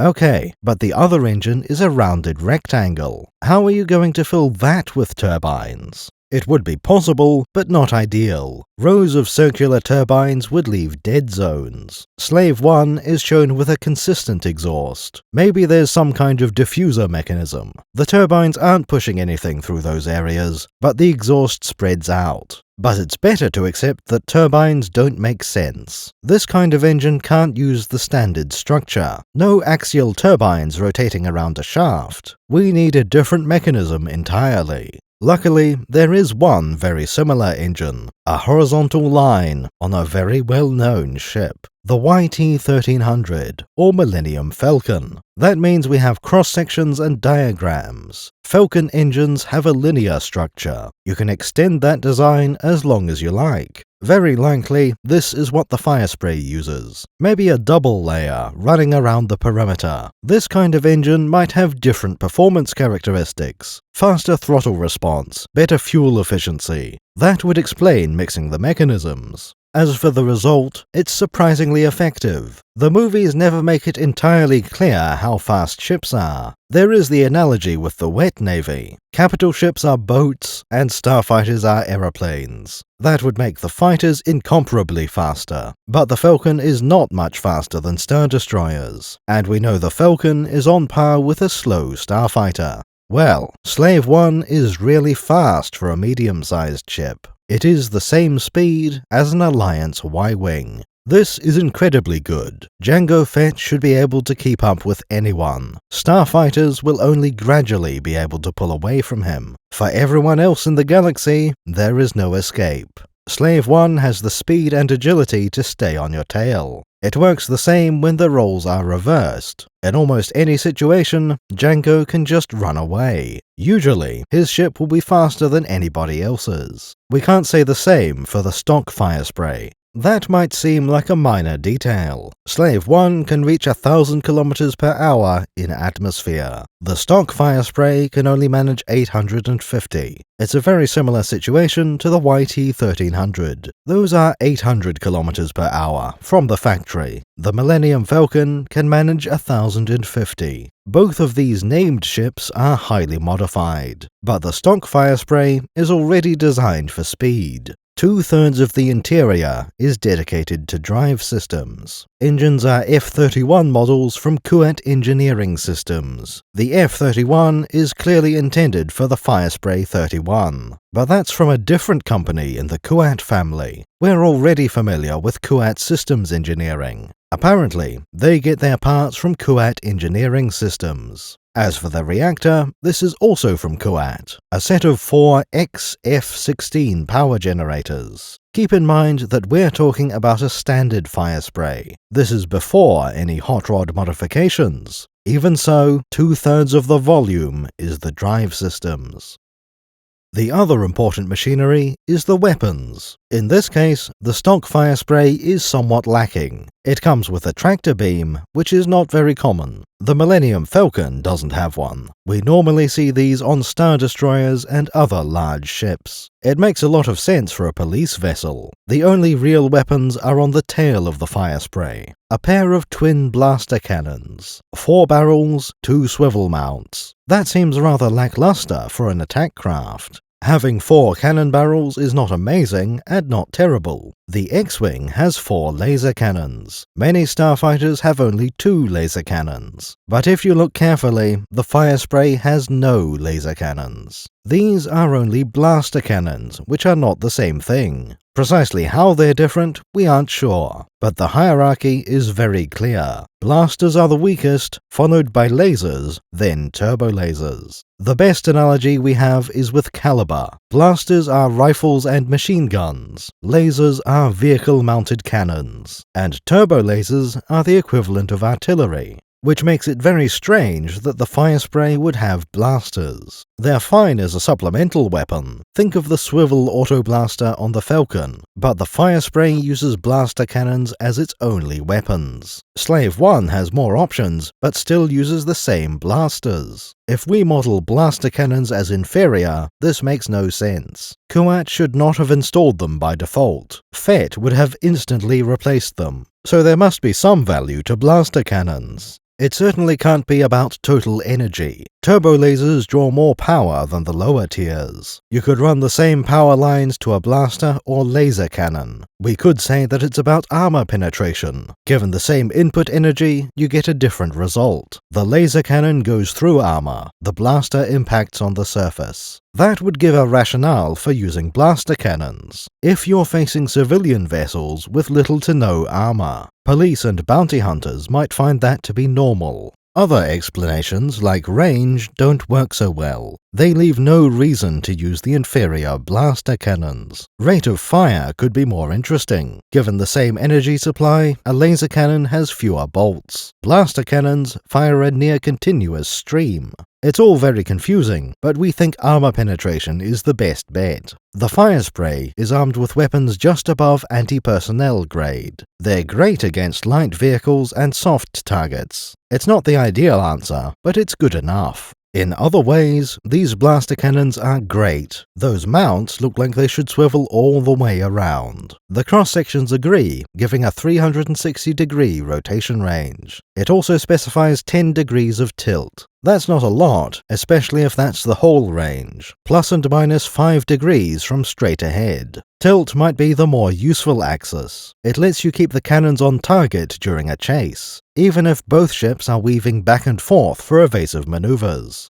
That full rotation will be severely underused. Most of the time, the cannons will be facing forward. The reverse position will be used rarely when firing behind the ship. But those are the overwhelming majority of situations, when chasing someone or when being chased. Aiming too far up would put your own ship in the line of fire. There's little value in aiming the guns downward. On paper, it seems like the swivel is a great feature. When you apply it in combat, there's much less utility. Those blasters are the only weapon on the stock Firespray. Slave 1 is much more heavily armed. Jango has added several weapons, and Boba will do the same. Let's start with the ones mounted amidships. When Slave 1 gets into a fight, these are the primary weapon. It's not easy to see in the movie, but all the blaster bolts come from the center line. These are not using the tail-mounted blasters. Apparently, these cannons are a secret. They can be hidden behind a set of panels. That part makes a lot of sense. The problem is what we can infer from all of this. These are laser cannons, not blaster cannons. If we use the cross-sections, they are more powerful. More energy delivered at a faster rate. That does line up with how we see them used in the movie.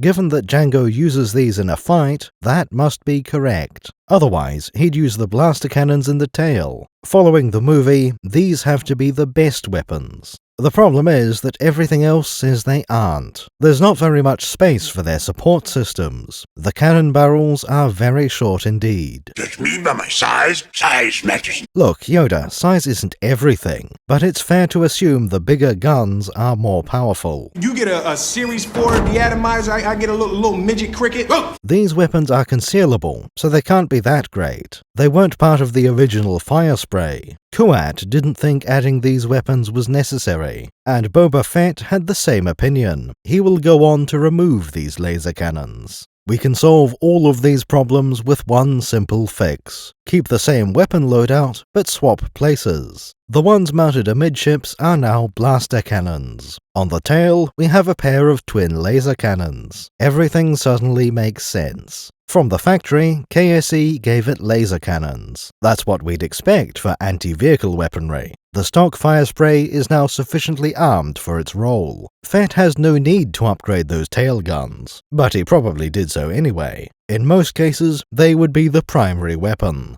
Now for those retractable blaster cannons. These are not something Kuat would have installed. They are perfect for a bit of extra firepower. Anyone looking at the ship won't see the extra cannons, and because these are blaster cannons, a small barrel is enough. We don't even need to modify the movie. We can say that the blaster cannons are less powerful, but they can fire much more quickly. During the battle scene, Jango is chasing a starfighter, one that's particularly agile and lightweight, and he chooses what we now call blaster cannons. That makes sense in this scenario. Landing a single blaster bolt could end the fight. We got him! Even if it doesn't destroy the ship, it could deal damage, creating a feedback loop where the crippled ship is an easy target. So it gets hit more often, and the damage makes it an easier target. Jango Fett is making rational decisions. Kuat Systems Engineering did the same when designing the Firespray. And most importantly, Boba Fett made a wise choice. On his version of Slave 1, that slot has an ion cannon. One single ion cannon on the starboard side. It's a little strange that there would be just one. That would leave an empty slot where a blaster cannon was removed. Still, the ion cannon might have different requirements. It certainly behaves differently, which is the point. Blaster cannons might offer some advantage. An ion cannon definitely does. In theory, these are meant to penetrate ray shields. They certainly do less damage to a target ship, extremely important for those wanted alive bounties. I want them alive. No disintegration.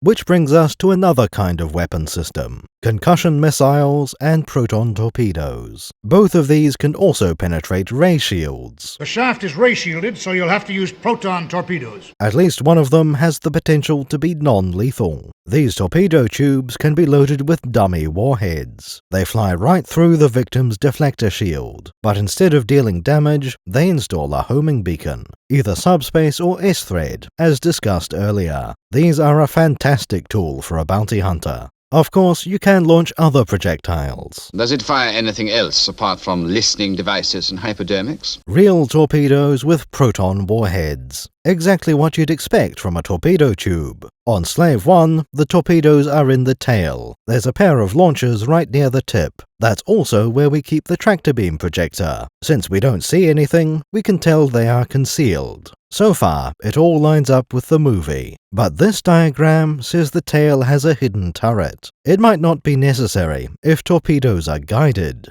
Even so, it's better to aim before launch. Episode 2 does not show a turret. A missile rack folds out from the tail. That matches concealed, but nothing more. Tractor beams would have to be installed elsewhere. There's one more issue down here. The cross-sections call these missiles. In fact, this one is labeled concussion missile. But the tail is where we launch torpedoes. Perhaps Jango has a multi-purpose missile rack. It could even be one on each side. Concussion missiles to port, torpedoes to starboard. Boba Fett has a very different solution. Torpedoes in the tail, as we've previously mentioned, but the missiles are kept near the cockpit. In fact, if we look at the placement, it's opposite the ion cannon. Now we know why there's only one when there had been two blasters, because that's where the concussion missiles are installed. Overall, quite an improvement over the movie. Now you can fire one or the other at will. These always seem to be concealed. Slave 1 is full of surprises. Now, let's look at the missile Jango uses. Two features are worth mentioning. First, this is a homing missile. Obi-Wan has to put a lot of effort into dodging. The second is that it's quite a slow missile. Catching up with the Delta 7 takes a long time. If the missile was faster, there would be no time for evasive action. Pats jettison the spare part canisters. This tells us that it was designed for slower targets. The Delta 7 is almost too fast for the missile. A slightly faster ship could go full throttle and outrun the weapon, which tells us something about the intended target. Concussion missiles are meant to be guided. However, they are noted as not particularly agile, perfect for capital ships and stationary targets. Using them against starfighters will very probably fail, which is not at all what we see in Attack of the Clones. That missile is extremely agile, but fairly slow. We already know that it's not for clumsy targets. It must be intended for the average starfighter or airspeeder, advanced enough to stay on target no matter how he tries to evade. But it's also not rated for a cutting-edge interceptor. The Fett family could recognize a Delta 7. They know it's a new ship and what kind of droids are used. It's reasonable that they'd also know its speed. Jango will be aware that this missile is slightly faster. In theory, it should catch up with Obi-Wan. Any other missile would fail to track such an agile target. Besides, the Delta 7 has taken some damage. It might have worse performance than the official numbers. Overall, Jango has made a sensible decision. That leaves only one weapon we haven't mentioned. Something unique, never seen in the movies before. And we'll have a couple of surprises for him. Jango Fett has a Minelayer. The basic principle is similar to other projectile weapons, a large explosive and a detonator. The difference is what trade-offs you select. Missiles and torpedoes have a lot of other systems: propulsion, guidance, even sensors. These take up a lot of space and limit the warhead size. You could almost call them tiny spaceships. Mines have none of those extra features. The good news is that they can be all explosive, but in exchange, mines aren't capable of moving. That's a serious problem in space warfare. Space is big, and mines are not very big. Even if you're flying through a minefield, it's not that dangerous. There's a huge amount of empty space between each one. Galaxy Quest can solve that by using magnetic mines. My ship is dragging mines! It's a fairly common solution for sci-fi. The same principle applies to Homeworld, with them slowly approaching a passing ship. Realistically, a minefield is just a bunch of torpedoes. Drop them overboard and wait for a target to come close. Then they fire up the engine and enter pursuit mode. Attack of the Clones has other ideas. It doesn't use any of the standard mine solutions. Jango is essentially dropping explosives off the side of the boat. After a few seconds, they explode, which means these are depth charges. Mines are designed to lie in wait for many years. Depth charges go off shortly after you drop them. The name is even a clue: seismic charges. Seismic charges. Stand by. Suddenly, most criticism no longer applies. You aren't trying to create a minefield. All that matters is the shockwave. The timer needs to last long enough for you to escape, but the enemy will be caught in the blast wave. It also explains why the magazine is so small. Slave 1 can't carry that many of these charges. It would be useless for setting up a minefield. You'd need thousands of fire sprays with a dozen charges in each. Take 1,000 ships with more firepower than I've... But if these are just anti-submarine tools, 8 is plenty. Of course, we can't call them depth charges in deep space. Though it might seem strange, it's a decent weapon. Probably not intended for use against a starfighter. But if there's a frigate on your tail, charges are perfect. Capital ships won't be dodging so easily. Take evasive action!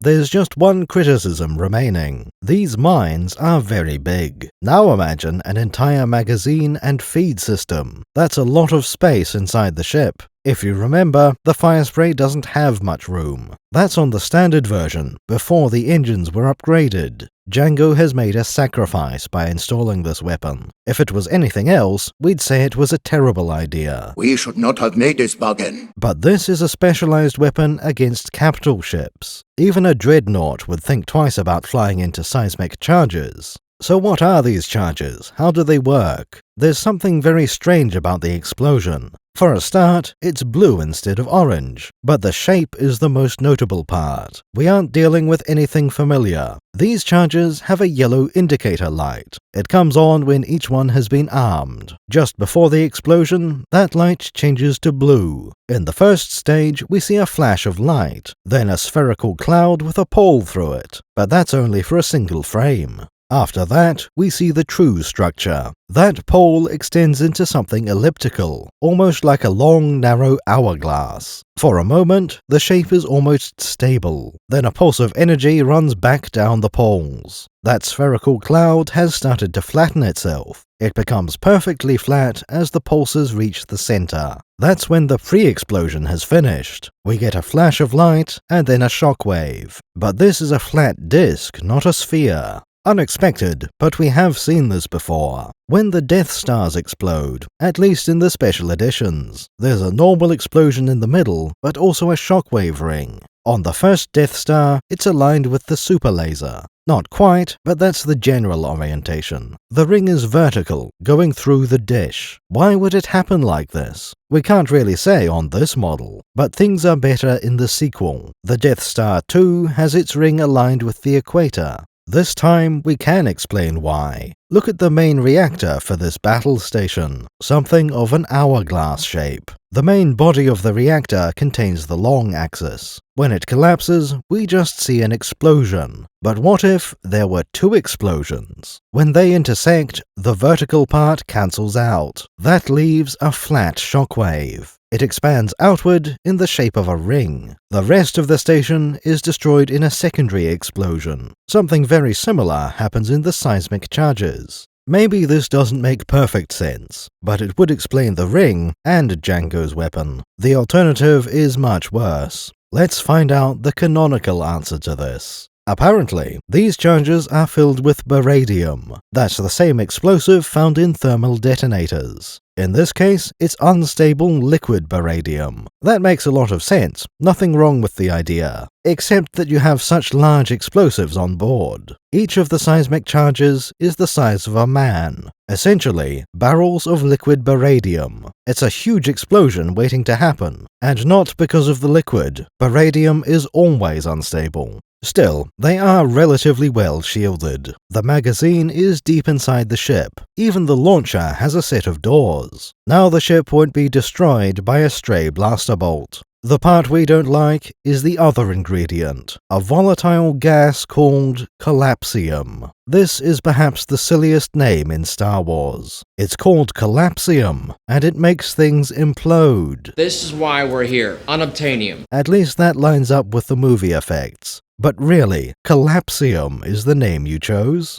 The book has a similar idea, opposing explosions, though in this case it has electromagnetic exciter disks. They infuse the core with energized impulses. That excites the blended explosives, supercharging the core. It doesn't really tell us about the mechanism. We prefer to think each charge is really a pair. Two explosive cores, one at each end of the mine. They meet in the middle and create a shockwave plane. Still, the book does have some useful information. Deflector shields do not protect against this shockwave. That's perfect for an anti-cruiser weapon. Nothing else on your ship would harm them. The shields are too strong to punch through with laser cannons. Impossible! Nothing can get through our shield. Dropping seismic charges, though, that's perfect. Rip right through the shields and do some real damage. We also find the shockwave called a concussion field. That's a bit of a strange name for a space weapon. Then again, seismic charge is also very odd. Concussion and seismic refer to pressure waves. Those need a medium to travel through. Air can work, and so can stone or water, but they don't really work in deep space. At least concussion missiles can be used in the atmosphere. Seismic charges only seem to be used in space. There's no good way to salvage this. We can find one option in the new Essential Guide. It talks about the original seismic charges. These were improvised weapons for non-military ships. Large canisters full of explosives. The book doesn't suggest this, but we have an idea. What sort of people have explosives and valuable cargo? Perhaps the mining industry. It's possible that they had mining explosives lying around. When attacked by pirates, they turned those into weapons, and everybody uses the name of their main ingredient. Seismic charges are originally a tool for mining. The weapon made from them inherits that name. Not the best answer, but there is logic to it. If you think that's too silly, look up the etymology of torpedo. There is one obvious weakness to Jango's charges. The explosion is concentrated into a single plane. If you can avoid that, the weapon is harmless. Well, mostly harmless. In deep space, you'll be fine if the shockwave misses you. Jango uses them in a planetary ring. It's full of asteroids, which create shrapnel when hit. In this scenario, even a near miss can be dangerous. The bounty hunter clearly knew what he was doing. He doesn't seem to take a hint, this guy. Let's look at the primary target, capital ships. These are large enough to be sitting ducks. Any plane near them will almost surely intersect. If you're concerned, just drop several charges. As long as the timer is set correctly, that frigate is doomed. That's because the charges are released with a random orientation. They tumble through the void in a way nobody can predict. The shockwave plane depends where the charge is facing. That will be a serious problem for any ship. It's just that for a Jedi, the shockwave is predictable. Seismic charges are really quite a good weapon. They almost reach the point of being too good. However, the rarity does make sense. Apparently, they are barrels of baradium. Most people don't want to carry something that dangerous. Also, thermal detonators can be expensive. 2,000 credits each. That's for a lump of baradium the size of your fist. Imagine the cost for a barrel of liquid baradium. You can ask why these charges aren't used all the time. Well, most of the movies don't call for such a thing. Also, they're too expensive and dangerous for most people. All things considered, the Firespray is just fine. It's not so amazing that everyone should buy them, but it's pretty good for its intended purpose. You can modify them, just like with any Corellian freighter. Slave 1 is a perfect example of what can be done. It has considerably better weapons than the original, plus improved engines, shields, and almost everything else. These could be excellent ships for a bounty hunter or Jedi Knight. It is important to remember your limits. The Firespray has always been short on space. There's not a lot of room for cargo. You'll find the same issues when taking prisoners. There are no cabins, just a few lockers in the side of the ship. These are repeatedly described as coffin-like. Depending on your interpretation, the cockpit makes things worse. It may need to be rotated to access the cargo hold. Direction of gravity seems quite inconsistent. Cross-sections of Jango's ship show everything aligned for flight mode. Boba's ship is set up for the landed position. Slave 1 is an extremely famous ship. It's very distinctive and owned by a cool dude. What if he doesn't survive? He's worth a lot to me. Episode 2 shows us what the ship can do. It comes out of the fight looking capable and impressive. There are some oddities in the design, but these are largely unavoidable. Slave 1 has no serious flaws to mention. It's as cool as you might imagine. Best of all, the movie shows 2 concealed weapons. Just like the Mandalorian Armour itself, we can be shown one thing and the rest are implied. The Slave 1 of your imagination is even more impressive. With that, we have finished the Camino chapter. This planet will not return for the rest of the movie. In fact, Camino will vanish from the saga entirely. That won't stop the circus from visiting, of course. There's a devious plan we have yet to unravel. Later in the movie, we'll need to analyze the clones, their equipment, their vehicles, and their numbers. That will inevitably bring us back to the ocean planet. Still, it's a turning point in the movie. The investigation phase is mostly complete. Kenobi still doesn't understand everything. He needs to follow Jango to another planet. That's where he'll uncover a new aspect of the plan. However, it's no longer a detective story. Obi-Wan isn't using his contacts and tracing evidence. He's just reacting, chasing the bounty hunter. Eventually, he'll start snooping around. Kenobi is almost ready for the final battle. He's just got to survive a dogfight and some politics. Oh, and his own execution, of course. Our next video will take place on Tatooine. There might be a slight interruption above Geonosis, but the rest will be on the sands of the Great Desert. That will also bring us to the end of Reel 2, the 24-hour mark of our analysis. It will also take us over halfway through the movie. Then again, that is the less dense half. We are looking forward to all the war machines on Geonosis. In some ways, the best is yet to come. But that's enough looking to the future, to the horizon. Qui-Gon and Yoda would not approve. Let's keep our attention here and now. You've just finished watching a medium-sized video. Thank you for joining us on this adventure. We're extremely grateful to the names you've seen on screen. Our supporters have made it possible to keep going. Without our friends in the banking clan, this project would not be viable. We hope you've enjoyed this video and our new trench run. Thanks to everyone for your support in all its forms. We'll see you again for the next video. May the Force be with all of us.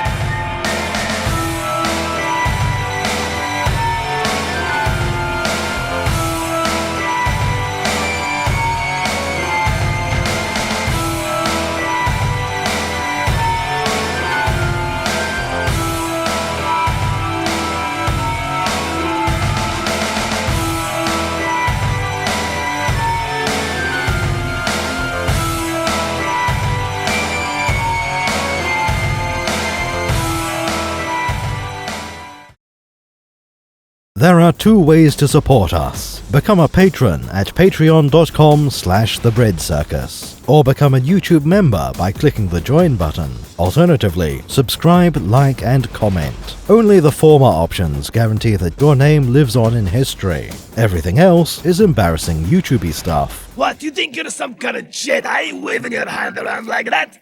I'm a Toydarian. My tricks don't work on me. Only money. No money, no parts, no deal.